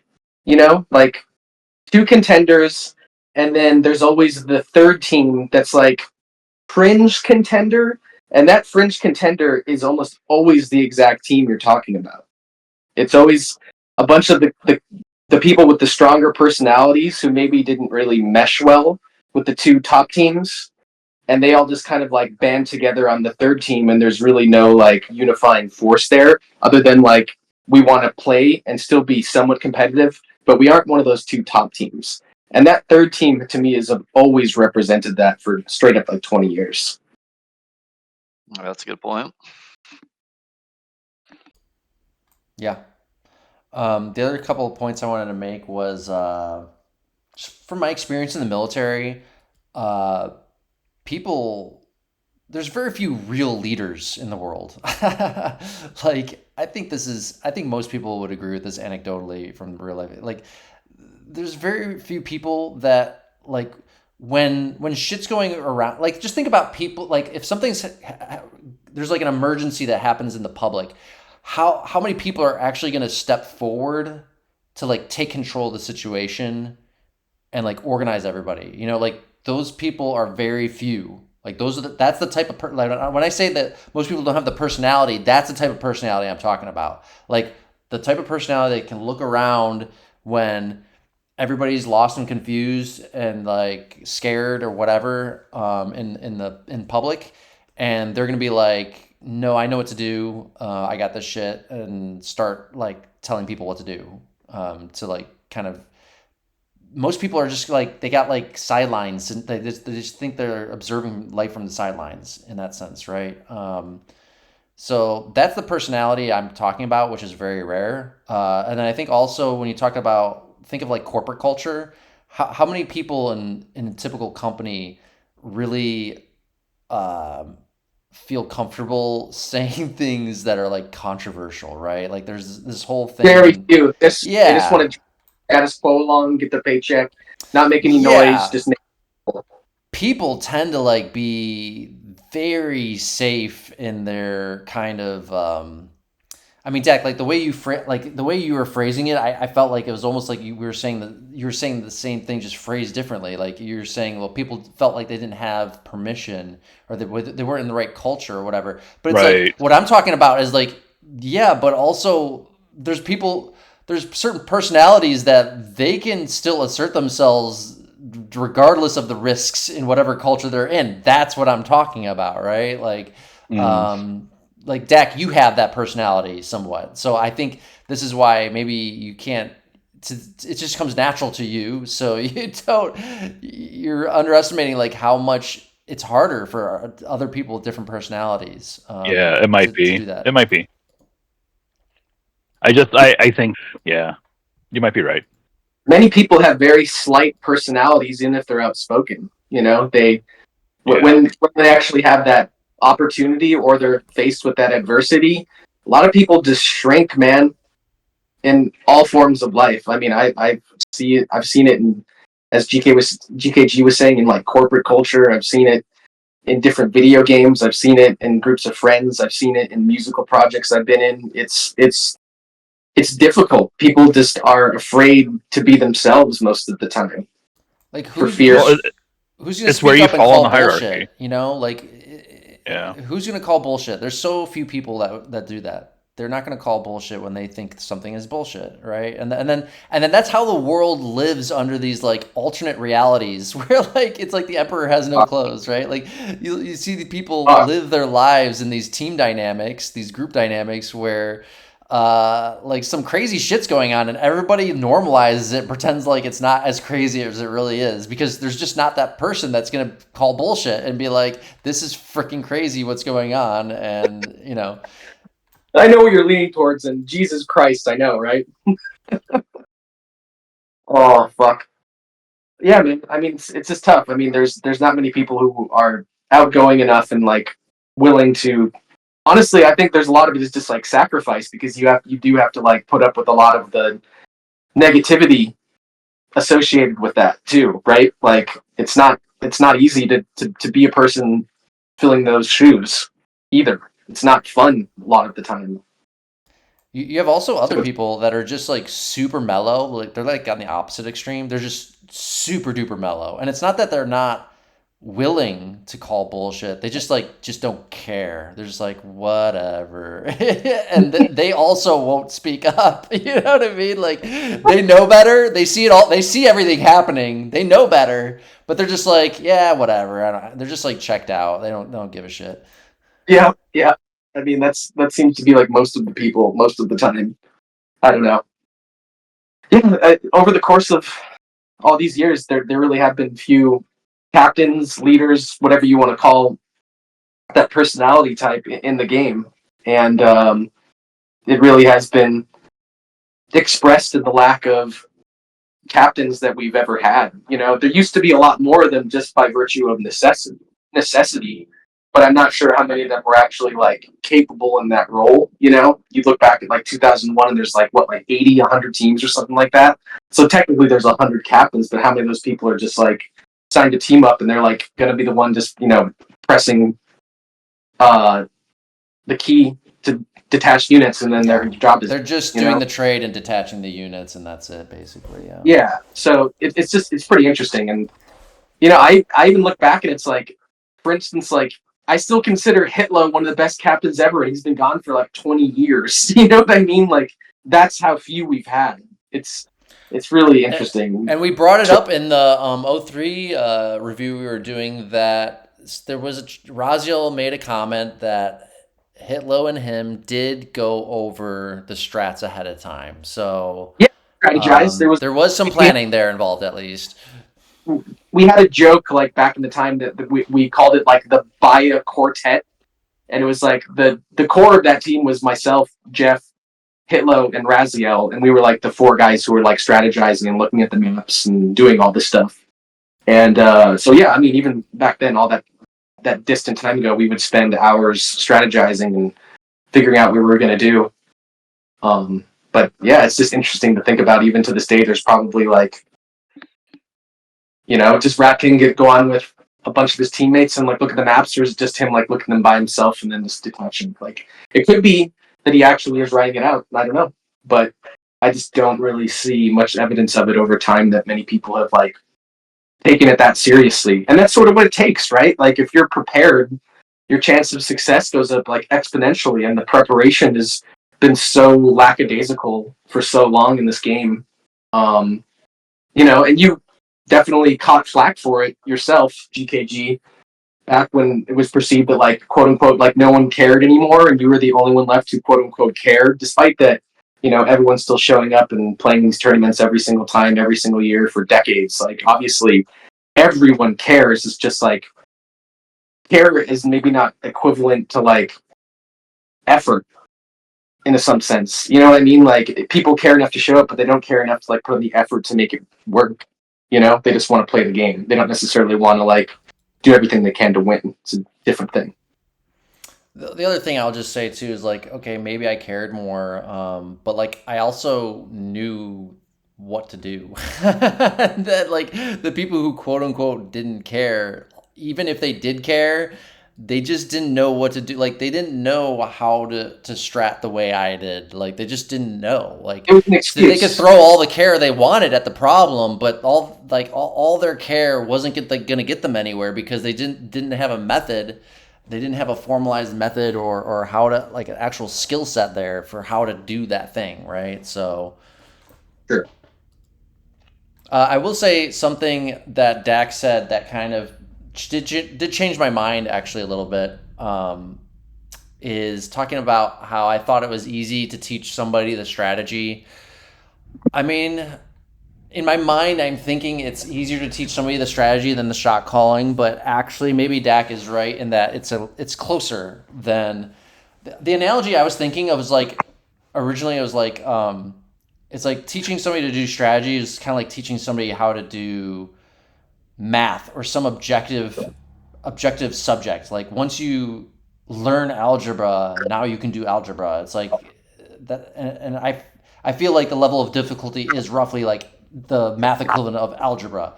Like, it's not freaking calculus or something. And that shot calling is more like trying to teach somebody to be a salesperson. Like, to me, it's easier to teach somebody to do algebra than it is to teach them to be a salesperson. Like, salesperson is very like, it's a lot. That's what I was kind of getting at with the personality thing, right? But I think Dak raises a good point in that if I look anecdotally at my experience of teaching people strategy, I've only really had like two major successes, which is Asmo and LSO, in teaching them the strategy. And I, despite all my efforts to teach many more people over a decade to do the strategy, and yeah, like I think it is actually hard. It is. It's not like math. It's much more abstract than that. And to get those abstract, like at the low level details, it seems like math. But the thing is, you extrapolate it into the ideas extrapolate to bigger scales of things. You might start talking about like one unit counters another unit, blah blah blah. But then you got to extrapolate that to squads, multiple squads. And it gets very abstract very quickly, and how to like figure.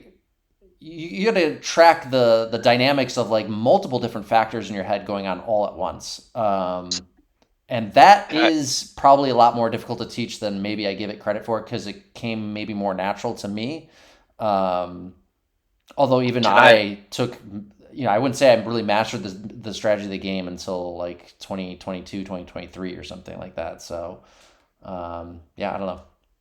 I want to add something to that. I think like one of the things, you're talking about some surface level stuff is like algebra to it, but then there's these deeper things. And I think one of the harder, deeper things with like the strategy, and I remember Limp like talking about this. Limp would look like at the geography of the map. A lot of times people just look at like, oh, these are the best units. You get the trail, you get the fetch, without like really looking at the map in detail, like how you can use the geography of the map to pull off different things. Like to me, that's like the next level stuff. Like you're not just playing the unit set in front of you that you can trade for. You're like, how do these fit into the map? Like, for example, just quarter round one, like 2 weeks ago, like you out strategy me on when the trial comes around because use the geography of the map when I just did a trade that is good in general, but not like specifically for that map.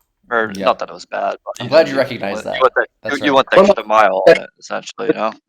That's one of my favorite parts of the game, and that's why I like make maps, frankly. Yeah, it's to your point, Asmo. It's like we try to like, especially the paper that I try to get everybody to read. Like it tries to lay out some principles and some general ideas for how to evaluate things. But there's so many factors at play. So yeah, like most people don't think about that terrain in that particular case where it leads to some exceptions. Like in general, like if you take those units and that game type on most other maps that are like flat terrained and there's not a lot of soul hills, that's maybe more of the kind of strategy that you were going with. Might be good for. But with that terrain, it now shifted the dynamic, and now the souls become overpowering, and they now become the defining optimal solution for that particular map game type. So, yeah, it's hard to like. It's hard to, and even I've played that map many times, and I only just came up with that strategy. So there's a lot of maps that remain unsolved in my mind. And I have my little strat logbook of all the strategies I've ever written out. I keep them saved, and I've even gone through and improved those strategies many times. And it's like a few hundred pages long because I've been doing this shit for a long ass time, like 15 plus years, right? And each strategy for every game can be almost like a page long.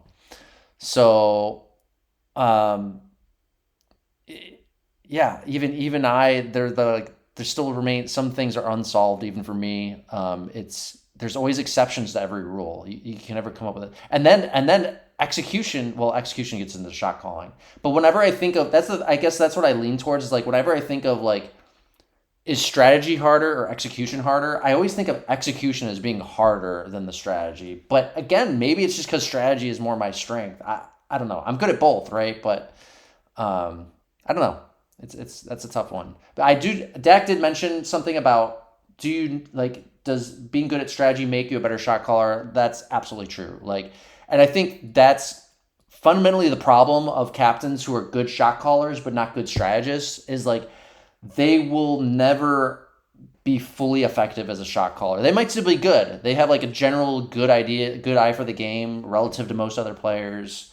But if you don't have that strategy piece down, you can't fully master the shot calling. They are so intimately integrated with one another. So I think one of my things in more recent years is like, even if I'm not captaining, I want to read the full strat. I want to know what every single player is doing because that affects the way I play the game. Like at this pace, I play the game, right? Like when I know everyone's role and how it's all supposed to come together, like I've already thought about these things in my head. I'm not thinking about it in game when the things happen. Like I already know my decision.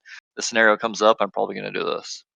that's very true. You have to load everything that you've thought about that game in advance. You got to load it up in your mind right before the game so that you are capable of making those split-second decisions in the game. It's there's been so many times where I fucked that up, and you learn from the pain of your mistakes. Like if you had just studied the game and remembered what you were gonna do and how you were gonna react to certain situations before the game started, so that you could make the right call in the exact moment that it happened. There's so many situations like that where, yeah, like I made a bad call, and you made a bad call. It's not that when you go back and look at the film in hindsight, it's easy to get the call right. What makes it so hard is to get the call right is the fact that you're under time pressure and there's an opponent that you're playing against an opponent in the game, and it's all happening in real time, and you have literally like seconds at most usually to make these calls. So yeah, that's that's a huge component of it as well. Yeah. You're telling me these strategy conversations doesn't make you want to come back on Limp? To me, that's like the funnest part of the game. It's like you're talking about the big old macro, how everything works together. It's not like these little individual fights you take against the person across from you.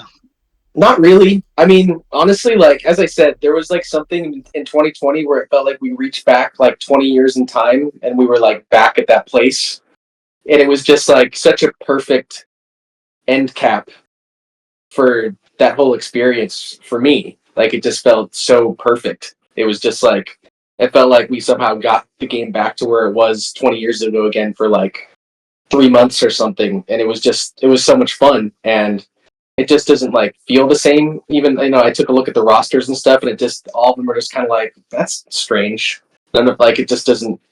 I don't know. It feels like a facsimile of what it once was for me now in some way. And I don't know. Again, I don't really like jive with like competitive gaming so much anymore. Like if I'm gonna play a video game, I play like a single player game to like relax. Like shit's fucked up these days, and I just want to like relax. So Myth is not really like a relaxing release, particularly for me. Because as you've described, if I come back to the game, then I'm gonna be tasked with some sort of responsibility again that I'm like not interested in having realistically. Like, I mean, even kind of became that way when we were playing Heroes of the Storm, and for some reference point for DAC and GKG, like after 2020, like basically almost that entire team that we had, we all transitioned to another game, and we probably brought on like another like 6 mythers or something. I think at a certain point we had like 2 separate tournament teams of almost all mythers playing in a tournament at the same time. And we just started doing that, and like that competition felt so much more, I guess, positive, honestly. And I think part of it was because the fact we were all like learning the game at the same time with each other.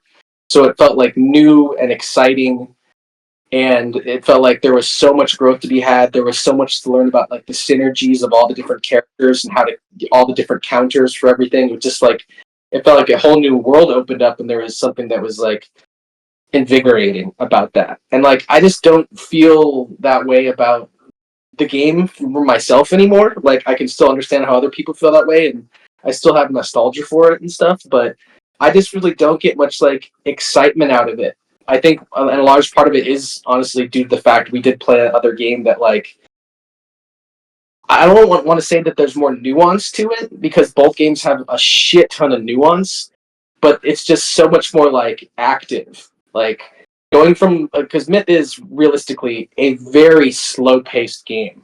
Now, in the moment when like a skirmish is happening, things are happening boom, boom, boom, really quick. But it's like it's like this. There's just so much tension, and then there's a release, and it's like it happens in like a couple of seconds, and then it's like slow again. And there's something about that just doesn't like really, I don't know, interest me very much anymore after going to another game and like experiencing a bunch of the same thing that I experienced in Myth, but like shining a whole new light on it. And I still love the game, and I actually like a couple weeks ago when I got my computer and everything set up, I went through and I played like probably like half of Myth in single player, and I was like, yeah, that's cool.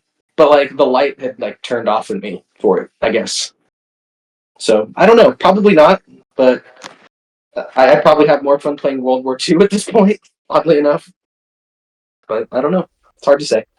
Limp's got me all hot and bothered talking about slow and fast and tension and release here. I have a question for you, Limp. Just talking about the Heroes of the Storm thing. Of course. Would you have gone over to that if not for the group of mythers that you knew that were going there with you in the first place? Like, is it something you would have gone to on your own? I mean, If I it had was already just you and I the had universe? already played the game at points. I mean, me and GKG and Donsky played Heroes of the Storm like a decade ago together. So there was always like a few mythers that were like playing Heroes of the Storm, like as a tertiary thing. And I had always played it myself. Like I picked up Heroes of the Storm just because of the fact it was like all these Blizzard IP in one game. I can play Diablo and Raynor on the same map. Shit, that sounds fun as fuck. So like, and it was available for Mac. So I was like, and it's free, okay, I'm sold. So I've been playing it like even by myself since it was released. And over time, I just saw like more and more mythers were playing it. And like, I wasn't even the person to kind of like start the whole thing. Oddly enough, the person who like got us involved to begin with was Zach, believe it or not. He was the first person who registered like a myth tournament team in the Heroes of the Storm tournament. And we were absolute dog shit. I think we won like one single game out of like 27 or something like that. It was really bad. But it started there. But would I have gone over like so with so much effort and so much time, like would I put myself into it so fully without the myth community? No, definitely not. No chance. Yeah. I guess kind of where I'm going with it too is, you know, and Asmo GKG, stop me if you don't want me to go down this rabbit hole. Talked a lot to various people on here about kind of what makes Myth so different versus newer games. And one of the things that I have an issue getting into with new games is so much of them just lack a soul that Myth has.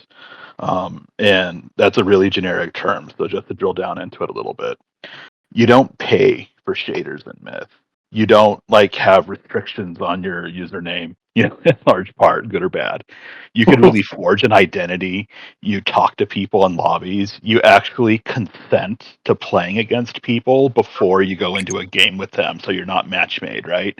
So Myth is really intimate, and it's really like you forge a personality, a persona, a community really out of it, and that's missing from modern games. And you know, You're like absolutely when I've jumped into MOBAs, it's been like, okay, you match make with somebody, or like Hearthstone, right, or whatever.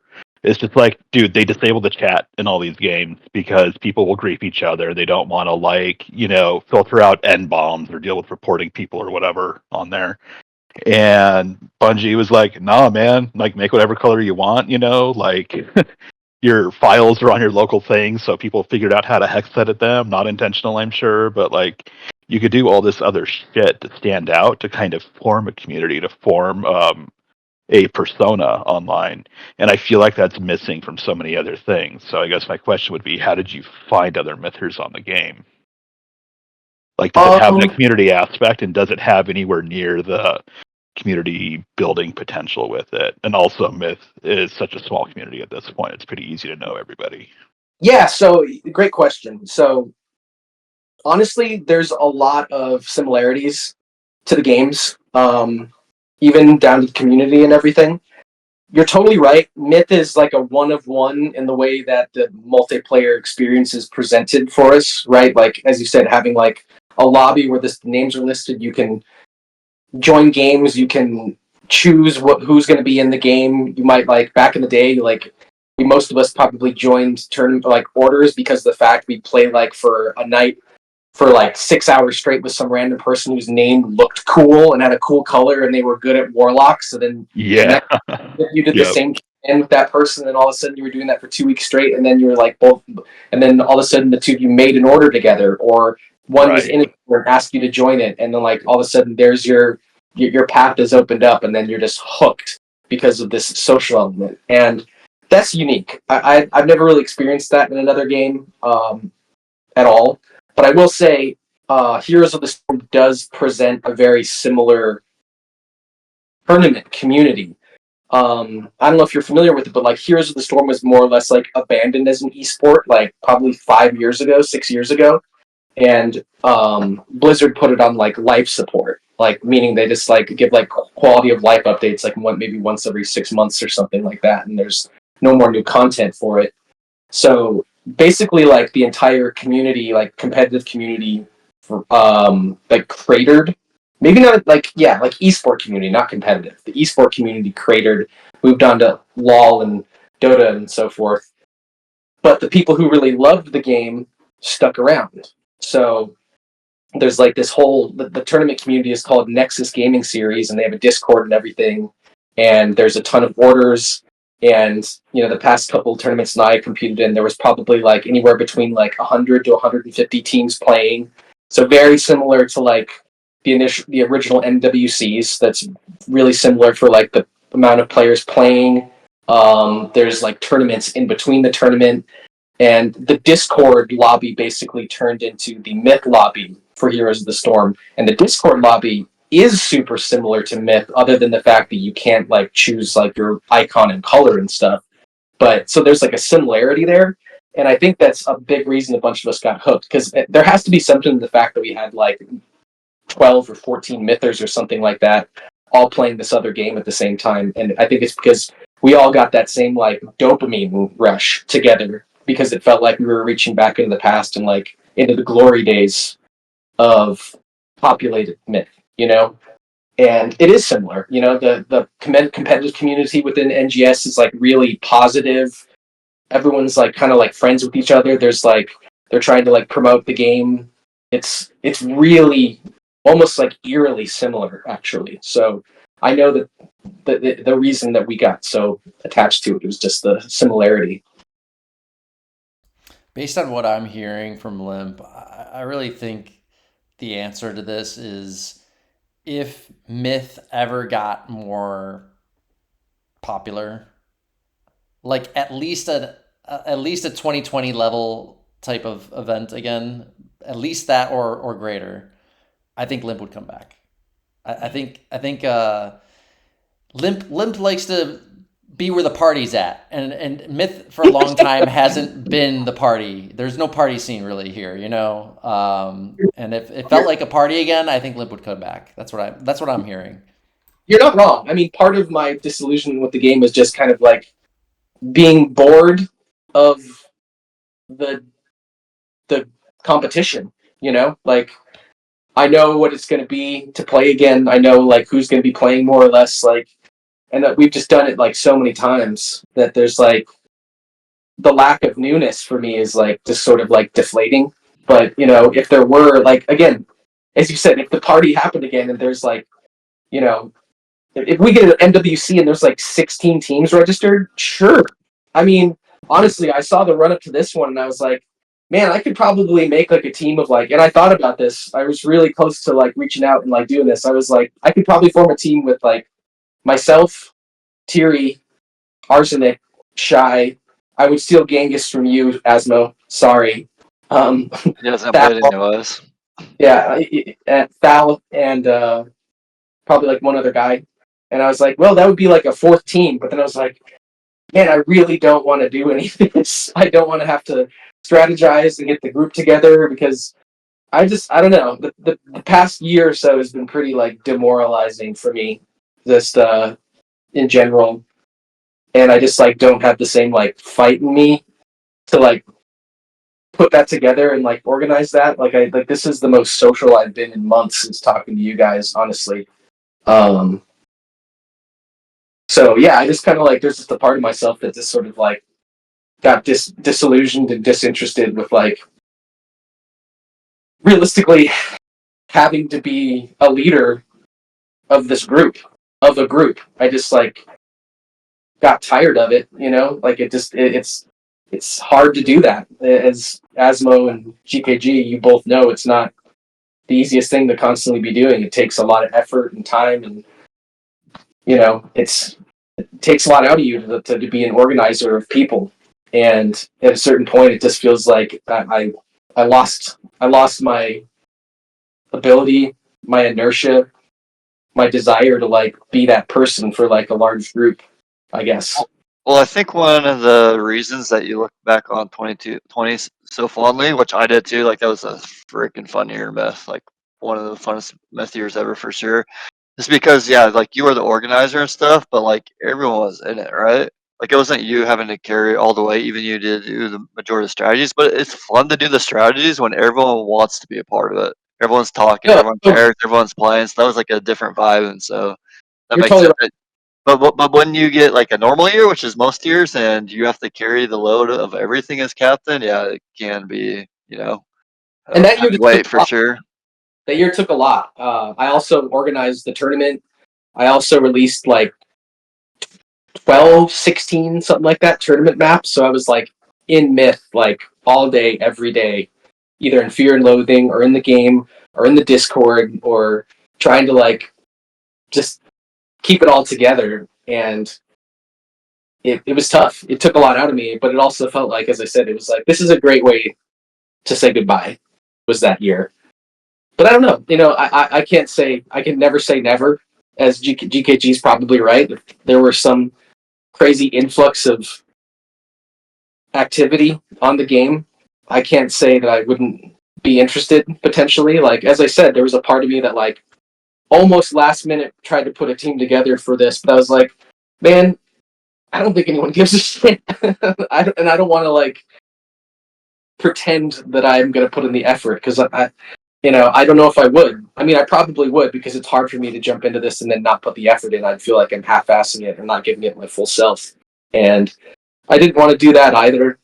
So I really don't know. I would say it's unlikely because I'm not even really playing Heroes of the Storm right now. I'm not really playing much of anything other than like occasionally some game on like PS5. As I said, like single player has been where my effort has been towards lately because it's a nice way to relax. There's nothing relaxing about competitive gaming, I don't think. I'll just say that I followed a similar trajectory where I took a long break from the game, and when I came back, although I did come back, I have not team organized so much or captained. I basically just I knew, like you, Limp, I was not going to do all the same shit I had done previously for, I don't know, like 10 years of teams, right? I wasn't gonna do all the work like that anymore. And I just found a way to still stay involved with the game and still be satisfied that things were organized the way I would have liked them to be organized without me having to do it myself by basically training up other people, in this case LSO, to fucking do it. And then in the future, probably Asmo is going to be the one who does it for me. So I just find at this point, like I'm not doing that shit for sure. But I can still stay involved in this way by letting other people handle it who want to handle it for me, and then I find other ways to stay involved with the game as well with this podcast, for example. So I evolve the way that I relate to the game. It's become different now for me, right? So yeah, I mean, you've become like the de facto myth archivist, which is cool. And I kind of like regret not being a part of like this whole series up until this point. But as I said, like I'm in like probably more than like half of the ones you did, and I felt like my influence was enough just like being in the games. I didn't want to come in and have to like color everything with like my opinion of it, even though it would probably be interesting in a lot of respects because I do have like a vivid memory for so much that was happening for each individual tournament, and listening to some of the podcasts, just ask questions you would have, and just like everyone would be like, I don't know, and I'd be like, dude, I know the answer to this. I know this answer. I can actually reflect on this. But again, like I felt like I was almost like waiting for you to do this year specifically, and it was really serendipitous that it happened to be the last one that you could do up until like another MWC finishes.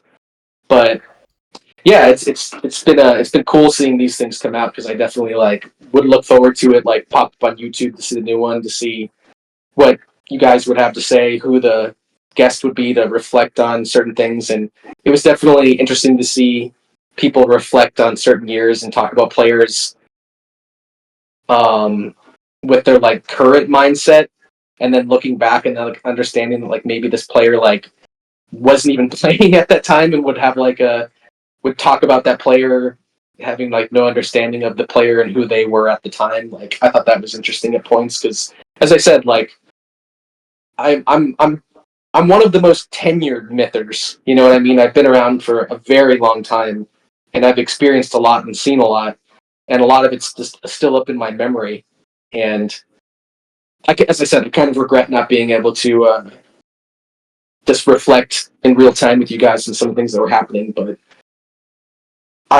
again, I felt like I didn't want to influence it too heavily. I wanted to see what you guys had to say with some, because I was definitely so. think you should have been there, and you should want to influence it because, I mean, yeah, like you were part of the history. Sometimes we didn't have really anybody else to kind of fill in to provide perspective, somebody who was there.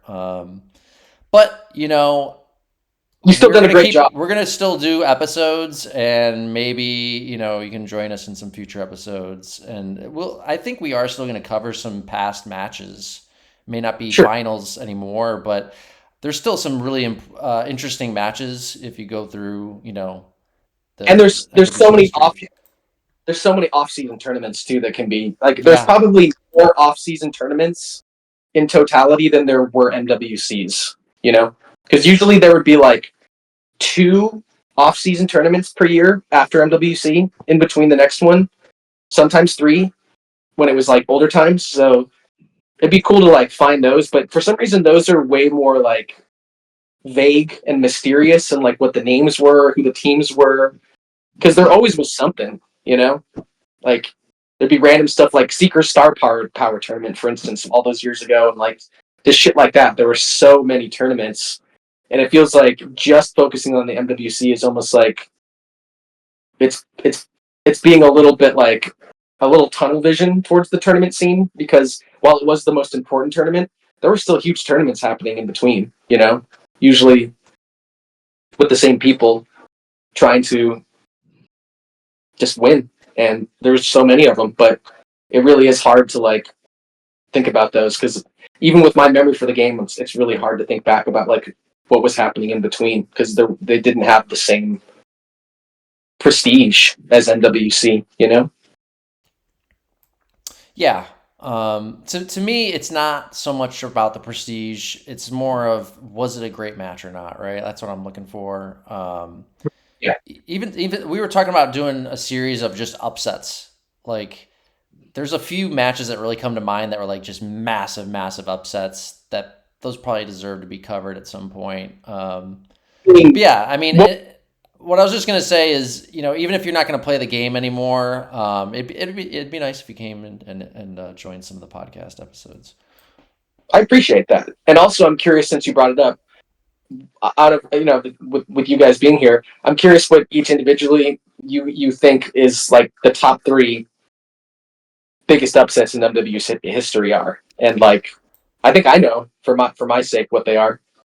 The one that always comes to mind for me immediately, and maybe this is my bias, but it's WTC over TMNS. Thor led WTC over TMNS. That TMNS roster, you look at it, this is what year is that? 2012, I wanted to say. 2013. No, it's TMNT. It's first year TMNT. 2013.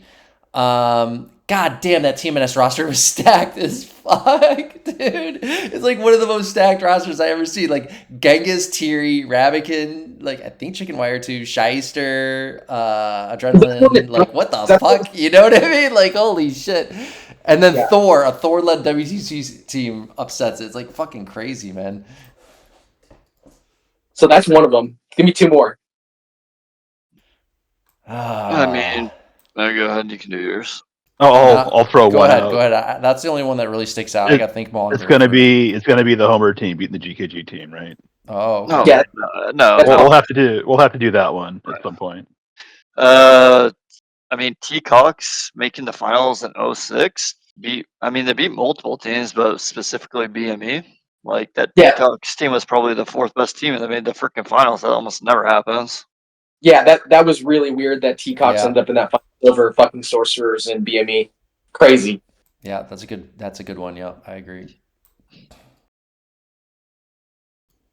Interesting to say that Homer beating me in 2022 is an up. I don't know. Like I didn't think I wasn't there for it. I was just ripping you because if you look at our roster, Dak, I don't know. Like it's Well, I wasn't on it, so I was clearly the missing piece. Asmo, I am the glue. Asmo even had the conversation with me before the match, like. You're definitely gonna lose this one. So I go down with the ship well. You know, he's like saluting me off in the sunset because we knew I was gonna fucking lose that one. That's funny. I did not know that. I was just trying to rib you. I have no idea. I haven't paid enough attention to be able to say. I got a few more. What do you got, Lamp? So I personally feel like I've been on both sides of this same coin. So personally, I feel like the match that you guys did this evening was a huge upset, beating NP with a bunch of basically a rabble team and a bunch of like borderline uncompetitive EI players and like CG players. Seemed like a pretty big upset to me. Obviously, enormous bias there for me, but it still looks and feels like it was a pretty big upset. But on the other side of that coin, I feel like Armageddon beating NC in 08 is like the biggest upset to me. That just made no sense. That was a crazy upset, and Armageddon like stomped us, if I'm not mistaken, like pretty solidly. Was that a final? It was a final. Oh wait. Then you guys would have covered it already, right? Yeah. Yeah, we did. See, I wasn't around for 08 or 03, at least not on the competitive scene. 08, I wasn't around at all, so I didn't really know the context of the match going into it. I just don't like these like the dynasty teams of NP and NC. They don't.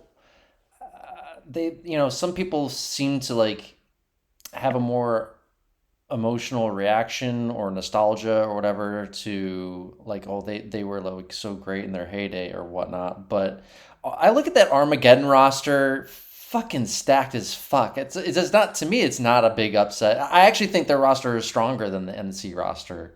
I mean, it felt like at the time. Chicken Wire, Kirk, Zur, like what the fuck? Like, dude, It like, is super Jesus. solid. Like that's not a weak roster by any means. No. But in terms of like the time, how it felt like it was a huge upset, and it was definitely seen as a huge upset too at the time. Was it really? I wasn't there for some reason. Or no, we got eliminated earlier. I don't know. I don't remember much about that finals, but I'm surprised that people thought that was an upset. It doesn't seem like it that much to me. The only reason I would think people thought it was an upset is because NC didn't even win their first MWC yet. So I'm even more confused why people thought it was an upset. NC was winning the off-season tournaments, I guess. That's the only thing you could say, but that's what was happening exactly. We won all the off-season stuff for a couple years straight, and that's why it was the upset. But who was captaining Armageddon? Wasn't it like Chicken Wire? Maybe I thought he did most of the capping. I don't know if I think there was a couple games he didn't captain in the finals that someone else captained. I could be wrong about that, but I think the reason it was it was just such. It felt like such like Armageddon from like what the roster was. It was like what you normally anticipate like that third team of being a bunch of like the really capable BC players is what it felt like at the time. I mean, I guess maybe this was not known. This is easy to say in hindsight, but like 08 was like arguably the peak of both Zur and Kirk. Like, I mean, maybe Zur is going to disagree with that and say it was earlier, but when I think of peak Zur, it's like somewhere in the 06, 08 time frame. And Kirk would have been like 07 to 09-ish time, like something like that, maybe. I thought his apex was when he played with you, because you finally were able to like control his like just total aggression. You know what I mean? Like, he's so aggressive. Yeah. I'm playing with Kirk again this year, and again he's really aggressive. But I love the aggression. I love it. He's one of the best BC players ever. It was just like his person really was rough to deal with at times. Zur also a very aggressive player. Love their aggression. It's hard to those types of aggressive players are very rare. But I don't know. I thought they're like I guess maybe at the time that was not known, but it's easier to say that in hindsight. Chicken Wire, he was still I don't think he was I always say Chicken Wire was Myth's best player in 2008 because he won like 2 or 3 tournaments like that year. And dude, Chicken Wire is amazing. He's another top 10 all-time player without question. Yeah, he was he was 08 unquestionably. Like there's no other player you could give it to other than him for 2008. Like you have to give it to him. He could do everything. He was so versatile. He would win FFA tournaments. He could captain. He could heavy hit, and he was so weird. Great guy though. Super weird. I'm getting a little like Twitch in me right now, Limp, because you put so many people into the top 10. I need to hear this full top 10. Well, I couldn't give you like 20 people in the top 10. Well, yeah, no, I want to hear the top 10. To me, I mean, as I said, GKG, Shyster, Rabican, Arsenic. I'd probably put Eastwind in there. Sorry, let me write this down real quick. I want to keep track. I'd probably put Genghis in there. I think just because of like how awesome he was, I'd have to put Chohan in there. I'd have to put Tirri in there. And then at that point, I'd have to like think about it more. What about RedPhoenix? Fuck no. Not even close. Really? No, he was around for such a short amount of time. Okay, so just based on how short it was, that's it though? What's up?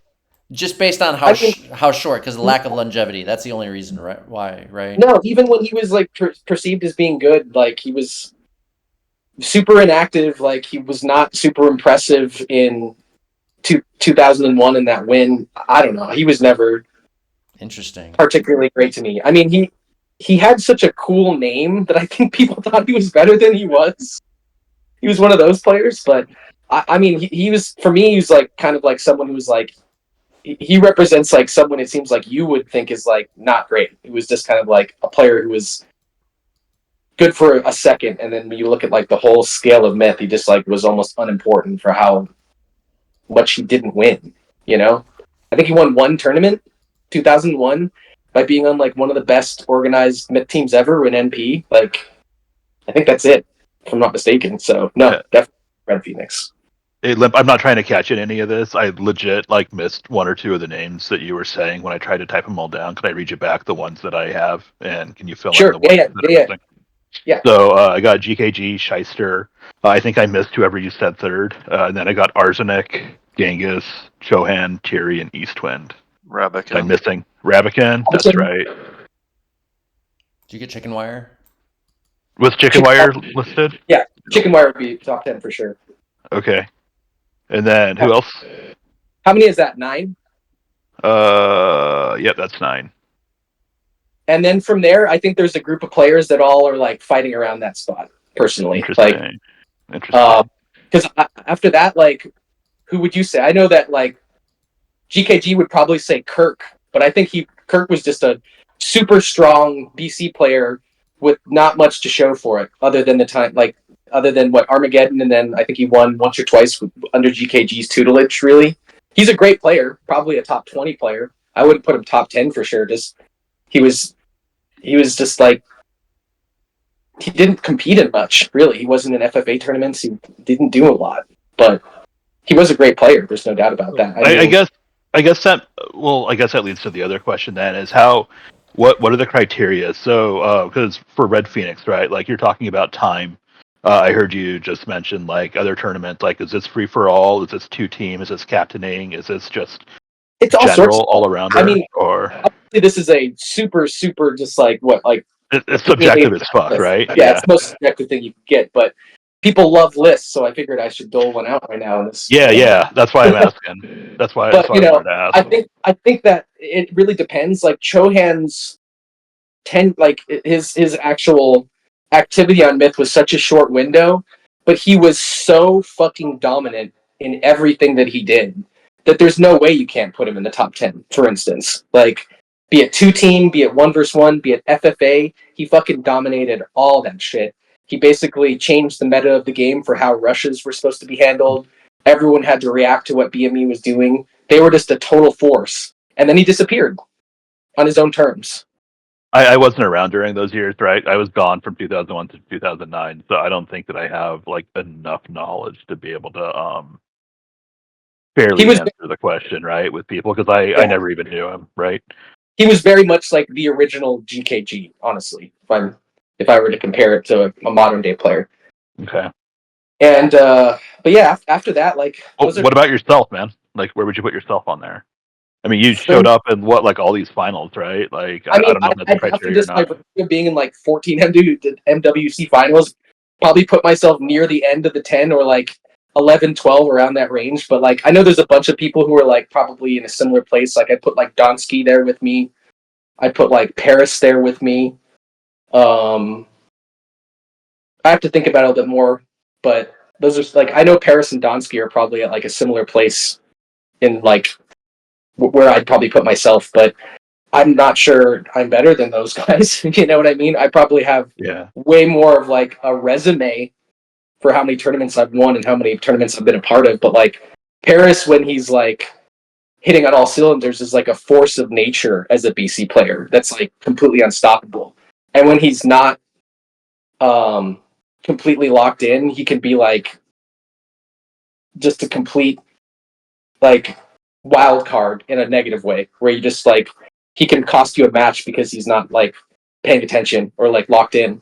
But on the other side of that coin, he can absolutely win you a match because he's just so dominant when he wants to be. And then Donsky's like one of the most reliable players that's ever been on the game, you know? Yeah, but I would put Donsky over a few people that you mentioned in your top 10, but yeah. But yeah, I mean I mean, Genghis is probably, in my opinion, is probably the best Trower that ever played the game. It's up to basically GKG and Genghis, I think, are the two best Trowers that have ever played. And Genghis just has such an amazing eye for the game. He can do everything. He looks at everything. Arsenic is just the most reliable, probably one of the most intelligent players to ever play the game. Tirri, from a period of like from like 99 to like 2005 or something, like won almost like every single FFA tournament that happened. And we all know his resume. I mean, he's always been fairly unreliable in the two-team setting. He still had some success, but there's no doubt about it that Tirri is one of the greatest players ever. Shyster has been just so reliable, such an intelligent player over the entire span of Myth, and he's been around since like 98 playing Myth 1 on TFL and everything, and he just has such an amazing eye for the game. Some of the best like micro you could ever ask for in a player. His like artillery skills are some of the greatest of all time. Yeah, I mean, all those players seem like I'd have to put those guys top 10, and like the 9 players are like obvious to me, and then it seems like there's a group of players around 10 that could be in that spot. What do you guys think? Do you think I'm missing out on any specific players that definitely should be up there? Well, Asmo and I are going to obviously heavily disagree. You have the very I see what your answer is, and you have a very conventional answer. I think your answer probably would be voted the most popular objective like consensus in the community, right? Sure. But it's very, from my perspective, and I think Asmo agrees with me because we think pretty similarly on this. It's like a very old guardy type of answer, I would just say. Like, I've never been one to really care about the old guard.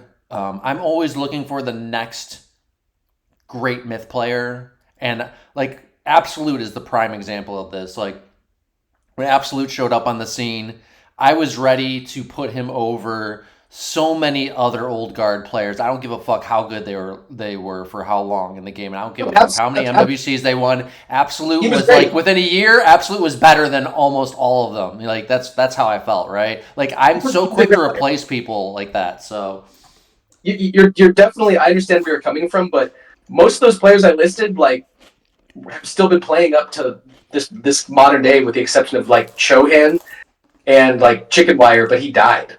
You know, like Chicken Wire played for a while. Yeah, no, I hear you.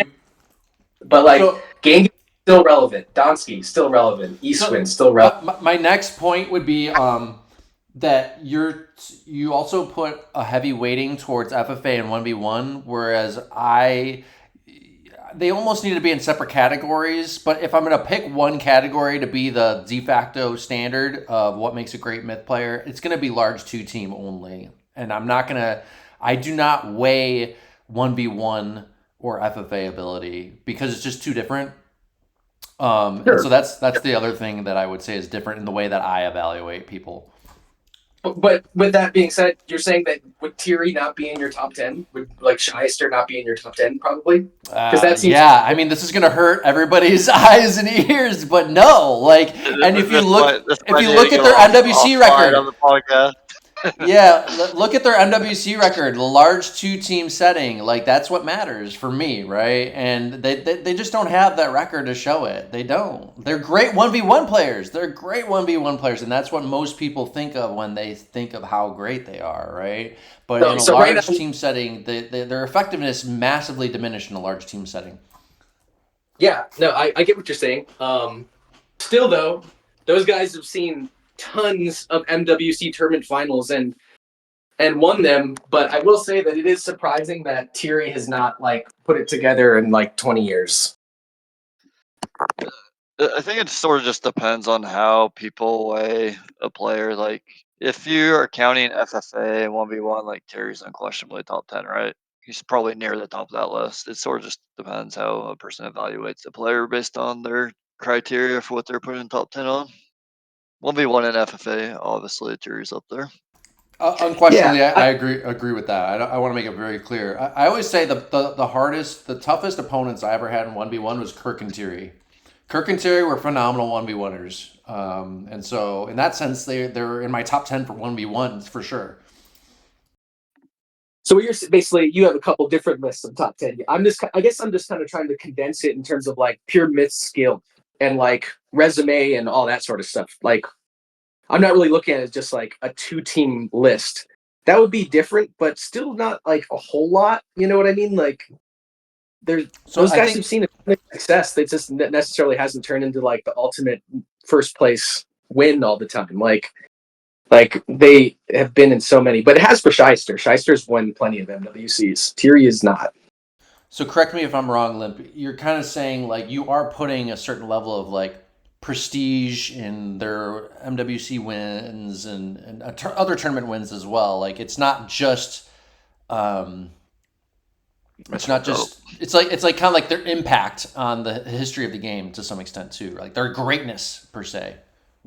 Sort of. I mean, as I said, like I remember stuff from a long time ago, and there's still a part of me that like it still meant something when there was like thousands of people playing and there was a couple people who were just so utterly dominant that like I am colored by that. My opinion is colored by that. You know, it's like it was impressive when there were so many people playing for like some people to stick out above everyone, and just like for Tirri to win like all those tournaments in a row when there were like hundreds of people playing in them, that's crazy work. You know, that leaves a mark, and it's like he's still, up until now, is still considered like one of the strongest players who's ever played, even though he usually ends up on the second place team and has for a very long time. And I think a lot of that is partially in response to the fact that I think that he's afraid of failing and looking like he's cares and then fails. I know that about him. I totally agree with you, by the way, as someone who's competed with him for a long time. I see. Yeah, he doesn't. Well. He wants to just like show up and be like, "Oh, I don't care. I'm just here just to fuck around and have fun." But you know, he clearly cares. He's still playing up. I don't know if he is this year. I don't think he is. But yeah, I think that there's a part of him that like is afraid of the loss, even though like he has still gotten that loss. You know, I think since 2006 was the last time he won one, which is still crazy to think about. But that doesn't mean that he's not great. You know what I mean? It doesn't mean that he's not great. It's just there's been a huge roadblock along the way, and that was you. You know, like he faced you in how many of those finals? Probably a large portion of them, and so did I. And just because that the people weren't able to overcome you doesn't mean that they still aren't great or weren't great at a time. And I think that there's I don't say any of these players are not great. They're all great myth players, great names, all great. But we were talking specifically about top 10 list overall. You know, it's just, you know, you can only have 10 names in there. You know what I mean? So Yeah, and again, like I'm always going to be a little bit like my opinion's going to be colored by the fact that like that time was still very like important and formative for me as a myth player, and there will always be that discussion about like when was the most competitive, when did it matter the most, isn't it? And the reality is it all mattered, and it all mattered for different reasons at different times. Yeah. You know, two of the players that stood out the most to me from the older Mithril Cup films that don't get as much credit, placing them close to that top 10 was Cave and Henry, actually. They seemed like Cave way was above their time. Yeah, Cave was great. I'd say he's definitely one of like the best players who ever played, but he was just so quiet, you know, that it was like almost hard to have as much an opinion about him because he was so quiet. Like it just didn't. He was barely there, even though he was such a dominant player. Totally agree. Second that for Asmo. I also Henry, wanted to just no. go ahead. Henry, definitely not. I would say hell no. Oh no, definitely not on Henry. Okay, interesting. He had a moment there where he was like a solid BC player, but Henry was like, I don't know, super unreliable. Super unreliable. I would not put him anywhere near any of these other players, and especially in 2-team because he had such a like a sticky personality. I don't know, strange player. He definitely had a moment where he was very strong though, but it was like a flash in the pan for me. Okay, Yeah, sorry. I'm willing to say that I don't know as much about Henry, so that Limp might entirely be right. Just Asmo and I could only see just very limited. I think it was like one MWC finals. Was it Street Fighter? Was 2001? I mean, yeah. Yeah, he was on Team. Oh, sorry, not Street Fighter. Angry Face. Thank you. Yeah, so we could be totally wrong about that. We don't have enough really data points to go off of there, but he looked promising that 1 year in that match, I guess. But the other thing I wanted to mention is the other thing that's kind of different about me, I think, than the way you evaluate things, Limp, is for me, I can change my mind a lot pretty easily about people who like what opinion I thought of people in the past. So, for example, I used to think Rabikin was a great strategist. I like, and then it took me many years, probably only until just the last several years. I started looking when we started looking at these older films, and like I just didn't see the strategy. I just didn't see it actually, and then that kind of started to jive with how everybody used to say he never really actually wrote anything down or prepared much with strategies, hardly at all. And I'm just like, yeah, I'm just not seeing it with the strategy there anymore. And my mind changed, and I go back and I can look at old films, even ones I've seen before, and my mind can change about them. Same thing with Chohan. Like you just talked about how dominant he was. It's true, he was super dominant at that time period. But if you go back and look at the films now for the eye we have now, yeah, understanding that internet connections are different and everything else, I understand that, but like the play just doesn't hold up in the modern sense. Looking at it now, and so my mind changes. Yeah, it wouldn't though. It was just a different thing. It was different in so many different ways, and for what the game was at the time, it was enough to like be a convincing win for a huge portion of time where he was just dominating and like. But it was different. That's the thing. I don't just because like this is similar to like when we're talking about like NBA basketball is like when you do a top 10, it's like, well, Bill Russell and Wilt Chamberlain should be there, right? Yeah, Or should not. Right. And that's it's just a time and place thing, and I think you still have to like give respect to that because it's like, yeah, there was so much more competition, and that means something as opposed to like now when like there's probably like 20 truly competitive players even left, maybe, like if that, and that's not a huge pool to like overcome really, and it's like there was so much more to overcome just by virtue of the volume of people. And to me, that still means something where it's like, it doesn't really mean a lot for me now. Like, even though like maybe the strategies are way better and the BC and the understanding of the game is like way more nuanced, but you're still talking about like it's such a small group of people that like just almost by virtue of like there being so few players that winning is easier to do.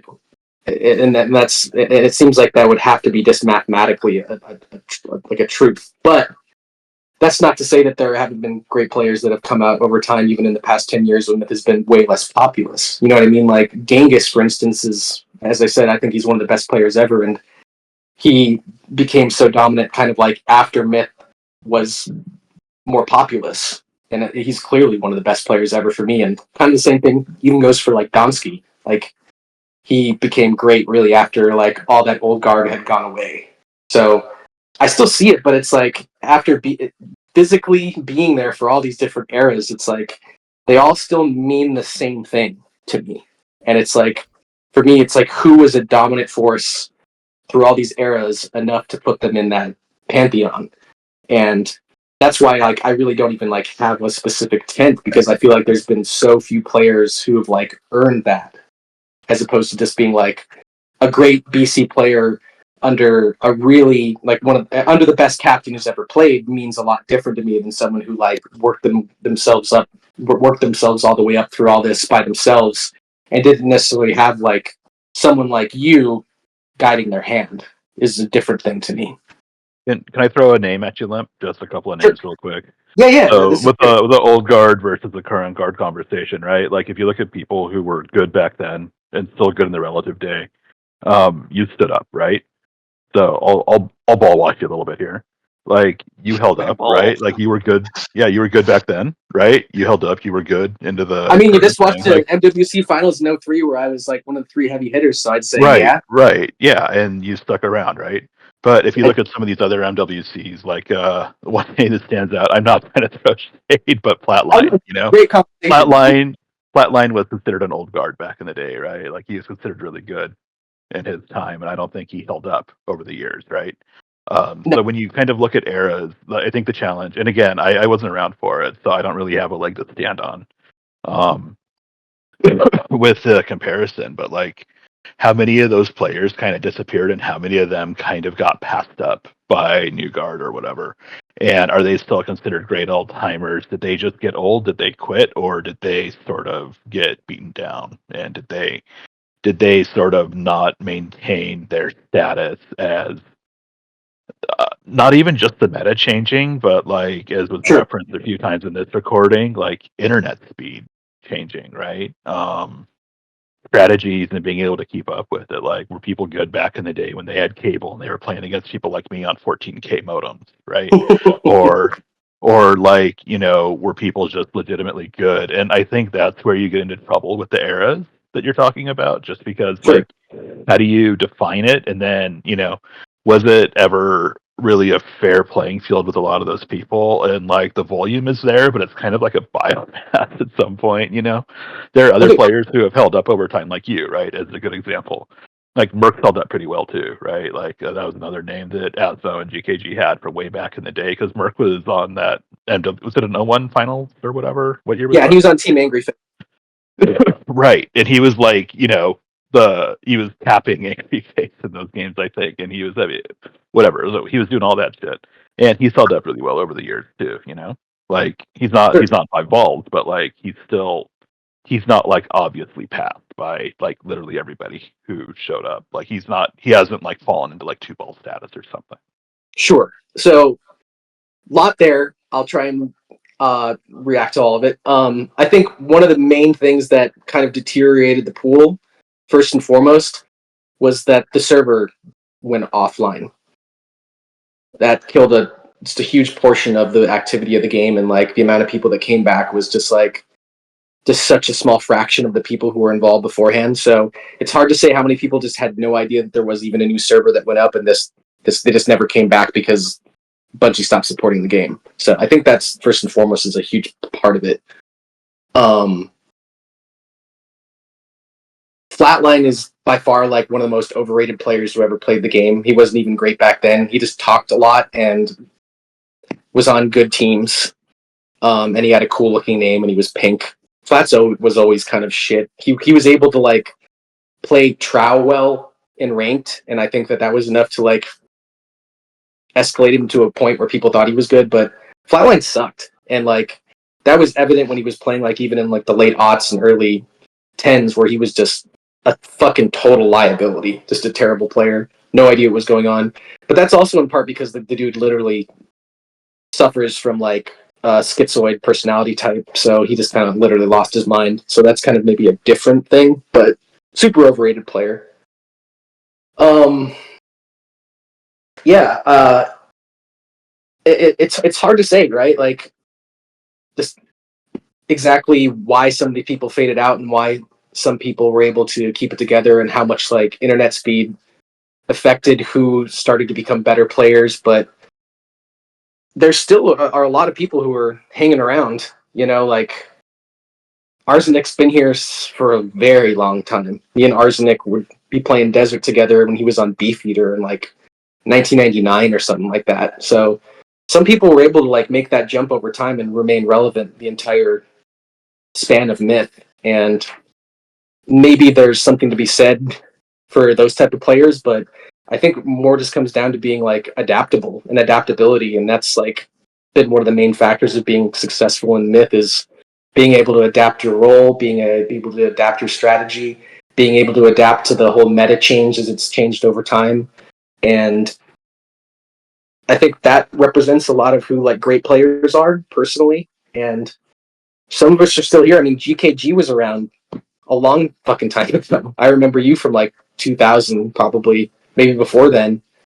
And so you're one of those guys. You've been around this whole time. You just, for like the aughts, were basically like a mercenary. And I know you were in the military and stuff, but you were still like one of the best Trow players then at that point, and everyone knew that. Like, if I remember right, you were on Men of Rohan for a while, and you were super solid. And Men of Rohan was like a super formidable team for a while. Like, so there's a lot of like, there's a portion of us who've just been around for a very long time, and there's something to be said for that, I think. Yeah, I think there's two ways of evaluating it. One is kind of like giving, it's kind of like the greatness factor is what I would call it. Like, somebody can be the greatest of their era, and their greatness was so great, but the greatness always comes in the perspective of or the context of the historical period and relative to their specific era. But then there's like the other way of evaluating is just like who's absolutely the best, where you try to imagine plucking the best from the past and putting, and having them compete against the modern era, right? Like that's the difference in evaluation. I'm not saying which one's right or wrong. I think it's a preference thing.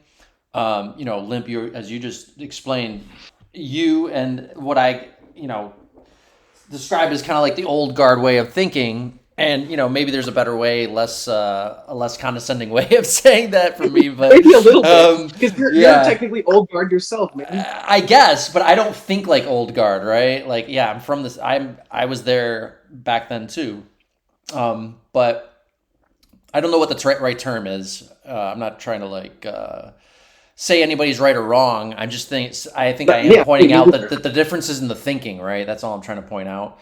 As totally. Where like you put weight on the historical context and how great people were relative to their time, and it's usually, if you prefer that way of evaluating, it's hard to kind of flip the switch in your mind and just try like the other way of thinking which is I guess the quote unquote new guard way, or whatever, however you want to describe it.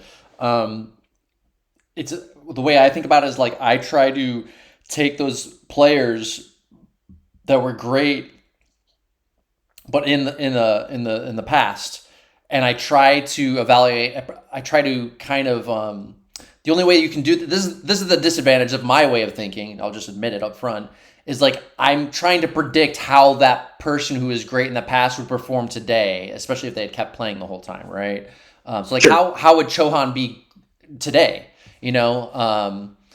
And that's where it's like, yeah, it's easy for me to critique his play back then, but if he had kept going, he probably would have gotten better. You know what I mean? Yeah, I would expect so if like some of the players today that we rely on, considering where they were at a point, I would expect that the best player in 2005, 4, 6, that whole range, like would probably still be holding up right now. Because let's be honest, of the new guard, who is actually new and who just improved enough to actually consider them good?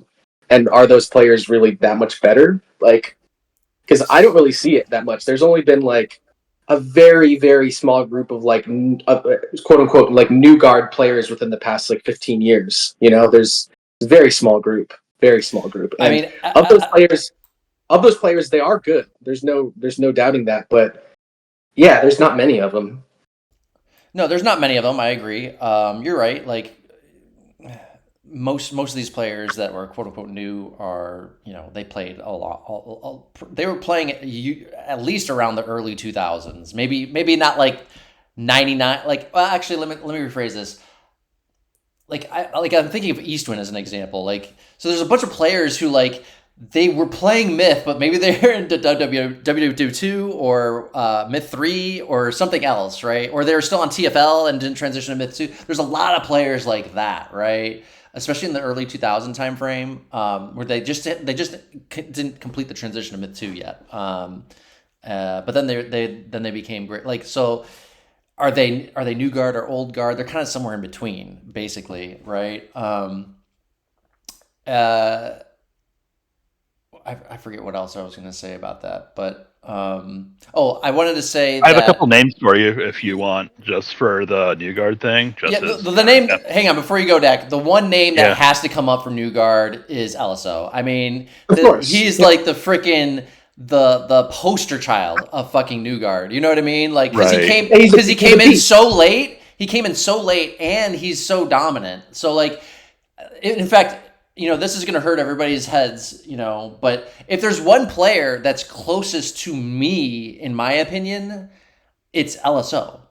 Like, and he didn't show up until like fucking, I don't know, 2015 or some bullshit like that, right? So no, like the new guard is like a small group. It's like Kruniak, LSO, maybe Rat King might be in that group. Well, I was gonna put Asmo in there too, just from like running teams and, you know, doing that sort of thing. GKG mentioned Absolute when he came back for the Bulls, right? But Absolute was playing the aughts, and so is Asmo too. They're not like really new guard. They were around. Yeah, you know, the goalpost on what qualifies as new guard has to keep changing as time goes on. You know what I mean? Like Absolute in 2010 was new guard, but now we look at that and it's like that's kind of the middle era now, right? So yeah, I would say if there's like a defining a dividing line, it would probably be 2010, like before and after. Yeah, I would, because that's basically when GKG's era started. And that's like a totally different era. Well, what about like servers, right? Because I would think that servers would be the best way, right? There's like a lot of ways of defining it. Yeah, servers is a good way. Team dynasties that's kind of what Limp was alluding to. Like I had my dynasty. There's other team dynasties. That's another way of dividing the eras. There's multiple different ways of doing it, but yeah, but there just seems to be something there where it's like if you didn't start playing Myth until 2010, you're a new player, and it still kind of like feels like that. And there's like not many people after that. So it's like the only name that you can. He's like literally the only like new player that came up. So it's like there's no doubt he's like the greatest new guard player. I mean, he just tore through 1v1, 2v2, 3v3 tournaments in 2020, and you know he loves the game like I used to. You know what I mean? I almost like envy how much the dude loves the game, because like I totally see like myself in him. When I was, you know, in this tournament you guys just reviewed today in 2003, I see that, you know what I mean? And he is a great player. There's no doubt about that. You know, he's the best new guard player there is, because also the list is just super small. Like, who could even be thrown into that? Because most new players just never really ascended much at all. It's like, would you put Shad in that list? Probably not. No. Good players, but would you put him in that list? Would you put like Killer King and Argos? Like, they're solid players. They're not like anything near the players we're like talking about. They're solid players. Those were names that were around in like 2009 when I came back, though. So sure. I don't know. I mean, the goalpost. I don't know. Like I don't know. I think of like way back. I guess for me, I think of it differently because I didn't play from like the Bungie servers going down. I played like very briefly on Mariusnet when it was TFL only. And then I disappeared for the better part of a decade. I didn't come back until 2009. So I missed a lot of that, but it's hard for me to view all of that as one era because I came back and everything was so different, right? Yeah. So that's my own bias kind of coming in there in terms of like what is and isn't. Like, Do you know, like, do you know what I think would make a better list? Because everyone does top 10, right? They've been saying top 10 forever since people are doing this list. I almost feel like you should give a top whatever based on how many years Myth has been around. I feel like that'd be a better list and you get more variety. And yeah. So So however you're many saying is players I'm have been number around one? 27 Yeah, years, baby. get 27 players or something like that. Then you could actually like go pick players from eras that were only around 3 years and actually put them in those lists. I'm not following Asmo. Can you repeat that? I think the list you would be want a more top interesting if 27? you didn't do a top 10. Yeah, you get choose one player per year essentially. Oh, I see what you're saying. That's been Okay. around. Because then you could put the FODs in, right? The FODs or whoever people thought are the best players in those I think eras. there's just a lot of different ways of creating the list, and like Yeah. you just have to. Yeah, I think you need to just be objective on how that list is being evaluated, and I actually like seeing the nuance of having multiple different lists evaluated different ways and putting them together like side by side, and that gives you a better total picture, I think, than just one list that can only be evaluated one way. You know.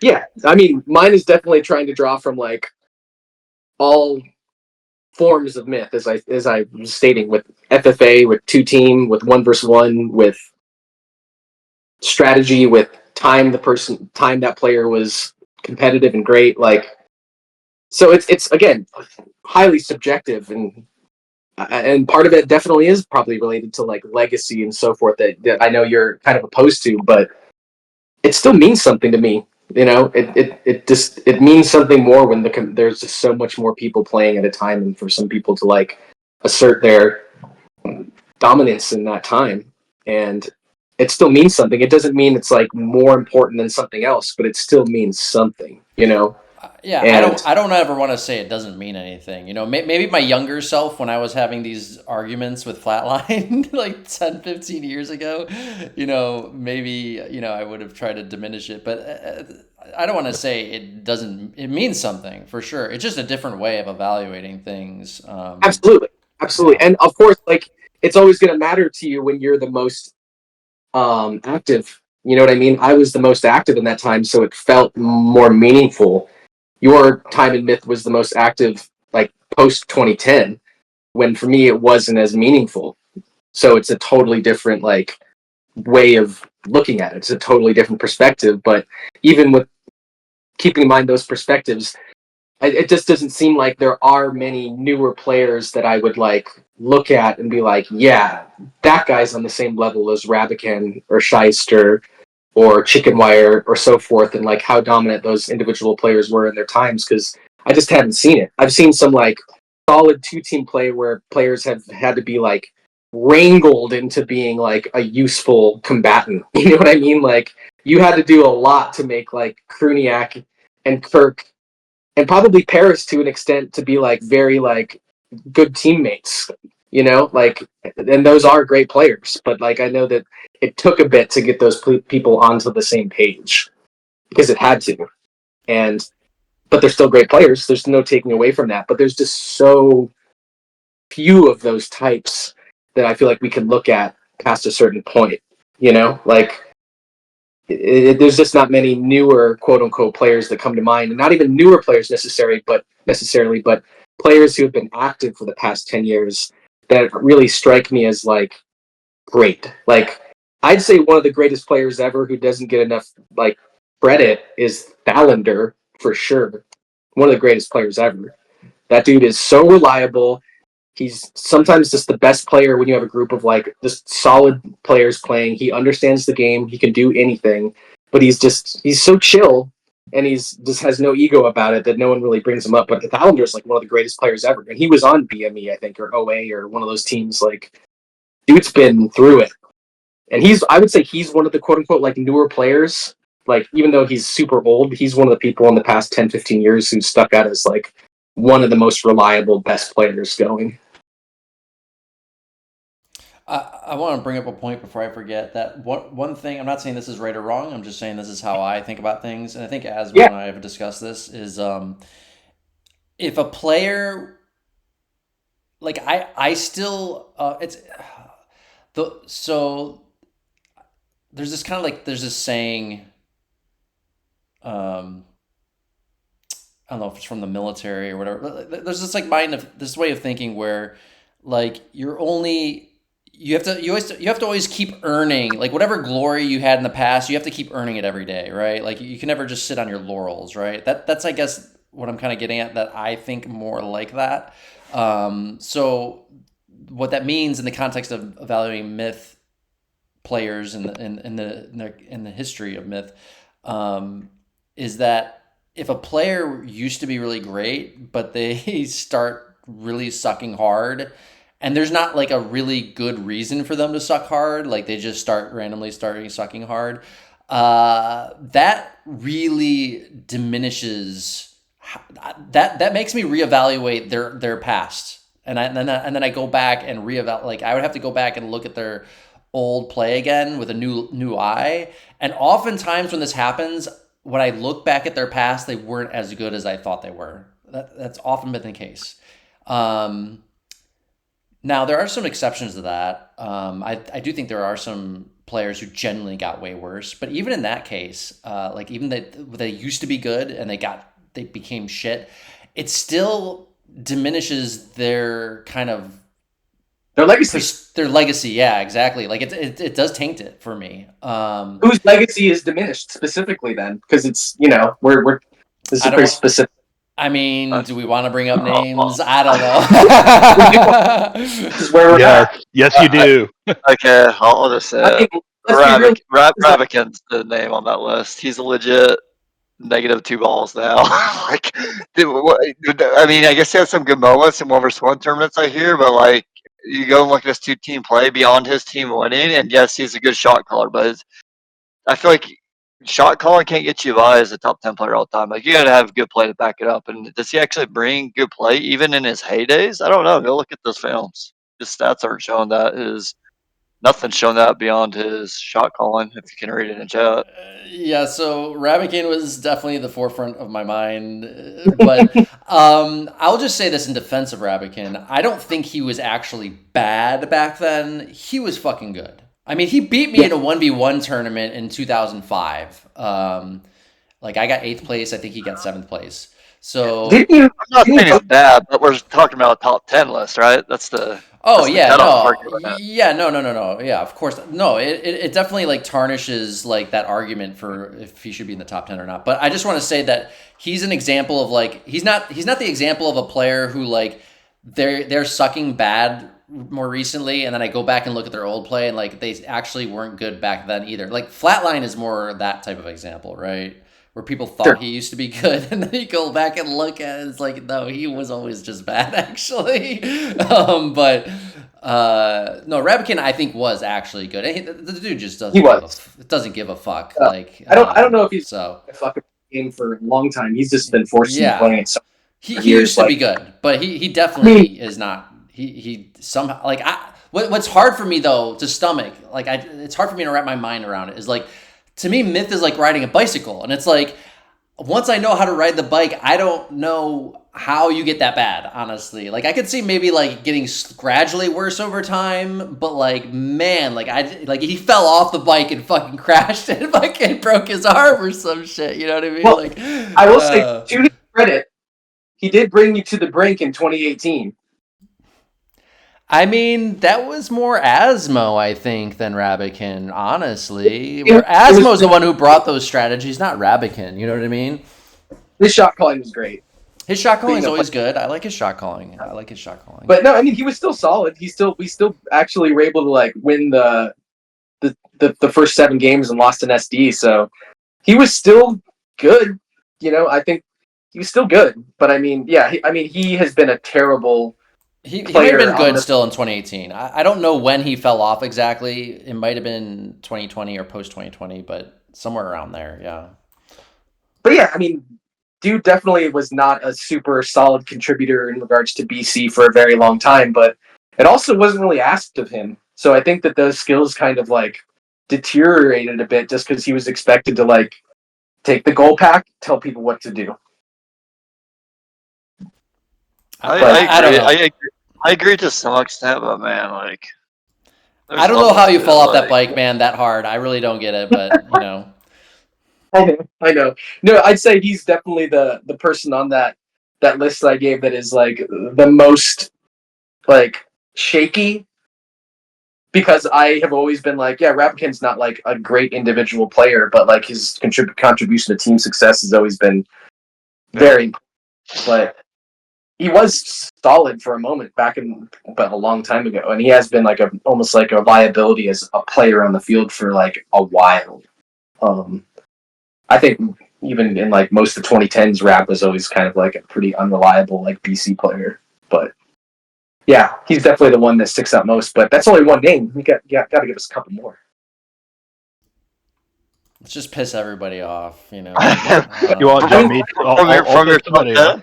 From your top 10, names we're talking about? I lost track of the conversation. Yeah, I would put Donsky over Arzenek, and I think that it's because Donsky is more willing to be aggressive, and I think Arzenek is kind of held back by just being a little bit too passive sometimes. He's my passive. I think that Arzenek and Donsky are very similar players in terms of like you can put them in a role, anything they're going to do it well. But I think Arzenek is going to be very defensive and very much like a hold player. And he's not aggressive, and Donsky can take the trial and be aggressive, right? And I think that puts ours on the back foot too much, and I would definitely put Donsky over him on the list, even though I think that those two are like, there's sort of that line of delineation between like the two tiers of four ballers that I was talking about earlier with like the aggression versus non-aggression. I think that they symbolize it perfectly. Okay. I'd say my hypothetical top 10 list would completely change if I wasn't doing it on accolades at all, and actually who I just think the 10 most skilled players are from my experience in the game. Yeah, see, that's how I would think about it too, Asmo. Yeah, we've talked about this before. Like Asmo and I just think about like who's actually just the most skilled. Like forget all of the historical legacy BS, like all the like perception and nostalgia shit. Like just strip that all away and just look at raw fucking skill. Well, name them.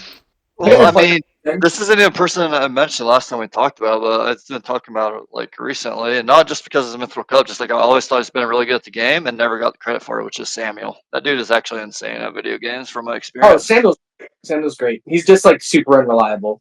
Yeah, for sure. For like attendance, right? Like we're talking about attendance, showing up, or like unreliable in play. Both. He would definitely take fights with Tro that are just like really bad fights, in my experience of being on a lot of tournament teams with him, even though he's a great trower, wherever you say it, but super skilled. I'm with you, Limp. It's Trow. Fuck these guys. Yeah. Sam is great. I'm one of the best like straight BC players I ever played with, for sure, but yeah, just hard to rate because of his lack of reliability over time in the game and in showing up, and those are quantifiable things for me. If you show up or not, it matters a lot. A player I would throw up there for just like pure skill, who I didn't mention before and has always been like at the cusp for me, and he is probably an older guard player, but I don't know if you guys remember Dwarf. Yeah, that's true. That's a good name to put up there. Dwarf was a fucking beast. Absolutely. I agree. He might be in that top 10, your last one, in my opinion. He's always been right there. But again, it's like he's kind of like he reminds me of Cave, you know, like I don't know, maybe that's a bad comparison, but kind of like flies under the radar. But he's like a really heavy hitter for Loa, whereas Cave was for T-Cox. Yeah. Yep, exactly. Like Dwarf was the main guy after BTT and Shohan for that team, and he was often the guy taking like the heavy hitting forces. If it wasn't one of those two, and dude was just a beast, and he was also a beast in 1v1 and FFA.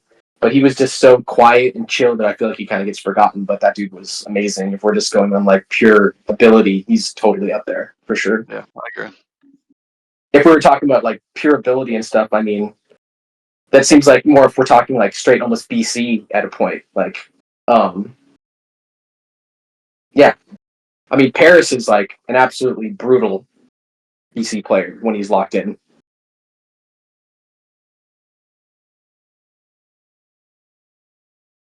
Wouldn't you say?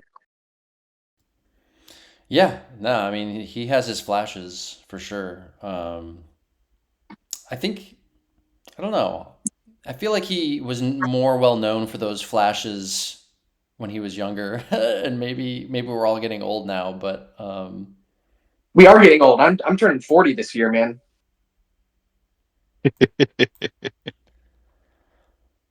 We just reviewed games from when I was what, like fuck. I was still in high school. Like, this shit was a long time ago.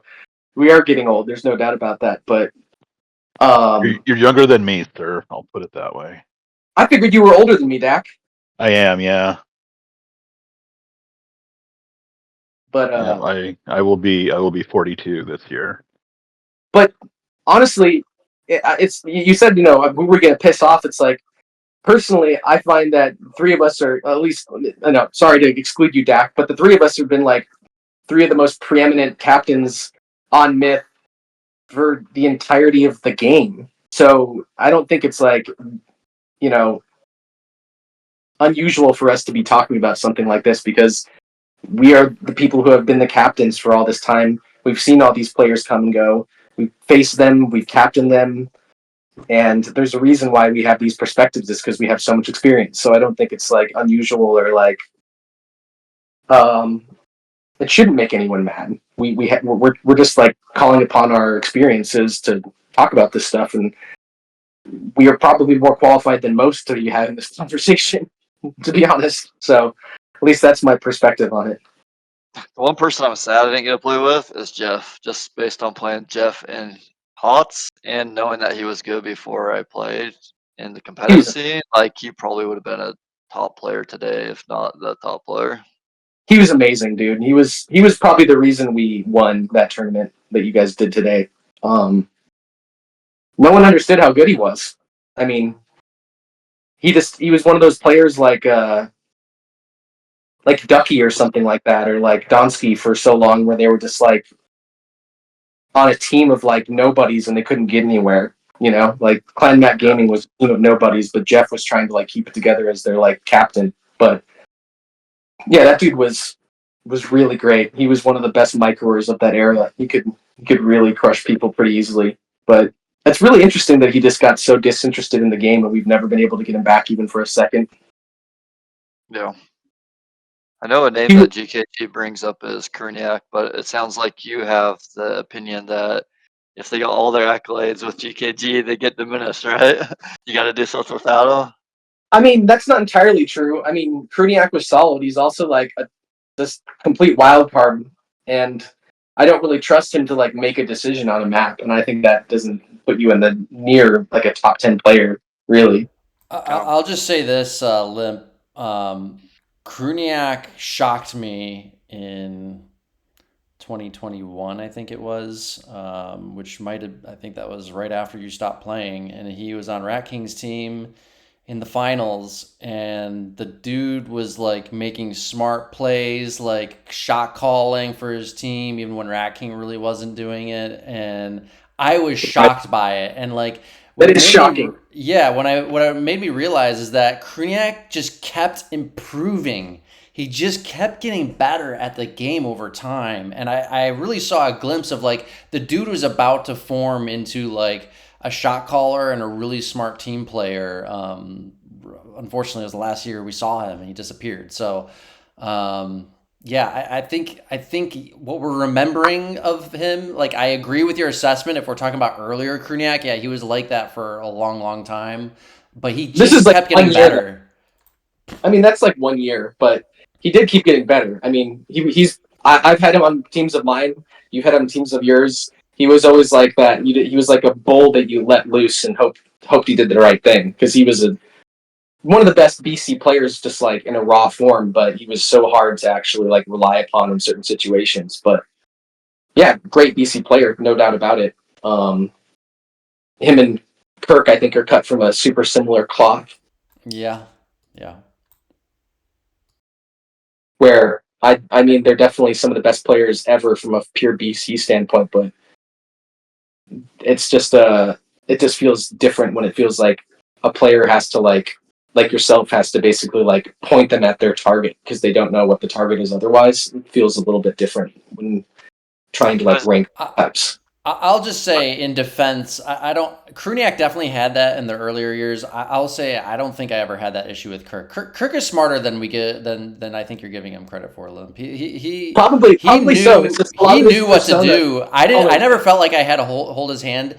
And in 2011, I put him in charge of flanks. Like he became one of the like kind of mini captains I had. Him and Genghis were like my two go tos. Interesting. Yeah, Yeah, so he Kirk could is lead shit. Kirk is one of the best micro players ever, if not the best. Like his control of units is unmatched, honestly. Like just I remember just playing him on like killing grounds and proving grounds and stuff like that, and the way he was able to like maneuver his units was unlike anyone else. He's really, really hard to play in a straight BC match. Maybe the best there ever was in a straight BC match, frankly. Um, but yeah, he's up there. There's no doubt about it. He's up there. It's just he was another guy who seemed like a flash in the pan. He had a moment there at the end of the 2010s, and that was it. And now he's back again. It sounds like, but that was I think for what like a year or two. But not to diminish for someone for only being around a year or two. That's the same thing of like a couple of those players that I have a preference toward. Probably only had a year or two, but maybe not really. There's no one other than Chohan, but I think Chohan and Kirk are really similar players, actually. Yeah, I see a lot of similarities. I would just say this also. I really think my top 10 list all time is going to be heavily biased towards the top trowers. Like, I almost wonder if the top 10 trowers is going to be the same list as the top 10 mythers of all time. I don't know why it works out that way, but like, to me, most players are missing that trowing ability. And Sure. if you have it, like I've never known a player who was like a great trower and like shit at other things. Like it seems like trowing is like the last skill that a player picks up. Like for whatever reason, I don't know why, but it's like you get good at everything else first, and then you get great at trowing last. That's like the last thing. So It's the most micro heavy unit there is. Probably you're clicking so much with it. Every single tiny thing that you do makes such a difference in everything that happens. And it's like you have the trow. You're probably the most important player in that game. So you're totally right. I mean, so does that mean that Zur is in your top 10? possibly, I mean, Asmo. Before we go down to specific names, what do you think about that statement, Asmo? I mean, Trowers are probably going to be near the top of that list just because usually the best player gets Trow, but like I wouldn't say 100%. I mean, you can go through and name the best Trowers. I think probably half of them will be in that top 10. The other half will say definitely no. Yeah, because I mean, there's some players that are like again fringe. Like Adren's been a great trow player. I don't know if he's top 10. Same with like Kruniak or there's been a bunch of people who are just like Samuel is a great trower. I don't know if he would be a top 10 player all time for me. He's another great at trow. Kilgraph had his moment of being a great trower. Raziel had a moment of being a great trower. Definitely not top 10 material. Well, I still need to jump in and be a little pragmatic here. Go for it. Because it could be really fun to make the list, but you also have been going for 5 hours. I don't know if you want to save it for the next pod. Yeah, that's a good point. No, yeah, it's. And then we'll have to blue ball Limp, and Limp will have to come back so you can argue. There's no arguing. I mean, this is again, it's totally a subjective thing about how you feel about it, and I think it's just interesting who each individual person would have like on their list because obviously everyone's gonna be different, and GKG has you have a very different perspective on how the game is as which is why you've been so successful in some regard. So I know yours would be like way different, but we all take different things into account. And yeah, part of that is definitely mine of still remembering a time that felt so much different and was so much different. But even so, when I look at the list I gave you guys, I mean, I think Chohan's the only one who didn't like last and like Rabican to some degree. All those other guys were like still were great mythers up until they were last for playing, which was recently. Like, so I'll revise my statement slightly about the trowing. I'll say trow plus like I just think of the most rare skills in Myth. I think in general. So the most rare skills in Myth to me are like trowing, melee to a certain extent, capping and like shot calling and strategizing. Those are like the most rare skills, and those are 2 team specific skills, like basically all of them. Yeah. So that's my bias towards 2 team over 1v1, number one. And I think it's rightful. I think it's rightful to be biased towards large 2 team because the disparity between players in large 2 team is much greater than it is in 1v1. Like you can take the best 1v1 player and compare them to the second, third best 1v1 player, and there's only going to be a marginal difference between the two. Like maybe there's a 5%, like maybe the best player is 5% better than the next player or something like that, right? But like Sure. in large 2 team, that disparity can be way bigger. I've seen players that I would evaluate as like 50%, 100% better, you know? And that's why I kind of am biased towards, and also the most rare skills, as I just alluded to, are all in the large 2 team setting, for me anyway. So I think that's how I would kind of define top 10. It also only became like the only version of Myth that people played like in quantity was 2-team Myth.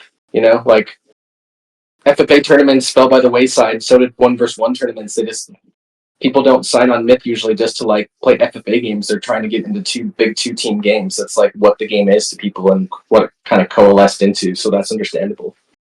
It's also the one part of the game that has kept evolving the most, and even I didn't really have it fully figured out until like a few years ago, essentially. So I think you had it figured out further back than you realize. There's a reason you kept winning. It just you had different viewpoints. I kept winning because I was still ahead of everybody else, but I still kept improving up until about a few years ago. Like actually, the 2020, you may not like to hear this, Limp, but 2020, I watched the 2020 finals, and after being away from the game for a couple years, which was good, it gave me a fresh perspective on the game watching it again. Sure. Like, yes, the players are great. The BC power, the execution's all great in 2020, but the thing that was sorely lacking from my perspective was the strategies, and I didn't fully figure things out until just after that did I actually start formulating a more concrete way of thinking about the game, and I've been able to my understanding of the game jumped up around that time frame from that. So it was just about a few years ago. And it took me like maybe even another year or two after that to like kind of fully formulate and apply all the ideas. So it's been just a few years, I would say, that I do think I've pretty much mastered the game to the point anybody can finally at this point. But that only happened for me until a few years ago. Yeah. Interesting. I mean, I feel like you already did personally. Like you were already there. You had like a string of like 10 years or something of MWC wins. I know you improved on what you had, or what you feel you improved on what you had, but to me, you already were there. Yeah, I mean, it's interesting watching 2020. You felt that way, but I can understand that to some degree. You had a team that was strategy by committee, and then you had a team that like all didn't want to strategize and then tried to do it by committee. Like from what I understand about like Karma and Tirri and LSO's team is that like they basically like would try to have strategy sessions, all disagree, and then like do nothing, and then they just did strat by committee too, essentially. Yeah. Yeah, so it was a little bit more like confused, which I know is we talked about is like not your style at all. You like to have like that more refined vision from one person kind of coming through for the strategy, and neither team had even like remotely close to that. But I think that there was also a part of that was everyone wanted to like include one another with what was going on with the strategies because everyone was so active. So everyone did want to have a say, and you didn't want to just tell someone no, because we were all playing, several hours every day, large 16-person games all the time. So everyone was very active. So I think it was a little bit of a different like scope. But that being said, like I have never been that like I've always wanted people to have their input in the strategies for the most part because I want people to feel like included in that. And because I don't know if I know. Like I think I understand like the best unit trades usually for a lot of maps and like how they're going to react with the environment and like the geography of the map, but I also do want some input on like what people want for their roles and stuff. But you're right that can totally like fracture what your strategy is, and it is good to have just like a unified vision going forward with what you're trying to do. I think, and I even learned that to a greater degree when we were playing that other game because like Jeff and Asmo understand the game so much more than any of us did that we were just like, please tell us what to do. And we were able to get to the finals of like a tournament and like the first one we did together, which was crazy because these people had been playing the game for like 6 or 7 years up to that point. So I think you're right. It's like having a unified voice as a strategist is paramount. And I'll go on a limb and say, if you're doing strat by committee, it's a likely symptom of you don't fully understand what you're doing. Again, it kind of goes back to the reverting to the safe choice, or you're overly relying on others' input at that point because you don't like if you had a really strong sense of what was right or wrong, then you could get people's input and be able to filter into those two buckets of this is correct or this is incorrect. But if you don't have that, you can't distinguish those things very well. When people give you feedback, they're just going to confuse the shit out of you, and you're going to get into this committee, design by committee, strat by committee mindset. I think that's it what also happens. depends. It depends too. Like for instance, specifically in 2020 for me, I had some very strong personalities who were also strategists themselves who wanted input. And I didn't just want to say, hey, fuck off, Shyster. Fuck off, Asmo. I got this. So I wanted harmony beyond anything.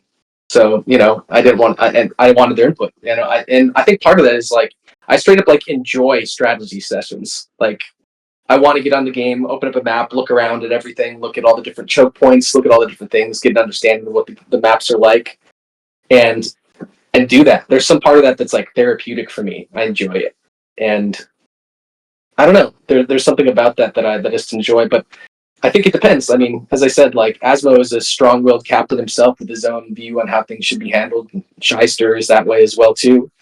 So sometimes that's definitely maybe a too many cooks in the kitchen situation. Well, especially when Not lack of understanding, just too many cooks. They also just have totally different opposing ideas. So it's like that's always going to end up with a bad outcome. Like unless the only way this is why you have to have one person in charge, because then everybody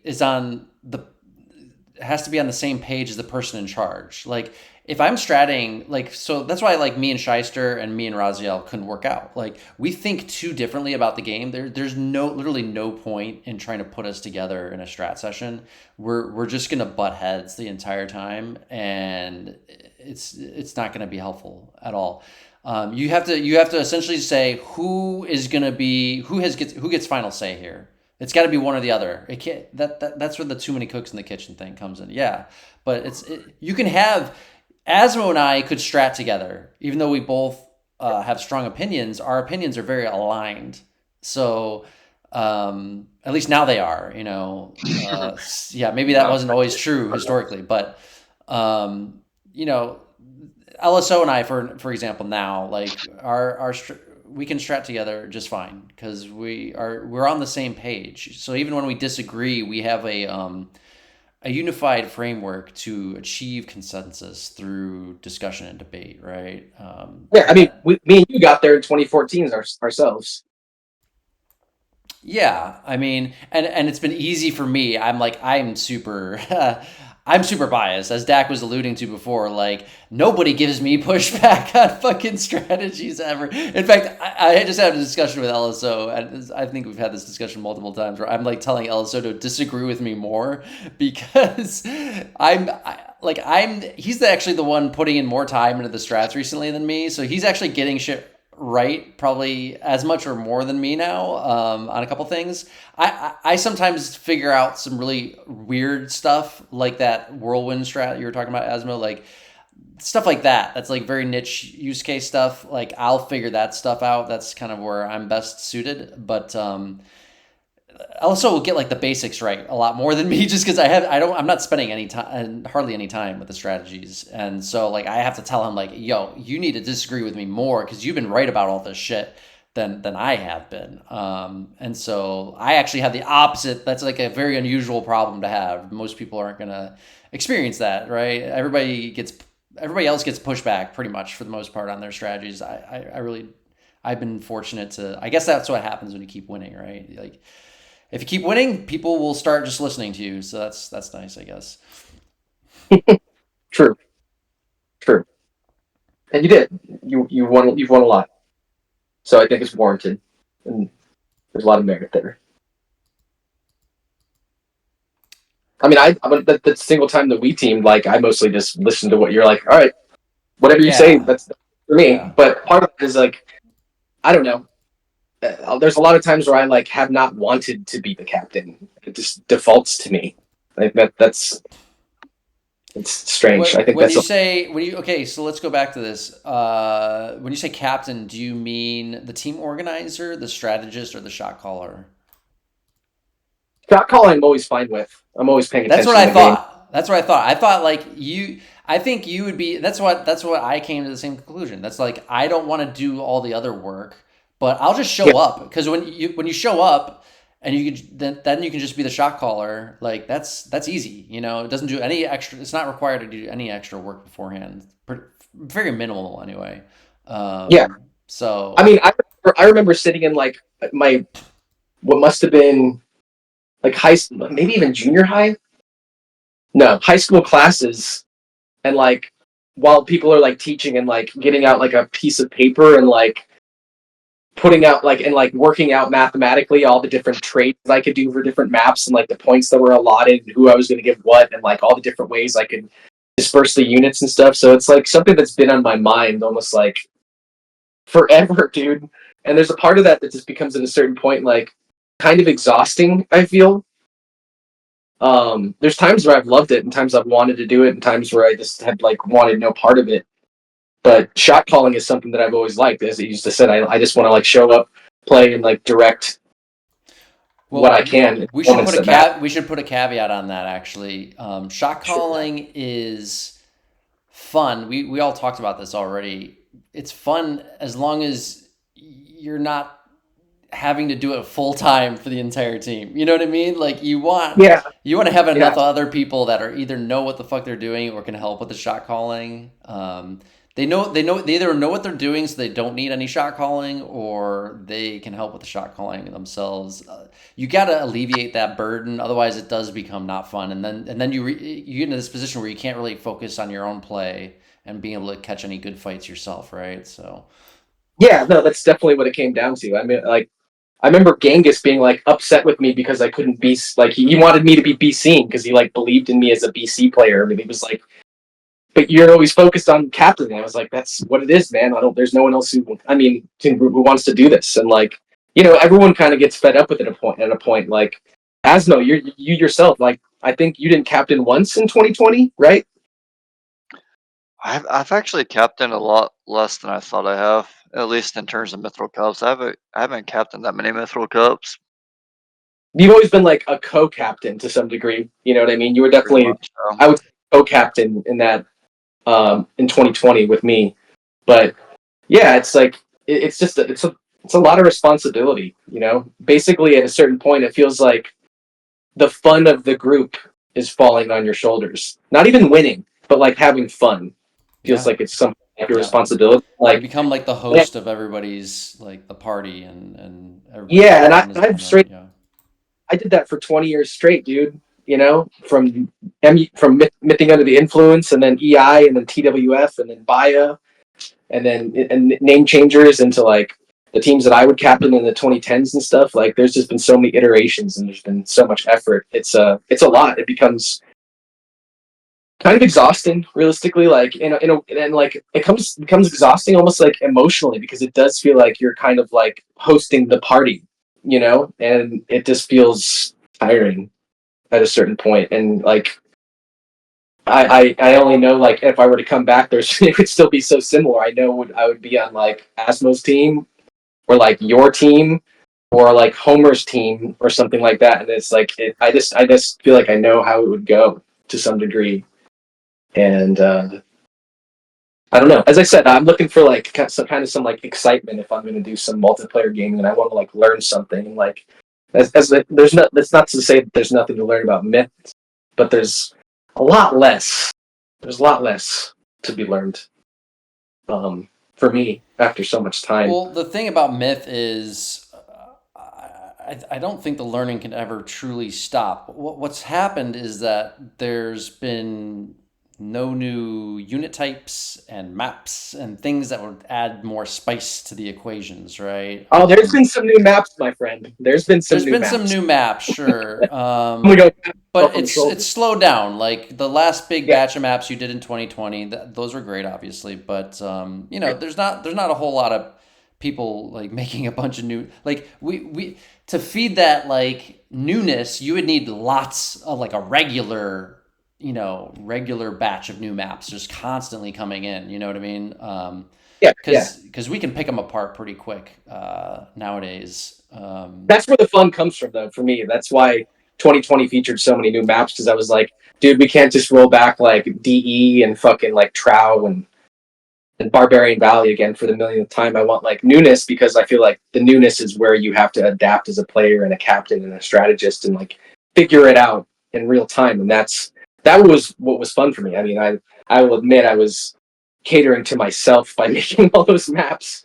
I figured people would appreciate it because I was, putting together and converting some like really beautiful color maps that people had made. They just had no idea how to balance them with the units they put onto them, or just small changes and stuff. But yeah, I think new maps more often would be a big help. I still see them occasionally. I know that HMP is occasionally always putting out something, and he's like the best in the business, or they're the best in the business.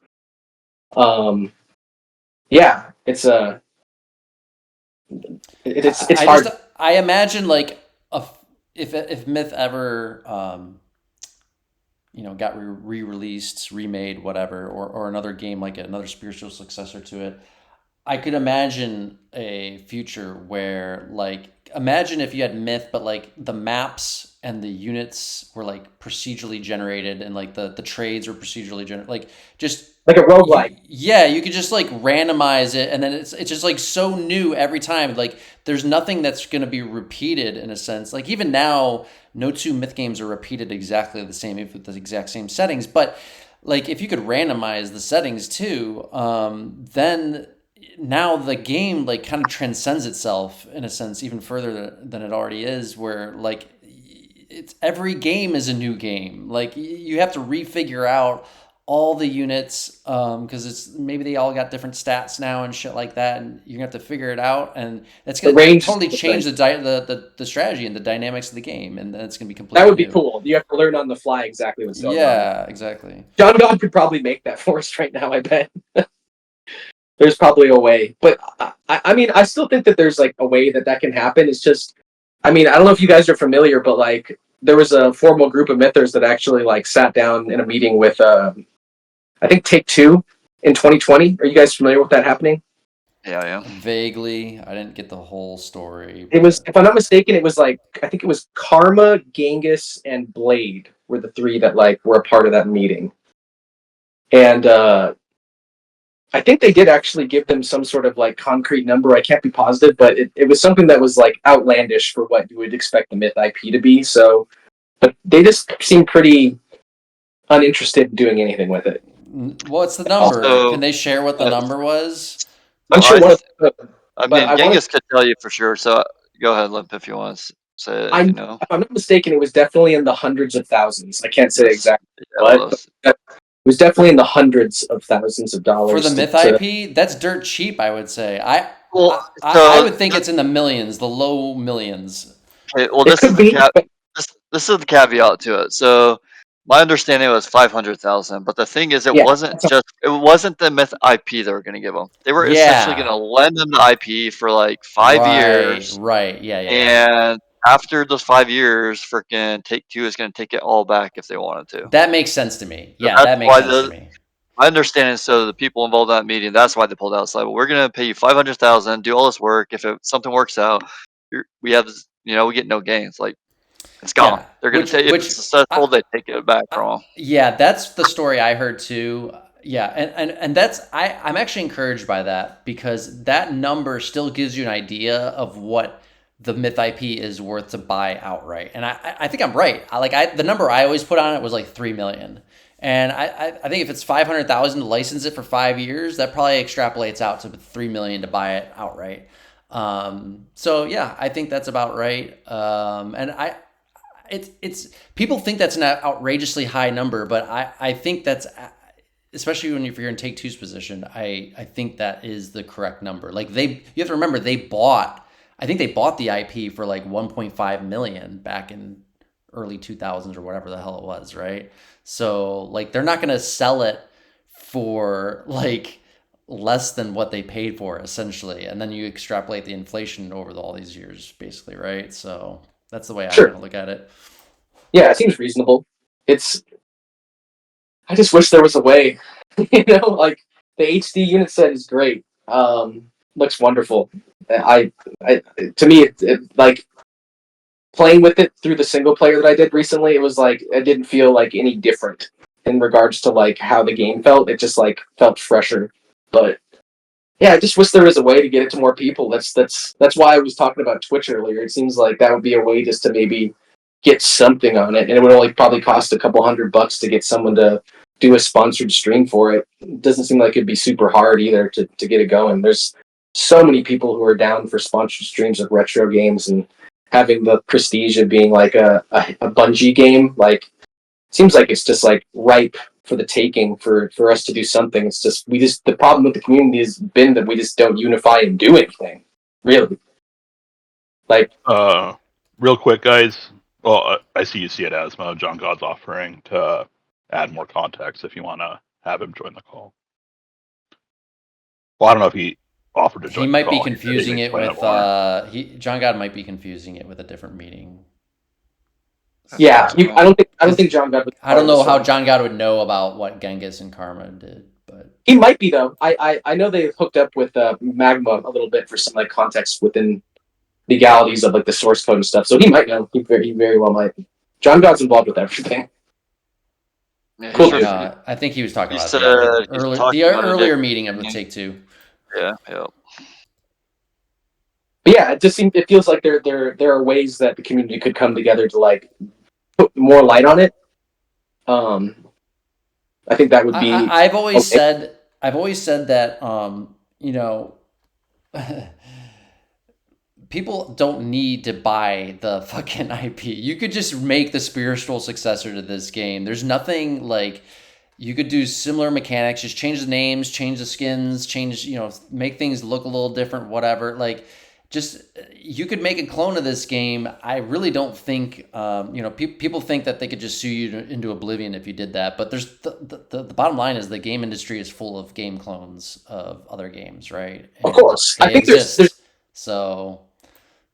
two drawbacks to me when I look at it. The first is, what do you do about the sprites? That's a huge part of like why the game feels like it does. What about it? Just you could just create different sprites. No. What I'm saying is like, would you actually go forward with 3D models as the units, or would you continue to use sprites for the game?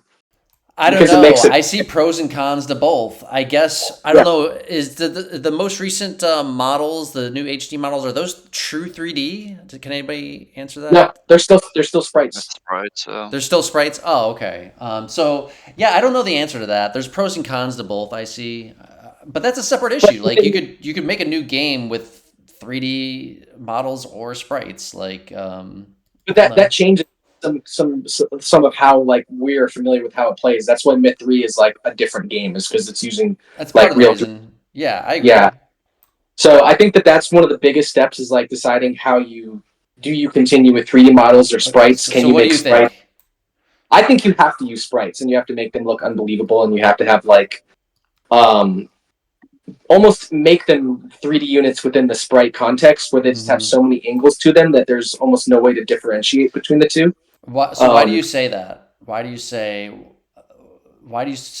got to use sprites instead of 3D models? Because that's what the game feels like. That's what we've been familiar with for all this time. It seems like that's a reason why plays the way it does in large part is because we're using like a flat unit on like a 3D field. And that makes it like a different feel. We're talking about sprites and 3D models. Jon God's like, I gotta join this fucking conversation. I mean, if Jon God, if you want to hop in the lobby voice chat, we'll pull you in. I'm putting 20-minute timer on how much longer I'm staying. Yeah, we're all getting tired. Yeah. Sure. Same here. Limp, I'm going to challenge you to come up with an idea for a podcast episode that you want to do at some point in the future. So that's just like a homework takeaway before we wrap up this discussion that I would present to you. Sure. And there was one other part to that I have to remember. It was like sprites, and then there was something else about it too. Oh yeah, the other thing. The engine itself is so unique and weird. That's something that would be hard to recreate, I think. Sorry, what thing are you trying to say is hard to recreate? The myth engine itself, if we were trying to make a spiritual successor.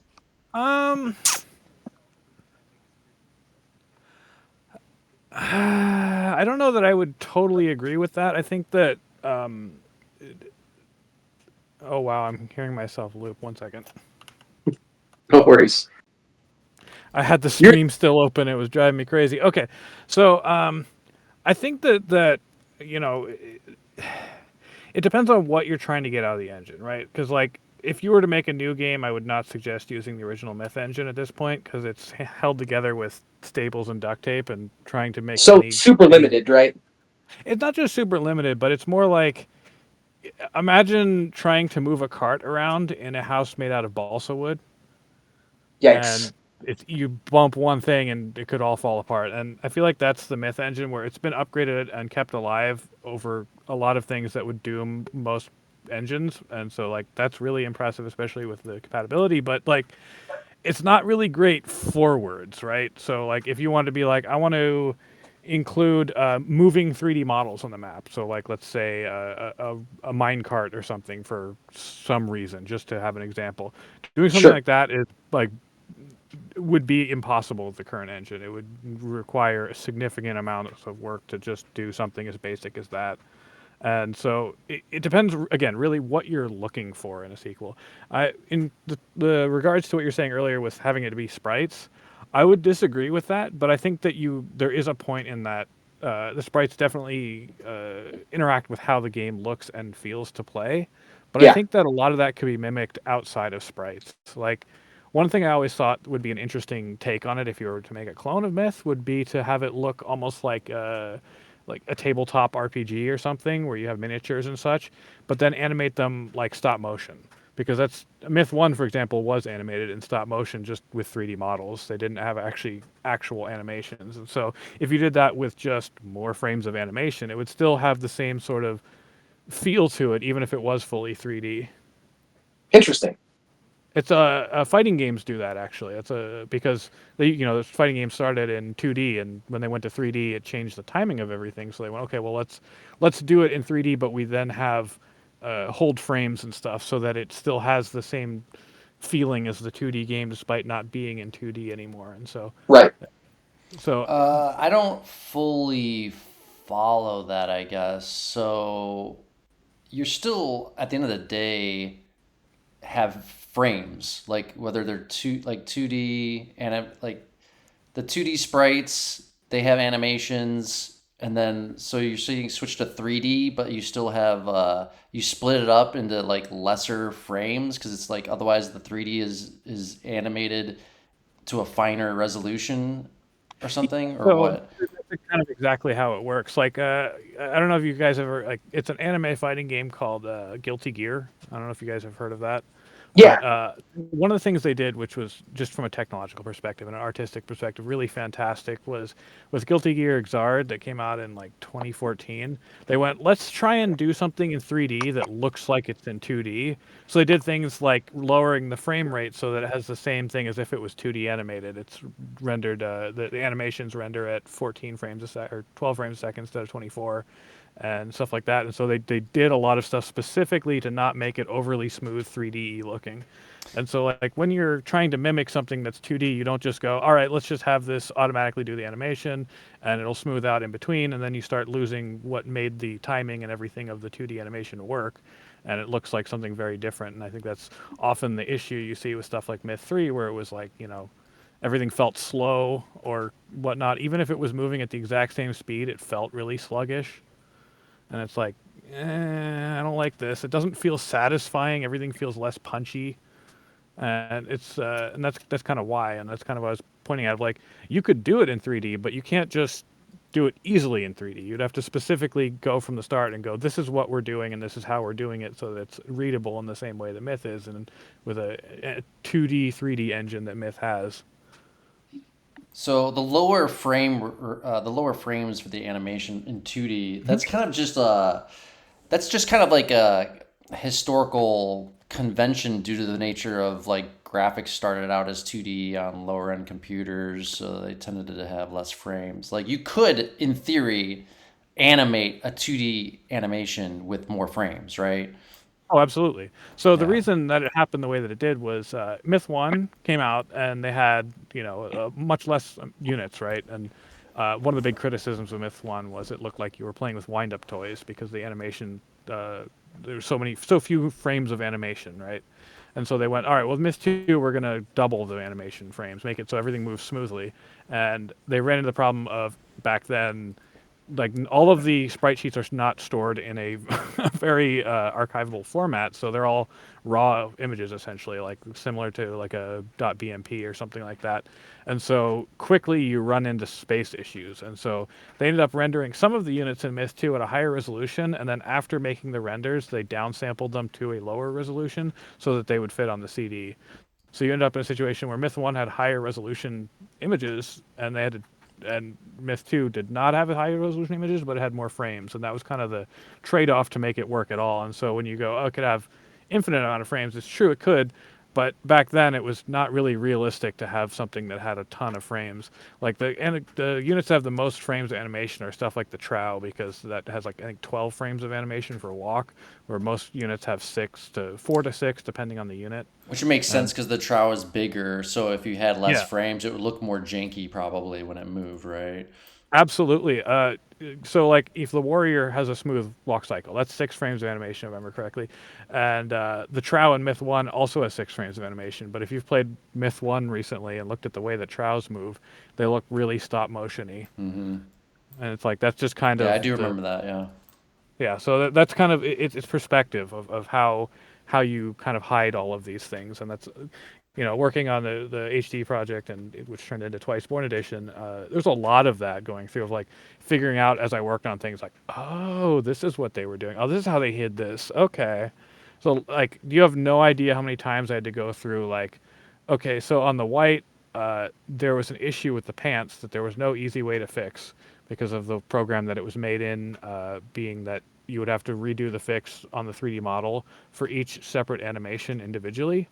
So the solution I came up with was to render it all out, make sure I have the final renders, and then paint over every single frame from every angle to fix the problem, because that is easier than the alternative. But there was a ton of things like that throughout working on these models. But everything from like small things like that to the way that it animated, and like, you just look at like, oh, here's how they got around these kind of issues, and here's how they did the best they could with the technology they had. All right, so let's go back to the whole 2D sprites, 3D models thing. Like to me, the frames of animation, like to me, I wouldn't want to artificially reduce the frames of animation. I don't think that benefits the gameplay at all. But the I think the main argument between 2D and 3D is with the 2D sprites, like when you have so many units on the screen of the same type, it just helps visually. It's like less noisy for your eyes if there's only like they all kind of follow the same one or two sprites, especially if you're looking at them from the same angle, right? Whereas with 3D, it just looks, I don't know, like visually, it's just harder for your eyes to kind of like take it in and evaluate that all of these units are the same thing, kind of thing. Does that make sense? I think that's kind of the main argument between the two? I think it 100% is art direction, right? Because like if we went, hey, let's get all of these 3D models out of the original format, which is something we were working on towards the end of the project because the original format is utterly terrible. And it was funny talking to some of the original developers and being like, oh God, you're still using that software. Oh, that was horrible to work with. It was like, oh, I feel redeemed. I've been cursed with using this for years. Anyway, so we're working on getting those 3D models out. In theory, like, in a perfect world where everybody has infinite time and this is what they devote it all to, we could theoretically just take the original animations and 3D models and bone structures and stuff and import them into Myth 2. Likely to happen? Very not likely to happen. That is a gigantic task. But it could happen. And you could use the exact 3D models and with the same textures and everything. And it would look roughly the same other than you'd be able to see it from every angle and whatnot. The thing is that you would it wouldn't change your ability to see their outlines or anything like that. That wouldn't change. It's again down to the art direction to hold this sort of a thing together. And I think that it's always the mistake of when you're designing a game to go, more realistic or more detail equals better because it depends on what you're doing. If you're telling a story and you want to see somebody's facial expression, okay, more detail is better. But if you're going, this is a large war game and you're not seeing anybody up close, then having things be very recognizable at an instant glance is way more important. And so something like having simplified units, like the actual 3D models for most of these units were very simple. And, I had to really hold myself back. Like, let's not put too many details on it because we don't want to make it visually noisy. And I think, one of the ideas I had if I was to make a myth clone was to go with like a miniature thing of like make them look like they're made out of clay or something. So they're very simplified, but it makes them very easy to stand out against the background and not like get lost in the shuffle when there's a bunch of them. It's like, and so again, if everyone was super detailed and looked like the latest Unreal 5 thing, it would be very hard to kind of visually parse what you're looking at.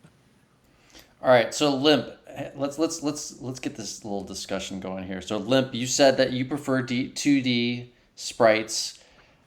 It sounds like what I'm hearing from Jon God is that I think you prefer 3D, Jon God. Correct me if I'm wrong. Being on the development side, my take is like 3D is so much easier to work with. If you have a problem with 2D, oh God, you got a problem because you got to fix everything, every single sprite. Yeah. Like, the color hues are broken on it, so like the sword hilt gets taken the same color as the hair. So like if you have your character has black hair, suddenly the sword manually changing each one of those sprites with the fix. So you either manually change it or you re-render it and then realign every bitmap and realign every shadow and everything. Okay, yeah. Like, so you could still do 3D models, but then render it 2D into 2D sprites. That would kind of automate that process somewhat, right? Well, that's how it's done in Myth. Is that all of the sprites were made using 3D models originally, and that's what the HD project was. We had access in 2009, I think. Somebody got a hold of the archives and was like, hey, do you have any interest in this? And it took a long time to like even figure out how to open these files because they're an ancient format that is only supported by one application. That is terrible. But so that's what Bungie did back then because this was the 90s and rendering more than a few 3D objects on screen was basically a no-go. So they went, let's focus on having the 3D objects be like, bridges and, the windmill. Yeah, exactly. Right. And then we'll save all the rendering stuff and instead just basically have the units all be sprite sheets. And that's way easier on your processor. And that was why it was decided to be done that way. And that was a very wise design decision on their part, given their constraints at the time, I would say. Oh, absolutely. It made it look way better than a lot of the other RTS from that era, which tried to do 3D and aged like milk. Because this holds up much better. Yeah, I mean, Myth 3 is the prime example of it. Limp, why do you prefer 2D sprites? Can you go into that? Yeah, I think part of it is just from the way that's what we're familiar with. I mean, we played the game for 27 years or something, and it's always been for a new game, though, like a new Myth clone, spiritual success, you still would prefer 2D sprites, right? Potentially. I mean, it really depends on, again, like someone like Jon God as a developer just described how difficult it would be to actually do that, and if there's a problem, how much backtracking you have to do to fix something, which is always terrible. If there was a way to automate some of those processes, maybe that would be better. That'd be a cleaner way to do it. But to me, it just feels like there's something about the 2D sprites and the way that the units like sit against each other, especially because so much of Myth is like in a clumped format. That with the 3D models, when moving to like Myth 3 and using that same format and the 3D models and them being all clumped up, it just gets so much more confusing. And you guys kept saying the word visual noise, and it felt that way. Now, that being said, that doesn't mean that it couldn't work amazingly as 3D models, because my knowledge on this is limited. I mean, I've been playing a game for the past 5 years that has 3D models in Heroes of the Storm, and it is beautiful, you know? So I think that there's a way to do it for sure, but if we're trying to make Myth feel like the exact same way again, it seems like it would be a priority, but maybe you can make the 3D models feel the exact same way, since it sounds like they made the sprites this way and did it this way just as a matter of saving memory because they Yeah. had. So yeah, I'll get into that. I think that it's absolutely possible to do it in 3D. I don't think there's anything that would hold you back from getting the exact same game feeling. I think that Myth 3 is both a cautionary tale about using technology that wasn't there yet, and Mhm. also like not the example of, because it's not the only example of doing that, right? Like you can do 3D in an RTS now and have it look great. Like if you look at you know, I don't know, Company of Heroes or something, and you don't go like, oh, it looks terrible. But at the same time, you know, you're going for different things on different, you know, different projects. Like Company of Heroes is going for that World War II kind of feel and is very much more realistic looking and such, where Myth is a lot more cartoony in a sort of way. It's what's the word I'm looking for? It's perfect simplicity, I guess. It's very visually recognizable. Like any unit has an outline that you can immediately go, okay, that's that unit. Like if you just colored all the units completely black, just black, you would still be able to pick out which units are which. And like that's not something that you see in most RTS games. Like unless you're going back to really old ones where it was sprite sheets again. But at higher resolution, that's less important for a lot of them. But in the case of something like Myth, you would want to definitely keep that in mind. And you know, I mentioned before doing something like claymation, because I think two key things about Myth that you get from the style they went with was visual clarity, which is we've already been talking about, and kind of not quite frame counting, because that's more of a fighting game thing, but like you get used to the speed at which a unit attacks, and you can tell during a frame of animation, like, is this going to hit? Like, oh, is I going to get this arrow off? You know, if I start turning the dwarf around right now, is he going to throw off the bomb before he, you know, before he starts turning around? It's like you get used to all of those things, and if you make those ultra smooth, it will look better in motion for sure, and it's easier to make trailers for, and to it's understandable, but at the same time, it's less readable as a player. Like if you're used to these things, it's not like you're going to be like, oh, I visually have the thing of this roughly this frame is when this is going to happen. Is that's kind of taken away because it's like, oh well, this animation is completely smooth and it's running at 60 to 120 frames a second or whatever, and so actually getting the exact kind of frame area is just like whatever, you know, you just kind of hope at that point. And so I think having a kind of like purposefully reduced frame rate to kind of match Myth would help keep the feeling of combat in Myth.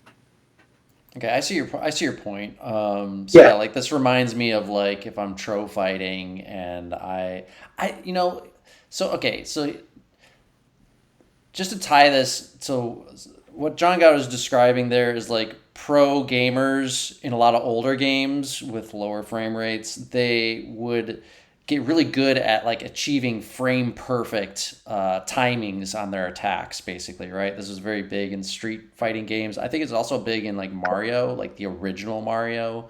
That was like a competitive scene around speed running and shit like that. Okay. There's like they exploit glitches and things like that, which require like frame perfect maneuvers to be able to like pull off certain glitches in the game. And then when I think about myself, like troing, for example, in Myth, for me, I'm not looking. I don't know. I don't feel like I'm looking for a specific frame that the tro. To me, it's more of a timing thing. I'm just like I got a feel for the timing, and I just have a certain rhythm to my clicks because I know what that timing is. I don't think I'm looking at the actual like exact frame on the animation of the Tro. But I don't know. That's just my sense. Well, of I it. mean, it's also looking at the frame and animation on other people's trial, because on yours you roughly know because you're playing it. But if you go, oh, this person, you see them start a punch or whatever, you're like, all right, I have this amount of time before his next punch and whatnot, and I think there's something to be said for, like, you're saying you played Heroes of the Storm. That was me. Yeah. Okay, so like readability on like immediate attacks on that is a very different beast than what you see in Myth, right? Yeah. Very different. And that's kind of what I'm getting at, is like it's instead of being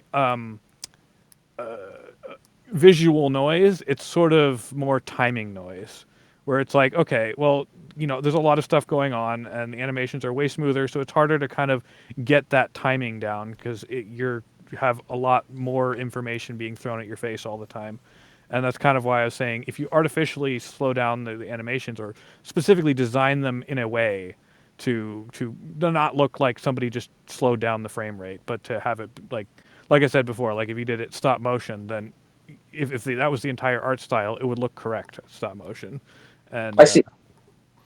I'm going to go on a limb and say that I don't think a lower frame rate or lower frames on the animation would benefit or matter all that much, at least with Myth, because all the other examples we're talking about where it does matter, you're controlling just a single unit, and it's very Twitch based. Those are very Twitch based games. Myth, like, that's kind of why I brought up the example of Tro, because I feel like that's like the closest example I could think of where this might matter, and like the Twitch based aspect of it. I don't think this would matter that much, and you could do that, but I don't think it matters that much unless there's some technical reason you want to do it to save memory or something else like that, right? I think go ahead. Like if you were to like render Myth at a much larger scale, like say you wanted thousands of units on the screen or something like that, where like that maybe then maybe you would want to save things like this. I don't know, right? But I'm going to just put it out there, Myth with 1,000 units would be a dreadful game. Well, nobody plays UDBX. Myth is about micromanagement. If you go, all right, micromanage 1,000 units, like even with 16 players, that means each player's getting hundreds of units. And like, I can't imagine that shining in what Myth does best at all. That's not what I'm talking about, though. Like, no, I know. I just had to put that out there. I'm just saying, what if we've mentioned this in the other episodes of like, what if you had like right now it's 16 versus 16, but what if you could do like 100 versus 100 on huge mega maps, and people are still controlling relatively the same number of units per squad. Like not UTPX style mything per se, but if you just have like more players on bigger maps and you could zoom out and you're still going to be rendering a shitload of units then on the screen, right? That's kind of like the point I was getting at, I guess. I think that visually that's not really the important part. When you're rendering a lot of units, the big performance issue is actually pathfinding. That's generally where things start to break down. Myth is lucky that it has a very rudimentary pathfinding system because it's not that processor heavy. Like most modern game engines, their pathfinding system are designed for lower amounts of things. So like, let's say you're using Unreal Engine, for example, and you go, all right, well, this is designed for something like Fortnite or Unreal or Gears of War or whatever. And it's like, how many moving AI things are you going to have on screen at that point? You're like, well, 15, 20 maybe.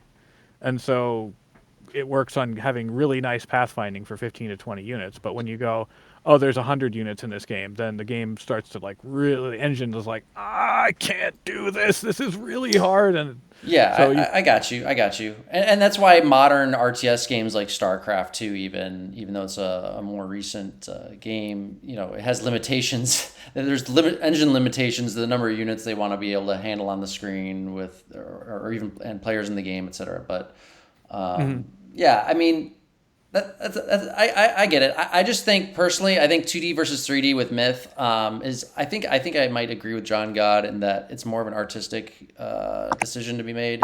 I've seen good examples of both. Like I've seen good 2D sprites that were like really great looking. I think you could do it with 3D as well.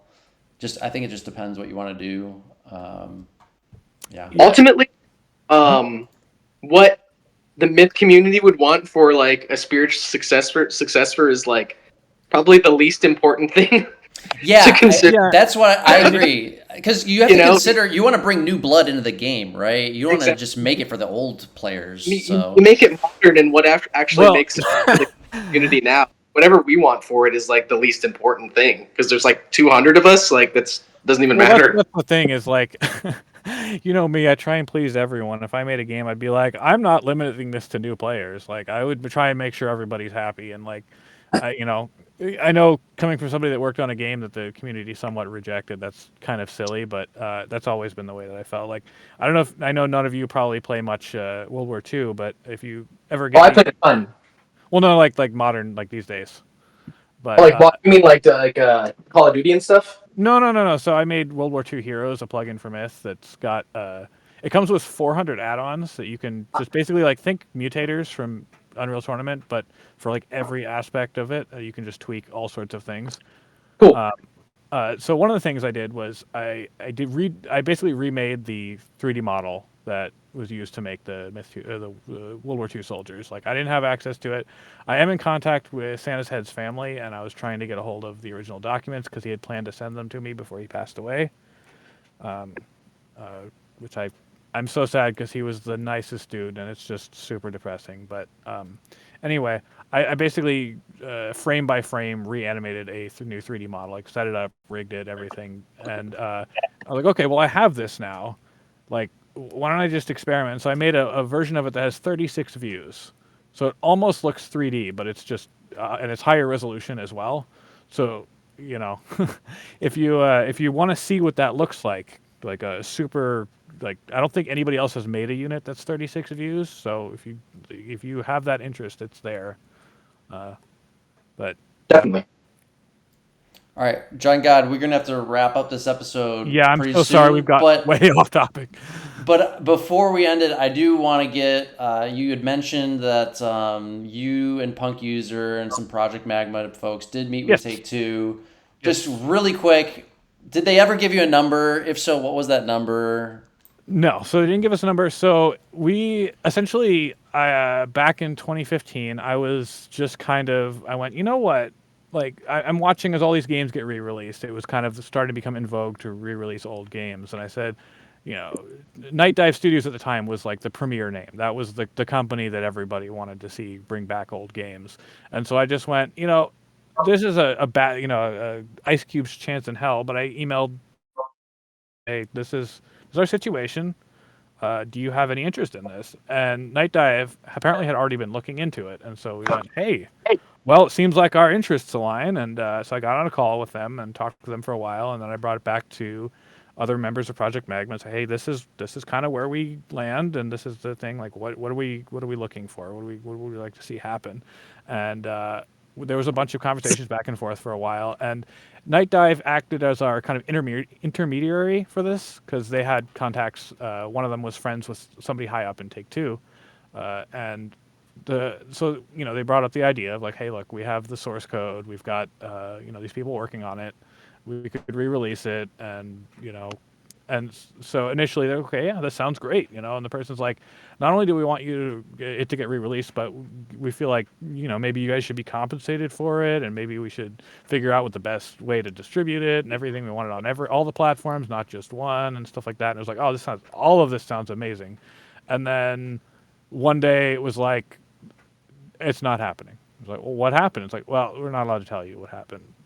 The person at Take Two is not allowed to tell us, but this person was a huge fan of Myth. Apparently, he knew of it and was really like sad to see this happen. And he apologized over and over again, apparently to Night Dive Studios, which because we didn't have a direct conversation with it. It was all through Night Dive, and Night Dive didn't know. They had some ideas of what the problem might be, but that was kind of where it ended. And we did schedule a meeting before that final thing came down, and so me, Melkor, Punk User, and some people from Night Dive Studios met up at Game Developer Conference in 2015, I believe.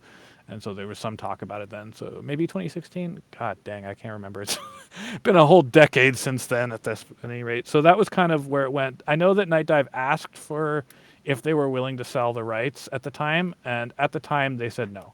They said they were not interested in selling the rights.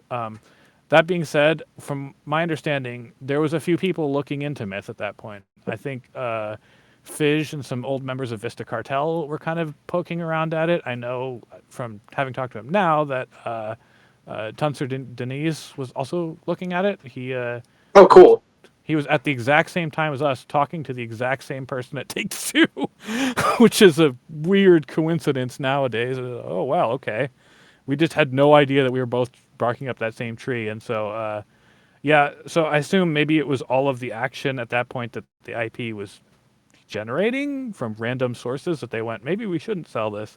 But I get the feeling now it might be less of a big thing. And I know that a few years prior, Bungie had actually reached out to see if they could purchase the IP, not to make any new games, but they wanted to own more of their history, so they kind of reached out to Right. Take-Two.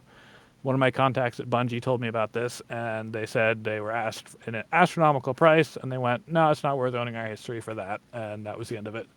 So I feel like Interesting. that was probably something that lowered the overall worth of it, because I doubt anyone would pay more than Bungie to own Myth. Yeah, I agree. Yeah, Bungie. Well, the other thing is, I think because it was Bungie that approached them, they got greedy and they thought they could ask for a lot more. You know what I mean? Yeah, I think that would have been 2012, 2011, something like that. It was after they split from Microsoft during the development, or after the development, I think, of Halo Reach. So before Destiny came out, I think. So that's the interesting. Like I've dug into as much as I could of a lot of this stuff. I currently have one lead I'm chasing. I'm not gonna say too much on that, but I'm hopeful. We'll see if that comes to anything. But I've continually over the years tried different approaches to see if there's anything that can be done to get it re-released, get a sequel, get whatever it is. I want to have this game deserves not to be lost to time, and that's always my opinion. And I just would like it to I'd like it to be available for people. That's the most important thing. Yeah, that was one thing that was interesting when we talked with them at first. They kind of just assumed we were all sharing the game, like just the full download. And they were like not really concerned about that. They were more concerned about the idea of the source getting out. But they're like, oh yeah, whatever about the rest of it. So that was take on it, I guess. I just wish that they would freeware it so we were allowed to actually just share it as is, because that would at least get more people on board if you just go, hey, it's free. It's legally free. Everybody go download it. Rather than being like, look, it's free. Find a copy in the gray area. So I think they're not going to do that because of IP laws require you to actively be trying to preserve and protect your IP. Otherwise, there's a legal argument that you kind of give up your IP in a sense, right? I think there's some rules around that. That's why a lot of companies are so tight about that stuff. From what I heard talking to some people, it's a little bit more complicated than that, but it's also simpler. I don't think that we have to worry about the IP loss based on that. I think it's more the if you freeware something like this and then later go, I want to re-release that. It's kind of hard to, close Pandora's box of like, okay, this is already free.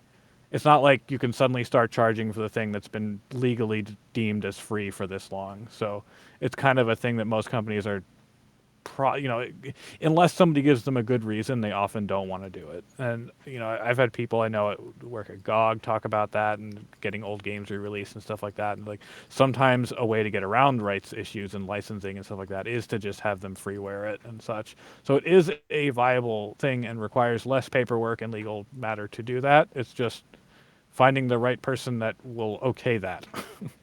Well, no, that's what I'm. Yeah, no, I hear you, but they have zero incentive to do that. You know what I mean? So like, right? They're not going to. Yeah, they're a big company. They only care about their money. I mean, it kind of shows like in the way they negotiated with Bungie. Like it sounds like they really tried to take Bungie to the cleaners because they thought they could get away with it. It wasn't even that. So, I used to know somebody that was basically close friends with people that worked at Bungie back then, and disclosed some interesting information. First of all, the Myth installer bug caused way more financial damage than anyone else reported on. Like, Yeah. it was reported that it was bad. What I understand is that it nearly killed the company bad. Yeah. And so they immediately went, they were in the process of expanding. They were working on Oni, Halo, Pimps at Sea, etc. All of their projects, their code names and stuff. And suddenly, they don't have all the money they're expecting to have because the installer bug wiped out all the profits from Myth 2. So it basically just broke even. And so they went, okay, Take-Two or Gathering developers Take-Two are publishing Oni. So uh, we can go to them and get a loan and say, hey, look, we need this money to finish this project that you are paying for because you don't want to, lose the project that you've already put money into. And they went, okay. So they said, yeah, we'll give you a loan to cover this. And the loan was worth roughly 20% of Bungie at the time, 21%, I think. And then they went immediately looking for buyers because they went, hey, this will keep the lights on for a little while, but we need funding to stay, because, Oni's on the horizon, so is Halo, but none of them are imminent. So we have to get purchased, otherwise we're going to fold. And so they went to Apple, and Apple was like, we need to think on it. We'll get back to you at some point. And they're like, that's not fast enough. So they went to Microsoft, and Ed Freeze, who was signing everybody at the time, went, yeah, we need content. We'll buy you. Sight unseen. Like, we need content for this new Xbox thing. Like, we don't have a first party. We need anybody that will sign. And so they signed them. And what that meant was they went, okay, well, if 20% of Bungie is owned by Take-Two, how do you solve this problem? And so it was made that the solution was that Take-Two would get the rights to Oni and Myth as part of the settlement of, okay, now we're even. You have the rights to Oni and the franchise, and we'll finish development on it, which was basically nearly done at this point. And you can release it under your banner. You guys can do the PS2 port, which was handled by Rockstar internally, and we'll get Oni and Myth. They then pushed out Myth 2 Worlds. One of their subsidiaries published Myth 3 and developed it, which is a whole other story. And they also did Green Berets, which is Ozone, who knew somebody at Take-Two, got pushed through. And so it wasn't that they stole or bought anything from Bungie. It was kind of a series of bad situations that led to where it is now.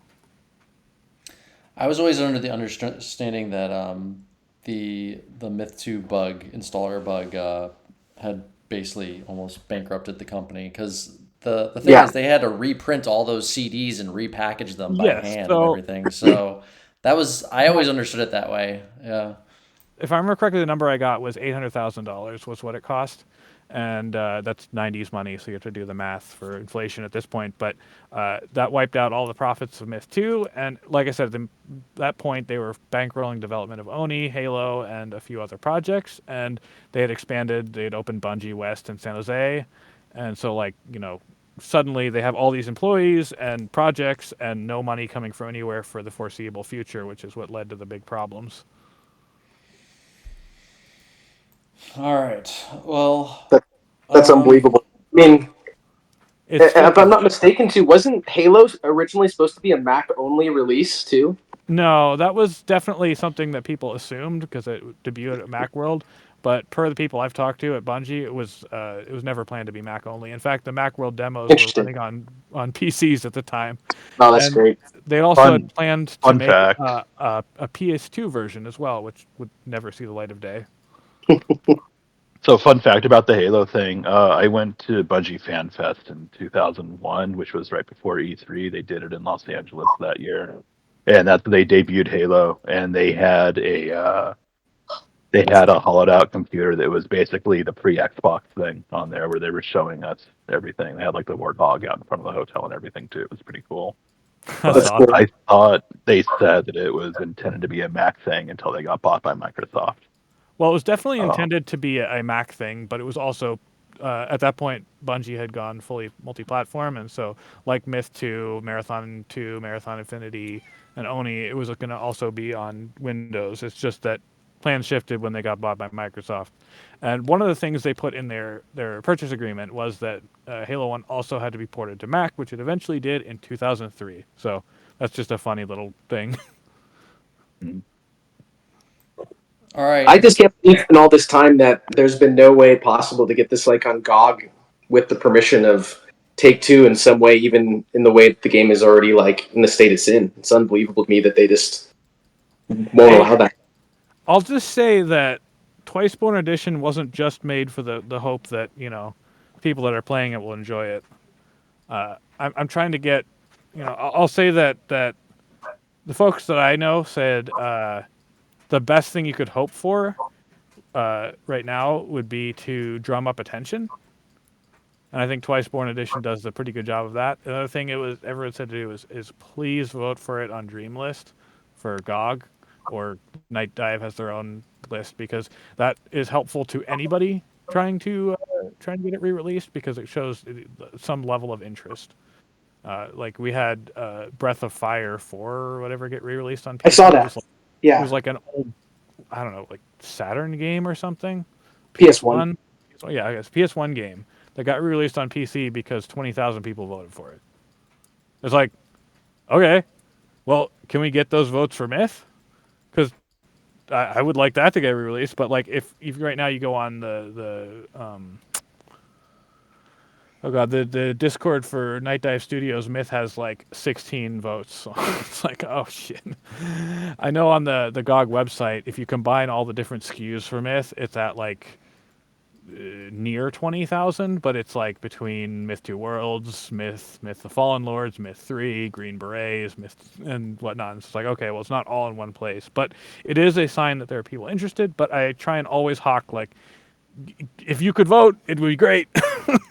Is there a way that they could like view that as the same release since it's all running on the exact same game?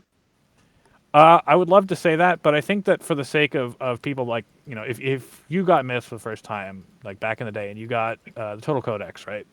And you look at the list of games that to vote for, you go, okay, well, I don't remember this box art. Was this the game? Like the normal Myth 2 box art? Or like you see Myth 1 and you're like, that doesn't look familiar. Like I remember playing a Myth game, and so they have them all so that it's easy to be like, oh, this is the one that I had, and it's easier to vote for it. But yeah, it's annoying on the like absolute numbers side. All right, guys, I got to wrap it up here. I got to wrap it up. Poor Asmo over there is suffering. Okay, and pour one out for Asmo. Yeah, and he's on East Coast. I think Asmo decided to get coffee instead of something. I think he's ready to keep going. Well, and Jon God, we appreciate all you've done. It's unbelievable. I also regret to say that you know, as much as we'd like to plug things on the Myth Podcast, the Myth Podcast's audience of 5 viewers doesn't have the pull that everybody thinks it does. So, hey, 0 plus 5 is 5. Well, I'd like to say thank you so much for having me. It's great actually chatting with some of you on voice, because I've definitely seen you all in text, but I haven't chatted with you on voice. So here's to another 27 years or whatever. Of course. And Jon God, I'm really excited that you finally got this released. I mean, you were sharing a bunch of these HD pictures with me years and years ago, so I can't believe it finally came to fruition. You have no idea. And it's a series of bad events that led to it happening, so we just have to thank the universe for completely screwing me over and giving me enough free time to do it. And Zero Pipeline for helping me get it over the finish line. Without him, it would not have happened. All right, cool, man. Let's leave it there. Let's leave it there. Okay, go ahead, real quick. Credits, because there's so many people that worked on it that helped to make it happen, and I don't want to be the one taking credit. Like, I did work on it for many, many years by myself, but I wouldn't have made it to the finish line without the team of people that helped me, and I want to make sure everybody knows who worked on it. Go check the credits and thank all of them. Totally. All right, let's leave it there. Limp, you're going to come back with some idea for another podcast episode you can join us on. And yeah, Asmo and I will see. This concludes, finally, for real concludes the MWC episodes. We actually covered them all now. So we'll come up with some other ideas for future episodes. But thanks everybody for listening for 6 hours and 40 minutes now on this podcast. And we're going to call it there. Take it easy, everybody. Good night and appreciate all your time. Thanks for having me.